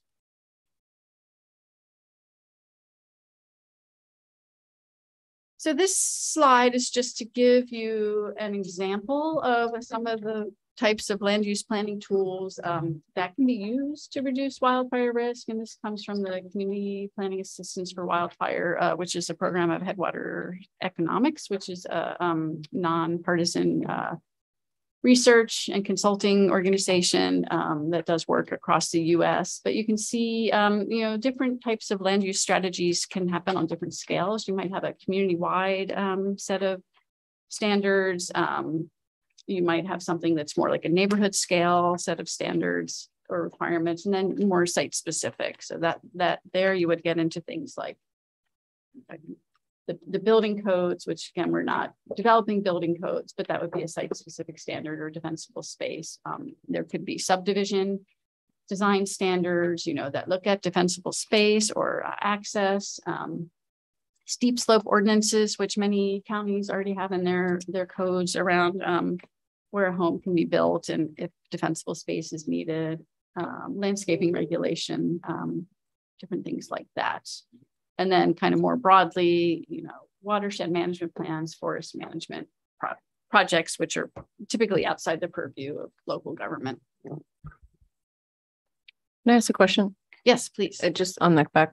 Yeah, Plaskrat. It makes me wonder, maybe this is not the right way of thinking about it, but I know there's some communities that have to completely rebuild parts of cities due to a fire event. It seems like one could talk about all of these different ideas within the context of how do we rebuild this particular community, because I presume those communities have to have those conversations anyway. Mm-hmm. So I didn't know if there were any opportunities to kind of listen in or be a part of any communities trying to figure things out that then could have some of these elements as a part of them. Mm-hmm. Yeah, that is a great question. And I know that several of our regional representatives are involved in some of those conversations. So up in the McKenzie, Lane County, and in Santiam, and definitely in Southern Oregon. I know that the Mid-Willamette Valley Council of Governments is doing a lot of work up Detroit and in that area as communities are looking to rebuild. And I actually, Craig Carmichael is on our stakeholder group. So we're trying to stay connected with people working in those communities to see if they're able to take some of these best practices and put them in place. I'm seeing, I could imagine a public meeting where one had a blown up version of this map of the different ideas, and then a robust conversation about, does that apply to us or not? Where would we use such tools in our community or not? And one could learn the issues through that immediate, robust conversation that you wouldn't get in a theoretical version of it. That's sort of what I was speaking toward in the Katrina case. It's like whole communities were gone. And then it's like, okay, now we need to put this back. It's a very different conversation for the community than if you had talked about that without that context. Like in case a hurricane came, what should we do? It's very different after it than before it. Yeah, and I'm looking at Commissioner Warren. I don't know, have you all, down in talent, I mean, are those kinds of conversations been happening? I know there are a lot of projects happening across the state, and I'm trying to stay plugged in. It was just and Matt maybe can speak to this as well, but the DLCD has the land use state recovery function for the 2020 wildfires. And so there's meetings that FEMA pulls together where all the different state agencies and federal agencies that are working on projects in different parts of the state that were impacted by those wildfires are talking about projects, and some are more land use focused. Some are, I think I heard at the last meeting, Talent's working on like an urban forestry management plan. So it's not exactly what you're saying, but they were talking about that. And I'm thinking, I hope they're considering, wildfire resistant species. But so I think in that context, those projects are happening, but maybe not at the scale you're talking. Those are all different things within that discussion about the very different things. And I know those conversations are happening in Southern Oregon, but I think what we're going to run into probably with this project too is there's no silver bullet, right? There's not one thing we can do that will protect every community. It's going to be a series of things, and they may all be small things, and in some sense they may seem kind of silly or redundant, but it, coupled with other actions, will help to encourage our communities to become more fire adapted. From my perspective, the number one thing that we should be focused on is our Goal 1 update and how that interfaces with Goal 7, and how we require engagement with these communities who are more socially vulnerable. That's where I've gotten to with my research and conversations and surveys and stakeholder groups and all of that. And it's easy for us as a statewide board to try to come up with something to help make people feel safer. But I think that also works against what we need to be talking about, is that we're not necessarily safe, even because, if you look at the WUI map, for example, because you're in a low hazard area, does not mean you're not going to burn at all. It doesn't stop the fire at all. So I think continuing the messaging, especially around community engagement of, we live in a different time. Fire regime's changing, climate's making things more exacerbated every year. We have to take our own personal risk into account and really be thinking about what we need in order to prepare for and also to recover from wildfire. But there's no silver bullet that I've come across so far. And I don't know if Commissioner Jacobson, if you have anything. I do, thank you. Yeah, just picking up off of what Commissioner Warren just said. I mean, one of the struggles that I have with any of the mapping exercises taking place is that it shows the coast consistently as low risk. But we lost 300 homes in 2020. So just as Commissioner Warren said, low risk doesn't mean no risk. And the map itself and the legislation behind it reinforces the message on the coast that we don't need to worry about wildfires when we actually do. And so it's very challenging, because that's what we use to guide how we spend our limited emergency management dollars. So people don't think it can be here, so they're not prepared for that. And that's reinforced by maps that show that when they do happen here. And historically, we have had very large fires on the coast. Tillamook Burn was a very large fire. We've had other very large fires in the Wallport and Beaver Creek area in Lincoln County. So it's not that they don't happen, that they don't happen in frequency. And the maps kind of reinforce that. And so it makes it difficult to get over that when doing community education, because people are like, well, we're low risk, we're okay. But I think in the recovery piece, and back to kind of your question, Chair Holova, with rebuilding, I mean, something that we're struggling with, and I think a lot of rural Oregon is that burned, is people want to stay rural. They don't want to come into larger communities. They want to plant all their trees and put all their vegetation back. Many of the neighborhoods, not many, all of the neighborhoods that we lost in Lincoln County were very treed and very dense, and people are planting trees and wanting that density and perceived kind of privacy back, even though they already went through a wildfire. So I think it's also how do we change our expectations of, you know, privacy and prettiness in the neighborhood and all of those things that people are used to having in rural communities without the dense vegetation that used to kind of create that for them. So it is a struggle still with kind of wildfire education in a community that had a major fire. Not so much for the people that went through it, but kind of for everyone else that has moved on. And when it comes to kind of rebuilding, Jesus, I could write a book on that. I won't go into it, but there's just a lot of pieces to the recovery work that are challenging. Not so much with the land use system, but just in having available land on the coast to rebuild and having the services there in places that septic tank can get in and those types of things. So being very limited on the buildable land that we have, it's very difficult to find places to rebuild for people, but thanks.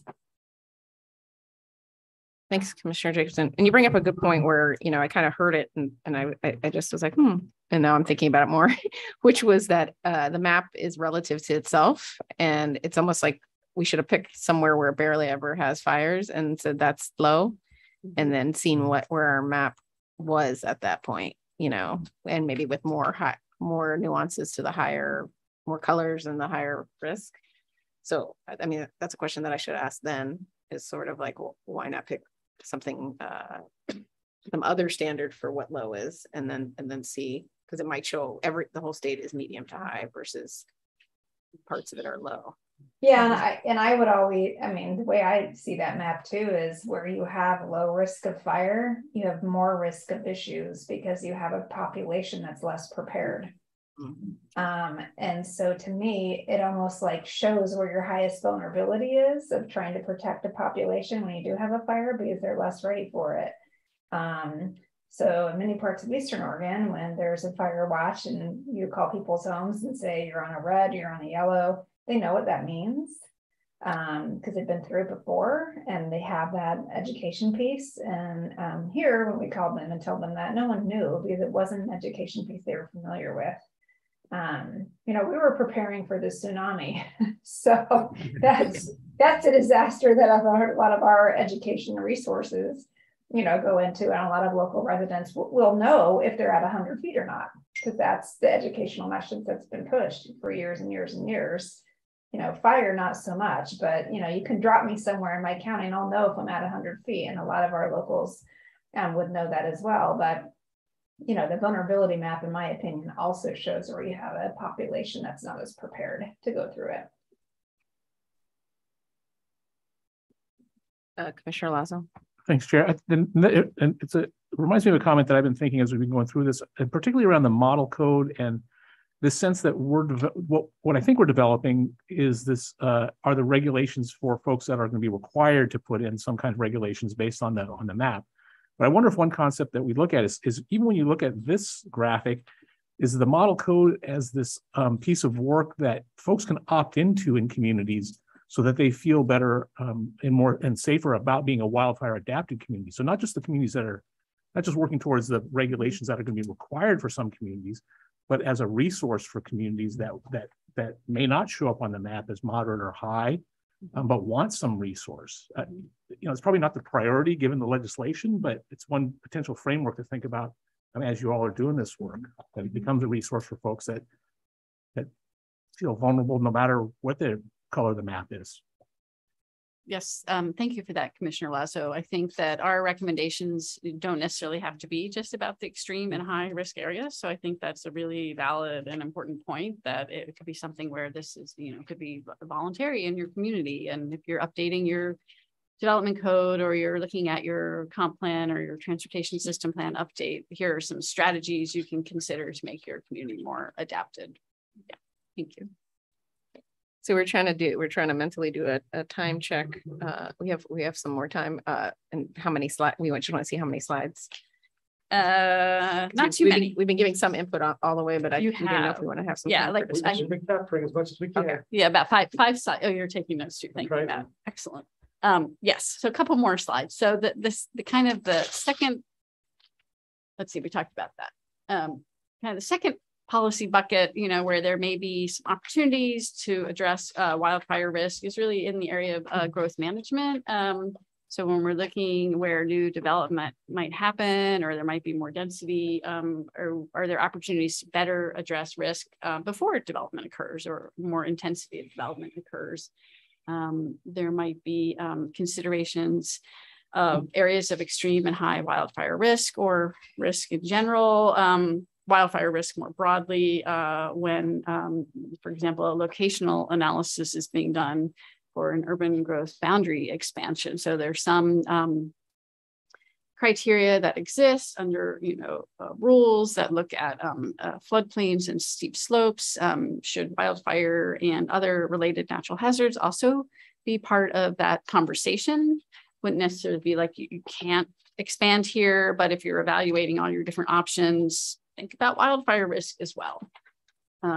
Another set of considerations around growth management might be looking at, the evaluation of the provision of services, which certainly is done already for expansion areas, or even if a city, this is not necessarily DLCD, but a city goes to, annex an area, can they provide water and sewer, et cetera. But really in the area of a high or extreme wildfire risk, like what is the additional needed capacity in that area?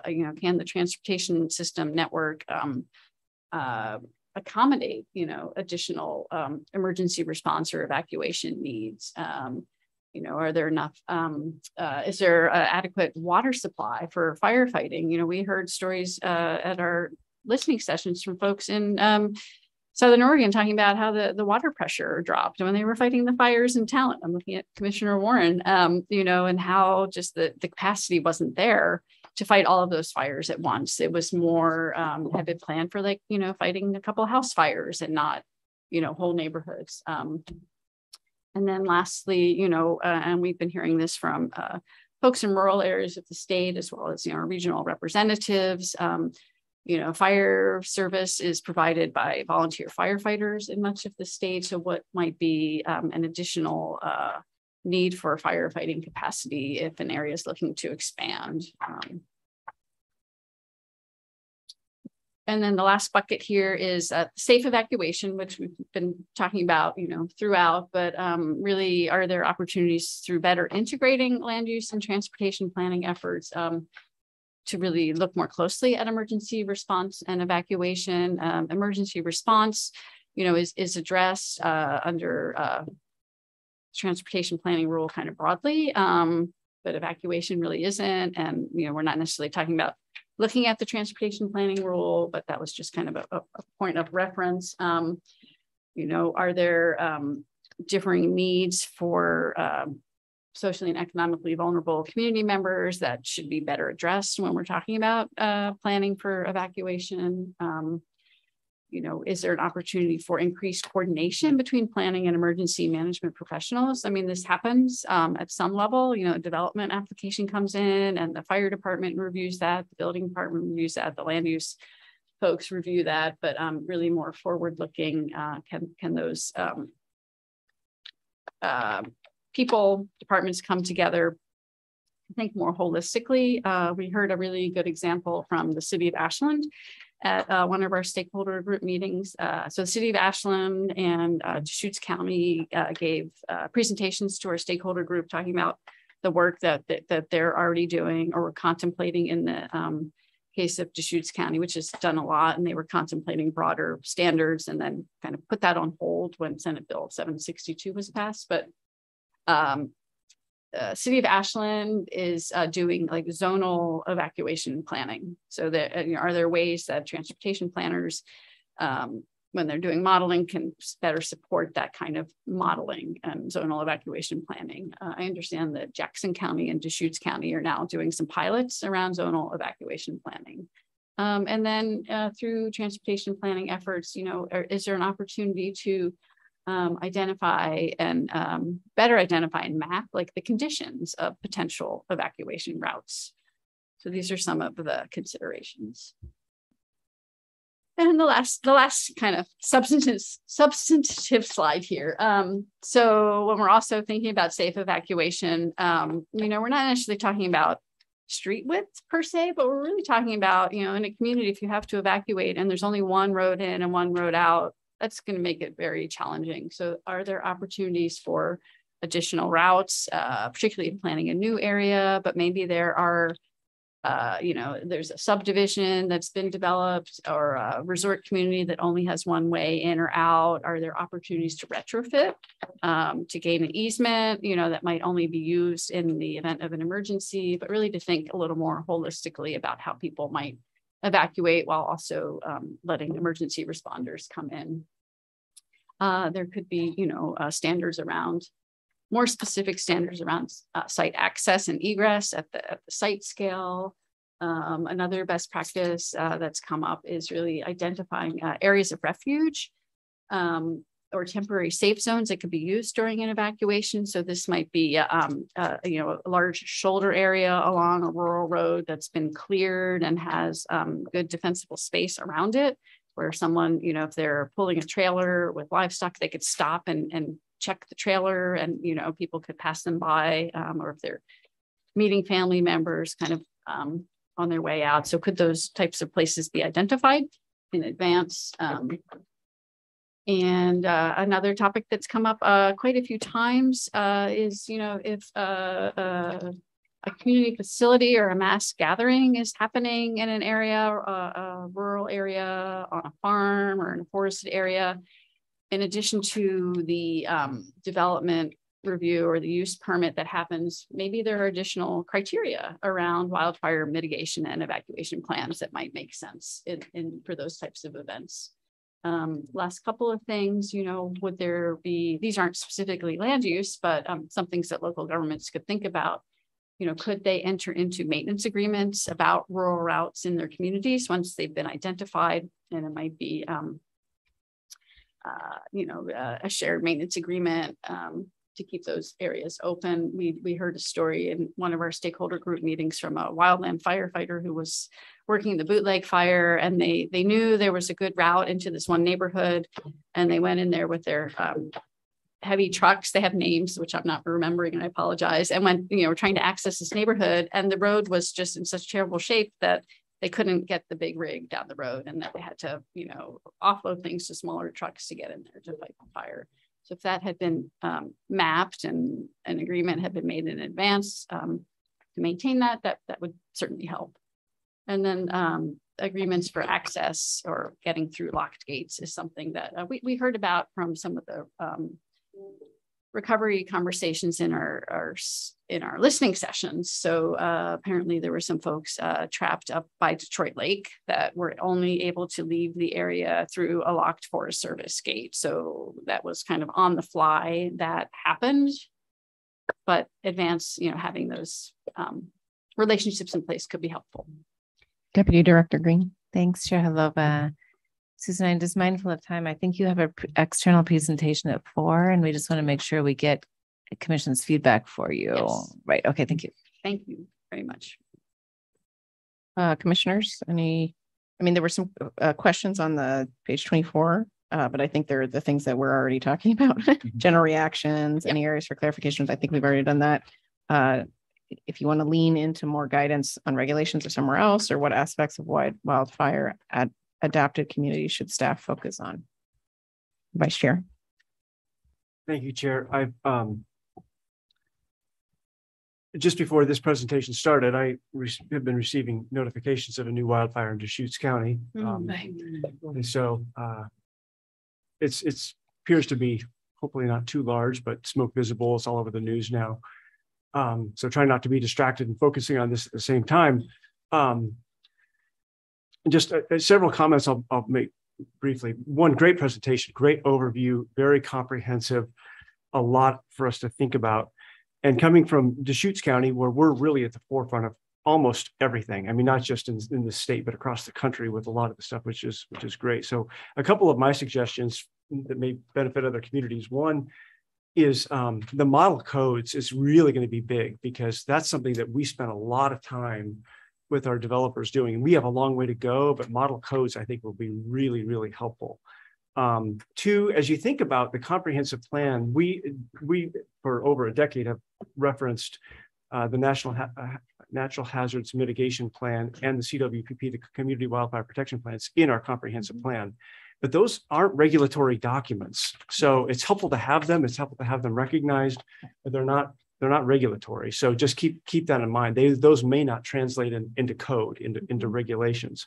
Growth management's huge. Whatever we can do to get ahead of this with new developments is going to be far better than once you have a development that's partially developed, and then, well, where's the equity or the fairness in making the next 5 lots that have to comply with more restrictive standards that the first 5 lots didn't, or 50 and 50, or whatever the scale may be.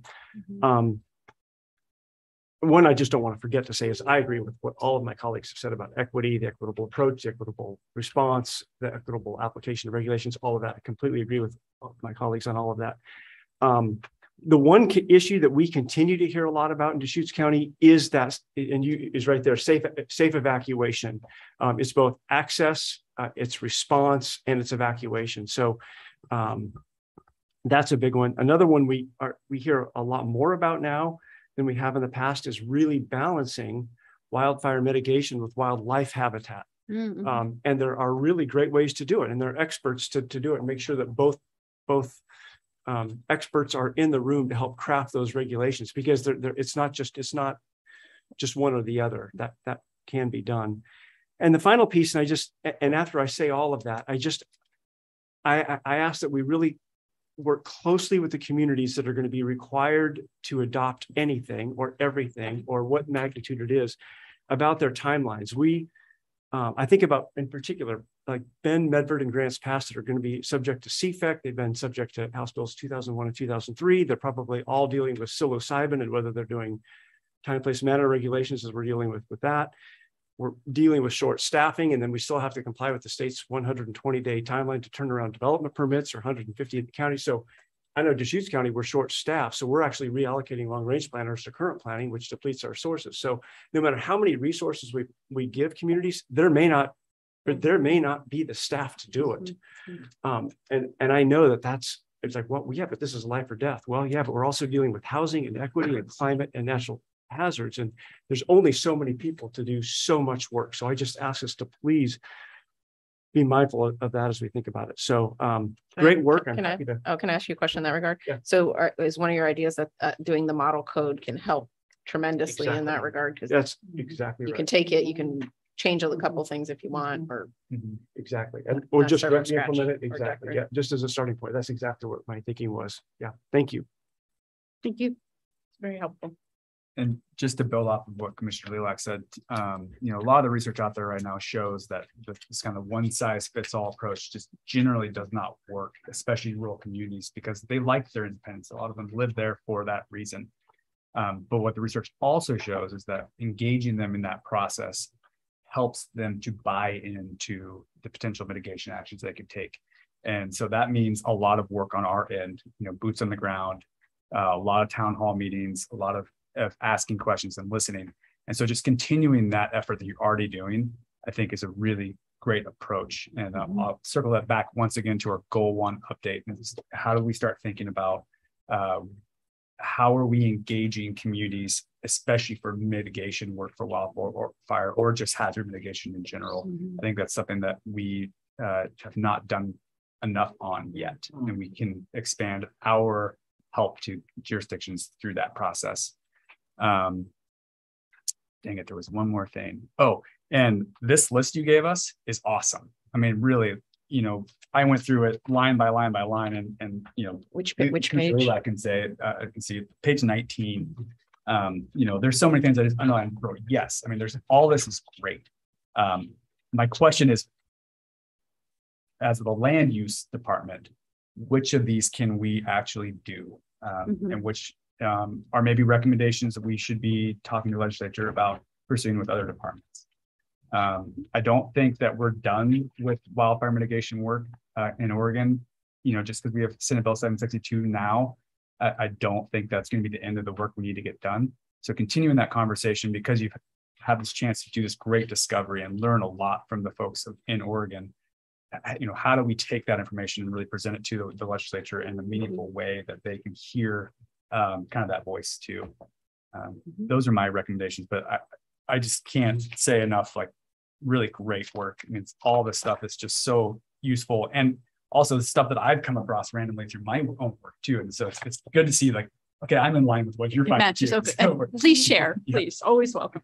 I'll share some more resources for you or with you. I think I've talked about it, just haven't done. Any other commissioner feedback? I know we've given a lot throughout, so. Well, thank you. All right. For your presentation. Thank you all very much. Yeah. I will know. Hopefully you have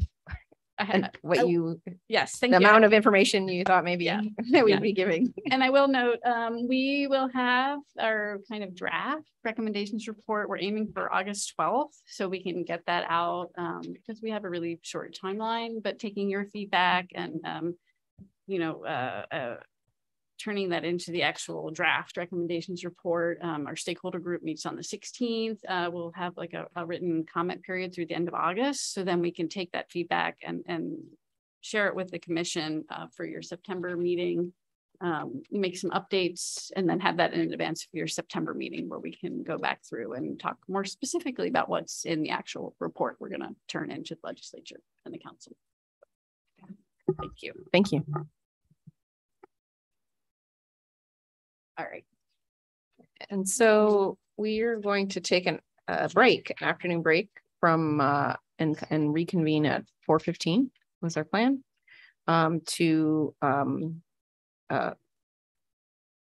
know what the right word is, readdress, finalize item number 11, which is the Peel of North Plains economic opportunity analysis. We had some prior discussion, but we have a proposed motion in front of us for that item, and we will do that at 4:15. Thank you. Chris is here if you guys wanted to, if you wanted to start earlier. Chris Crane is scrambled. Would you guys like to start earlier? Okay, so maybe we'll take a break till 4 and then we'll start at 4. I need to take a break. Yes. So 4 o'clock we'll reconvene. Thank you. Yeah. We haven't received any evacuation notices yet, so that's good. No, Like, that.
Thank you. Welcome back.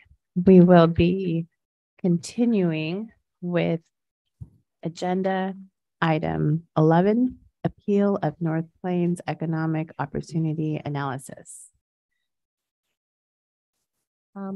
Yeah, so in this agenda item number 11, we had a presentation from Gordon and Lay. And I've asked Gordon to come back, Gordon Howard, to just do a very short recap on the criteria and the staff's position. And then we are going to hear from Chris Crane from the city. And I for 5 minutes, I was going to set 10 minutes. And then after that, we will deliberate and decide what kind of motion we would like to make. So Gordon, you can start. Thank you. Thank you, Chair Holova. Just briefly to recap what the criteria for judging an appeal are, or whether to go forward with an appeal to the Land Use Board of Appeals, are found in our rules. And the criteria are, they're discussed on pages 5 and 6 of your staff report.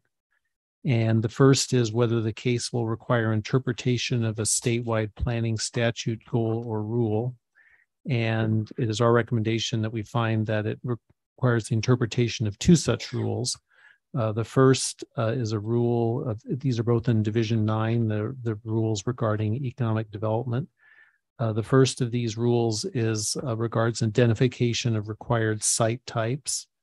And the second involves a rule that's in Division 24 involving urban growth boundary issues that state that cities may be aspirational in their employment growth forecasts, but require reasonable justification for those aspirations. The second factor, whether a ruling in this case would serve to clarify state planning law, is not an issue in this case. The third also is not an issue, which is whether the case has important enforcement value. The fourth is whether the case concerns a significant natural, cultural, or economic resource. And we felt that this was definitely met by the fact that the adopted North Plains EOA contemplates expansion and contribution to Oregon's vital semiconductor and related technology industries, and an EOA with legal and adequate and legally defensible findings would work to maintain and grow the continued economic health of this of our state's technology and industrial sector. And then the next one is whether the case advances the objectives of the agency's strategic plan, and we found that it did advance the second goal of our plan, which is to promote strategic plan, which is to promote sustainable, vibrant communities. And the final factor is whether there is a better way to accomplish the objective of the appeal, such as dispute resolution, enforcement proceedings, or technical assistance. We found, the department recommends, we found that appealing the city's decision was the most practical and effective option at this point. However, as we did discuss, we have already entered into an agreement to suspend any potential LUBA process and work with the city to resolve the issue before going that route. And so that summarizes the findings as were found in the staff report presented to you. And yes, Steve, our counsel. Chair Holova, one important clarification: the commission need only find that one or more of those criteria are met, not all of them. Just sometimes that comes up, and I thought I would offer that now. Thank you. Thank you. So then we were going to hear from Chris Crane from the city of North Plains. Wanted to speak, and I believe had also submitted a letter. And I was hoping Esther could put in 5 minutes. Actually, before we start, I actually have a Steve Shipsey question. Yes. Go ahead, Commissioner. Jacobson. Hi, thanks, Steve. So Chris Crane actually represents Lincoln County in another land use issue. I don't think we have a conflict there, but just wanted to check. Oh, thank you so much for checking. No, it should be just fine. The matter Chris would be speaking to, which is specific to the firm's representation of North Plains. Thank you. Chair Halova. Deputy Director Green. Thank you, Chair. I think in our letter to North Plains about testimony today, we did inform them that they would have 10 minutes. Oh, I don't know why I keep on saying 5. Thank you. That's just me. 10 minutes. Thank you. Sorry about that. I was stuck on the 5 minutes from earlier public testimony. Thank you for joining us, Chris. Thank you. Thank you. There's my face. Thank you, commissioners. I appreciate the opportunity to speak to you, and I appreciate you accommodating the city. First, I want to apologize for my attire in the setting. I had not anticipated testifying today, and if I did, I certainly would have dressed more appropriately and probably come to Salem, because I absolutely respect the work you do, and I just thank you for indulging me. I also want to apologize for the late memorandum. Your staff did send out a notice to us several weeks ago saying we should have our written testimony in 5 days in advance, and I just missed that. So when I was getting ready to hit send on my memorandum this morning, Kirsten let me know that you had moved this agenda item up, and I panicked and thought, well, I guess I'll just have to call in and tell them what I'm putting in this memo, which is how I've now ended up testifying. So the last thing is I want to thank everyone for sticking around late in the day, late on a Friday afternoon after you've already had 2 very long days. I just appreciate what the efforts you've made to accommodate the city this afternoon. And I'm going to do my absolute very best to use as little of the remaining 8+ minutes so everyone can finish up and go home. I recognize and absolutely respect that this is a discretionary a discretionary decision by the commission. You can authorize the appeal, you can not authorize the appeal. Staff has explained to you what the standards are for authorizing the appeal. I might take issue with one or more of them, but I'm not going to get into the weeds on that. It's your discretionary decision whether or not you think the appeal is in the best interest of the commission and the people in the city and so on.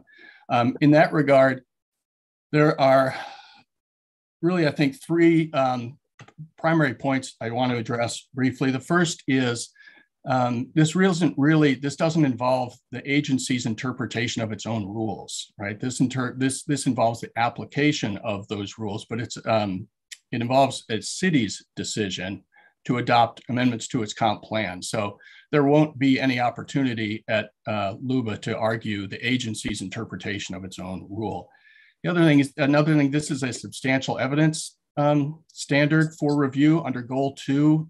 The city's decision has to be supported by substantial evidence, which is a fairly generous standard. And the standards in Goal 9, the Goal 9 rules for an EOA are equally deferential. And this comes from the Zimmerman versus LCDC case from 2015, in which this commission upheld the Scappoose economic opportunities analysis. And that was appealed to the Court of Appeals, who then in turn affirmed your decision. And in that decision, it describes the very deferential standard that of evidence that is applied to an EOA. And what sorts of evidence the local government can rely on when adopting the EOA. So it's not a slam dunk, frankly, for the department. It's not a slam dunk for the city, which brings me to the second point. The staff report says it's concerned about the precedent that this decision would set if the city is allowed to use the methodology that's in its EOA. I just don't think that the economic opportunities analysis adopted by the city of North Plains has any precedential value for anyone elsewhere in the state.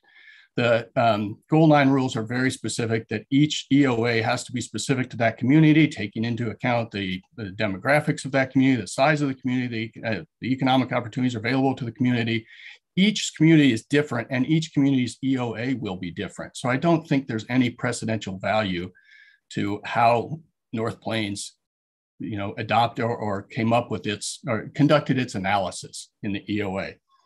But on the precedent issue, the danger here for the commission is, while North Plains EOA doesn't have precedent for anyone, a decision from LUBA does. A decision from LUBA applies statewide, and so does a Court of Appeals decision. So if the commission gets an adverse decision from LUBA or the Court of Appeals, you will have created the very precedent staff is saying they're trying to avoid. I'm not sure that's in everybody's best interest. If people are convinced that the methodology that the city relied on should not be used as precedent, the last thing you need is binding judicial precedent that it's okay. And again, it's a substantial evidence standard at LUBA, so it could go either way. The other thing that struck me in the staff report is when the staff said, look, we want this EOA to be as strong as possible because it could get appealed. Well, let's be clear, the only person appealing it is the commission. So if you want to protect this decision from the EOA from getting appealed, the first thing you could do is not appeal it, right? So nobody else has objected to this. If the concern is that this decision needs to be strengthened because the decision could get appealed, nobody else is talking about appealing it. And that's frankly all I wanted to get out there. It's not a slam dunk case for either side, and the risk of an adverse precedent is something that I think the commission should consider before deciding whether or not to authorize the appeal.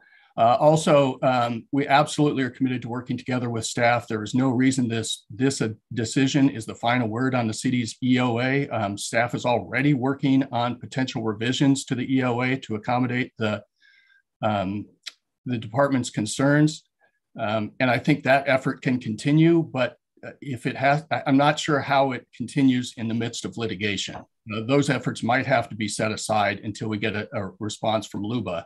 And then we can return to more amicable discussions about what the city's ultimate EOA should look like. Again, I want to thank everybody for sticking around late on a Friday afternoon. That's all I wanted to get into the record, and I'm happy to answer any questions you might have. Thank you. Vice Chair. Thank you. So thank you, Chris. I'm not sure where this question goes, but if staff is working with DLCD staff is working with North Plains staff on a revised EOA, but the EOA has already been adopted. Right. I'm not sure what that means. I thought that it had been adopted, so therefore it was final, and therefore it's going on to LUBA. So if you're working on we would have to go back through a readoption process. I'm just trying to understand the procedures.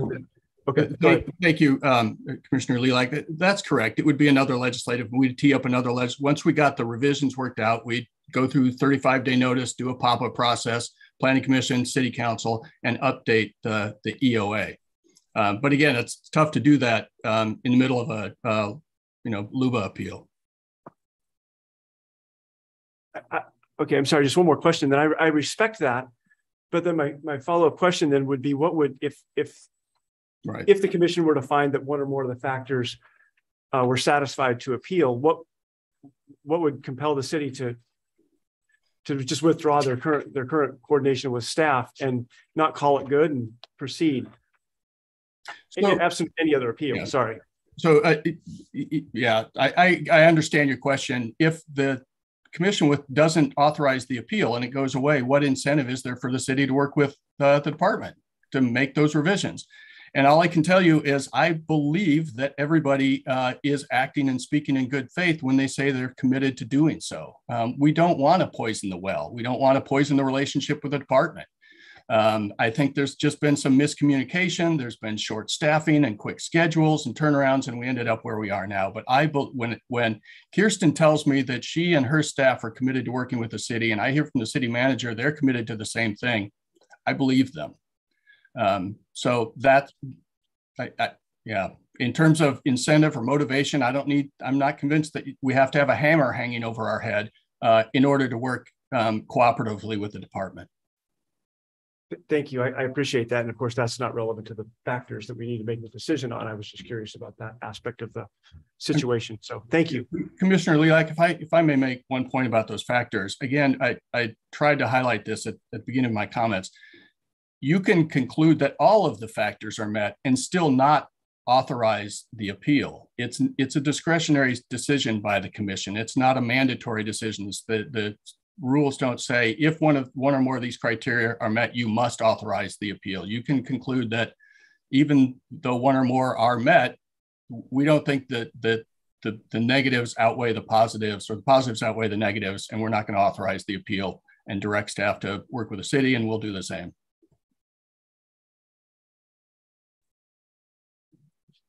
I didn't know if the staff or if Mr. Shipsey had any comments in regard to the legality or not legality. Chair Halova, I'd rather hear from Steve on this, so I'd yield. I only have one thing to add, in that we are in a stay, and we hope that we are planning a meeting next week. I'm about to schedule it with Andy and his team, our team. Lee has prepared a memo of recommended changes from our meetings and our memo for them, for the city. We plan to take care of this really as quickly as possible. I think, since we are in a stay, we are just hoping to resolve if you authorize the appeal, we're on a stay, and we just hope to be able to then, whatever Steve does with LUBA, to have them drop the appeal as soon as we're able to work out and support this city's 35-day notice and proceed with the ordinance that we understood is coming. So it's just a bit of a background kind of context for us here. Thank you, Steve.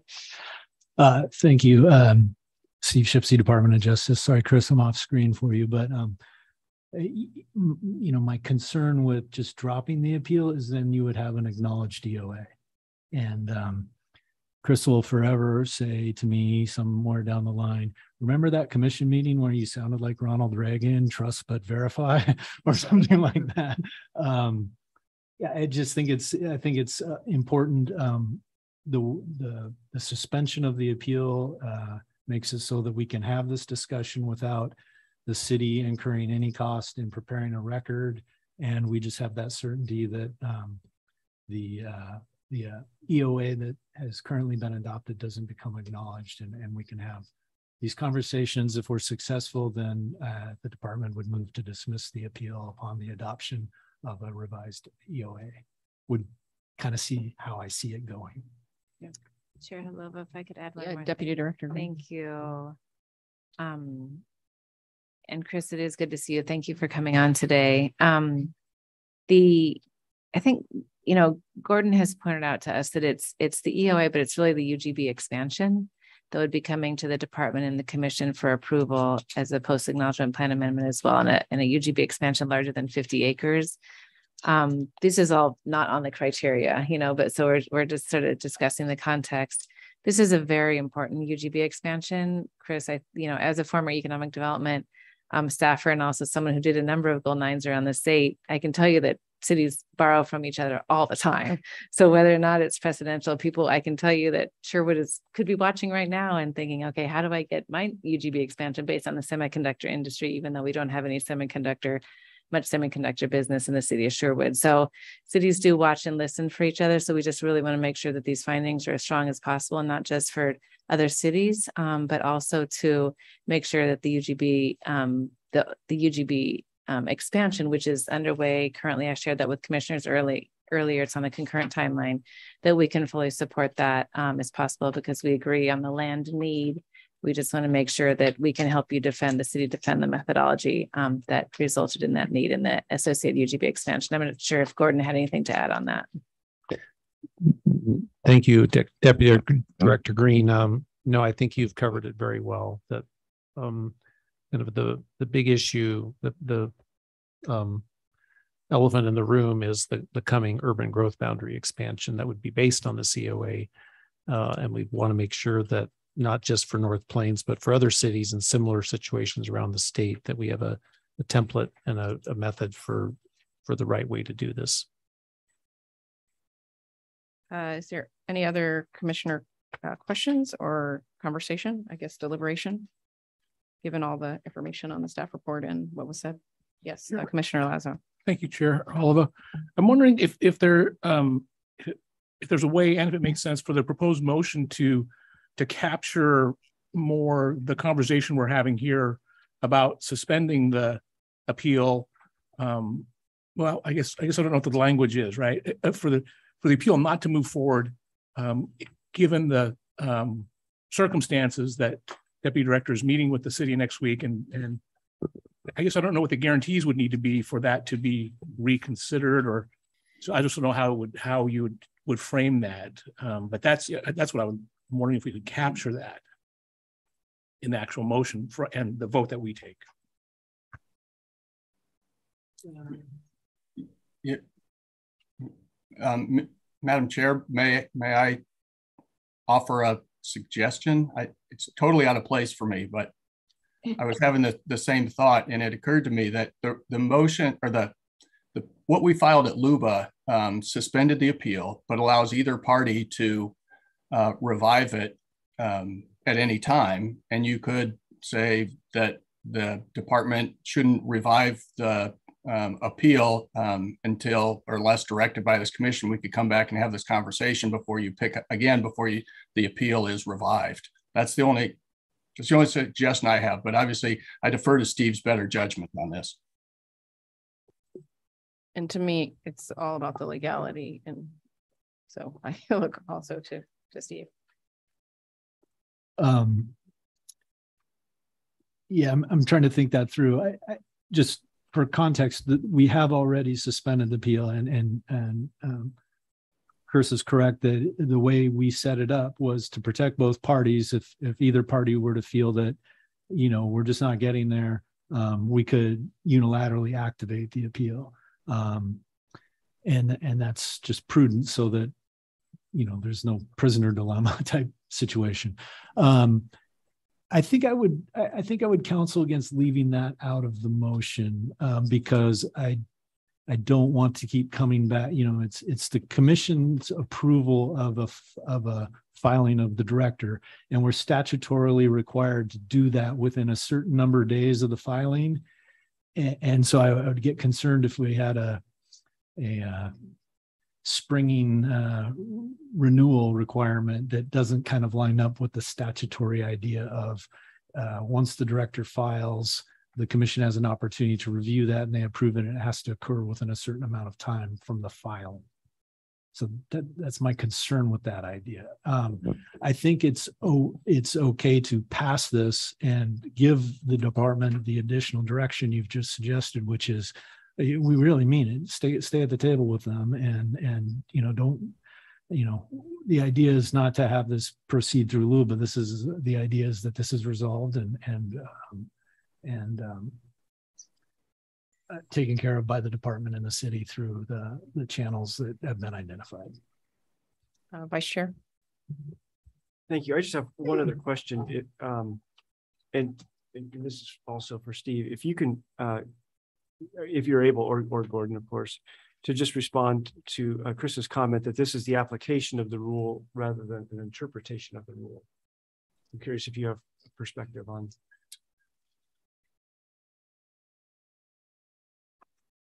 Would perhaps, I don't know if put Lee on the spot and see if she has any thought on that. I confess to not being an expert myself on Goal 9 and the significance of that, but I'd have to think about that a bit myself. While Lee's thinking about that, I would just offer that I don't have enough hairs on my head to split that hair. It's a pretty close question. What's an interpretation? What's an implementation? So I would say it's a good point that Chris brings up, but I think that if this were to go to LUBA, heaven forbid, I think at LUBA, when I'm crafting arguments for LUBA, I'm looking for ways to present them in a way that we actually gain something from it in terms of interpretation of administrative rule or state statute. So I would think that there would be something in this that, not being entirely familiar with it, but that would be presented in that manner.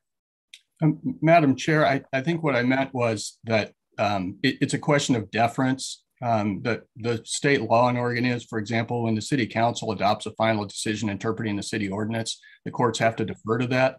And that same rule applies when the courts are reviewing a decision by LCDC. They will defer to the agency's interpretation of its own rules. So the Zimmerman case in 2015, for example, the commission issued an order upholding Scappoose' EOA, and in doing so, interpreted and applied its own rules, and the courts are required to defer to that. But in this case, this isn't a decision of LCDC interpreting and applying its own rules. This is a decision by the city council. So the decision really on appeal in this case doesn't involve an interpretation by the commission of its own rules. That's what I meant to say, and I apologize if it wasn't clear. So I'm sort of the opinion right now and thinking about these appeal factors and whether we have enough evidence to go with the staff recommendation and the director's recommendation based on all of the information they know to date, based on Steve's legal opinion. And I am of the opinion, personally, I just jumped to the opinion that we go with their recommendations and support the department, with the understanding that, I mean, they've said it, we've all said it, that they plan to work with the city and to resolve this in a non-LUBA way. Chair, I don't know. Madam Yes. Chair, if I could suggest that another aspect in terms of keeping up with this is that we could make a commitment to continue to keep you up to date, at least in the director's report for subsequent meetings. And if that gets to the point where, you know, obviously director's report is an agenda item, and it could be that you had some questions at that point about what was going on, and we could do that as part of the our reporting to you to keep you up to date, and perhaps if necessary, get your guidance in the future. Vice Chair. I'm sorry, so I'm going into the legal weeds here as I think through this. I really like the cooperative nature of where everything's going, and nobody likes the hammer over the situation, and I really respect that opinion. Is one thought. I mean, legally we have to make a decision today, and I appreciate Steve's perspective. Is that's a deadline. I don't know what, and I'm not asking for details on the city's timeline to complete their current findings, et cetera. Is there a possibility that if we were to find that one of these meets today and we authorize the appeal, that at our next meeting in September we withdraw it, or is that something that just unilaterally happens anyway? You would just automatically. I don't know what the time frame looks like. I'm just trying to demonstrate the good faith on our part as well, should one of these be found. Would you would automatically withdraw the stay anyway? You wouldn't need you wouldn't need the authorization. No. Once the commission says Steve go, then you say Steve go and figure it out and do it however you do it. But this is just the Steve go part. Okay. No. Keep going, don't come back. Yes. Okay. Just a clarifying question, Steve. So you said that there's a timeline for when we have to appeal, but we've already done that. Correct. If I'm not mistaken. So correct me if I'm wrong, that's moot at this point. That's right. Correct. It's the timeline I was referring to. I'm sorry if I was unclear, is that within the filing of a notice of intent to appeal, which we have filed, we have a time frame in which we have to bring it to the commission for your approval of the director's decision to commence a LUBA appeal, or our participation in a LUBA appeal. Thank you for clarifying. And I'm presuming this is the time, this meeting. Is that versus next meeting? Okay, I've assumed that. That's right. Chair, if I may. Yes, This is it's a retroactive approval. Yeah. So I don't know if there wants to be further conversation on the actual appeal factors, or whether someone wants to make a motion. I'm not sure based on looking at people's faces or on the Zoom. We'll propose a motion. Okay. I move that the commission approve appeal of the City of North Plains plan amendment to the Land Use Board of Appeals based on the information included in the staff report. In the demonstration that OAR 660-001-0230-3A-DNE apply. Anyone wanting to second that motion? I second. Commissioner Boyer seconds. Esther, can you take the voting roll call? Yes, Chair. Commissioner Jacobson. Aye. Commissioner Lazo. Aye. Commissioner Sandoval. Aye. Commissioner Warren. Aye. Commissioner Boyer. Aye. Vice Chair Lilac. Aye. Chair Halova. Aye. And I the vote passes. I was like, do you normally say that? I normally say that. And I think we've all expressed the intent of where we want to see this go. And so I think it's good. And thank you for being here to talk more on this issue, and that we could share that intent with you. I think that's important. So we're hoping for the best in this scenario. Thank you. So that commences this item number 11. And now we're going to move on to item 12. Or maybe we commence and then move on to item. Do we close the meeting before moving on to item 12? No. So we're in other business section, and the commission reserves this time if needed for other business. I have little housekeeping things. That's what I have, but I don't know. Sticky notes. I got a sticky note. So should I just go with mine and then anybody add theirs? Yeah. Mine are really housekeeping. Okay. So one conversation we wanted to have was there was mixed messaging on whether we need to keep our paper binders or whether we can recycle them. And I had been told at some point that I had to keep my 4 years worth of binders, but we were talking about that we don't need to keep them, and it would be nice to have it for all of us, the same messaging. Sure. Some clarification on that. If your binder is devoid of any iterations by you, if they're just clean copies, the department keeps a clean official copy. If you make notes on yours, then yours is unique, and it's subject to retention under the public. And does that include underlining, or it has to be like you've contributed information to it? Saria here. So that was, it's that gets a little close. Underlining gets a little close. Okay, it's just good for all of us to know. I think know that. And then in that regard, we wanted to talk about preferences. On some people have preference for paper, some have electronic, and I think it'd be good for Esther just to know our general preference, and then to kind of set that. And then if you don't, if you want to change that at any point, then you would contact Esther. So I thought of just literally going through each person and saying what you're. So maybe actually, Jacobson. I have a question first. Yeah. So if we have our binders and we have like a couple of pages that are notes, can we just keep the pages we wrote on and recycle the rest, or do you have to keep the whole document? Yeah. I think what you could do is take those pages and submit them to Casaria to retain. Great, thank you. Nice.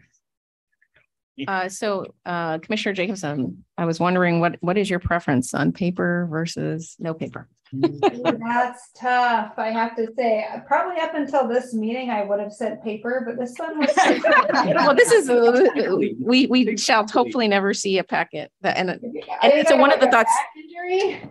Yeah. So what one of the thoughts I had, and I don't know if this makes sense though, is I've always found the public comment to be easier on electronic. Yep. Where I can just see, oh, this is the name, and then click and then read, and I see, versus all the rest. I need paper. So that might be too custom, which is I'm like, I just want paper, but I want to click through because a public comment keeps on coming in afterwards. So it's like almost like I might as well see what the electronic list is rather than the paper list. I think I will say that I am going to wean myself off of paper, but I would probably do one more meeting on paper and and then try to be done. So Okay. So yeah. your paper, and then until you For tell. now. Yeah. Okay. And then there's no right answer. I know, it feels a little judgy. Yeah. No. It's not. It's not. It's just good because some people really want paper and some people really don't. So I think it's just good to set it at Commissioner Lazo. My answer is very similar to Commissioner Davidson's.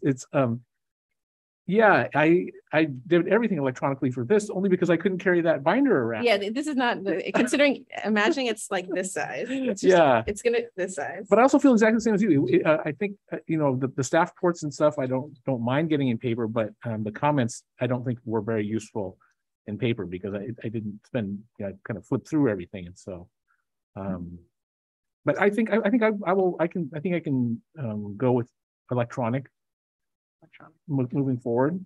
Okay. There's no pressure to decide. Yeah, it seemed to work pretty well for this, and so okay. I think we can stay there. Sandoval. This is the first time I tried electronic and it worked well. Okay. Yeah. Electronic. I'm happy with electronic. I knew you. All electronic. Paper it comes from trees, which is a renewable resource. Paper. I'm definitely paper, but not the public comment. Like I said, it's because it comes in a lot after the packet's sent. It's kind of, I'd rather click on that. Actually, I would agree with you on that. I don't need to have the paper part of the public comment, but the staff reports are helpful. Yeah. Commissioner Boyer. I'm paper. I can't stare at a screen. Yeah, I can. Yeah, I spend my whole life staring at a screen. Yeah. Okay. And your answer might vary depending on where we're meeting. Right. So there are some locations where you might have trouble pulling up electronic. We're all trying to use the Wi-Fi in certain communities. That might be a challenge for that for a little. Right. But at least the reading of it, if it's electric, the prior reading. Yeah. Prior reading. And then the only other thing I had before asking other people what they had was that we're going to sit here and do our scorecards and hand them to after before we leave. Does anybody have any other business? Any other business? Director? No. Esther. Chair. Our next meeting, it will be in John Day, Oregon. And so I will be sending an email shortly about the logistics, knowing that it is a far distance to drive. And so just something to think about what your needs will be for that meeting date in September. Okay. Yep. It'd be great to know about alternatives on the driving. And so with that, unless anybody had any other items, okay, our meeting is adjourned. I'm gonna make it loud this time. There we go. I get it.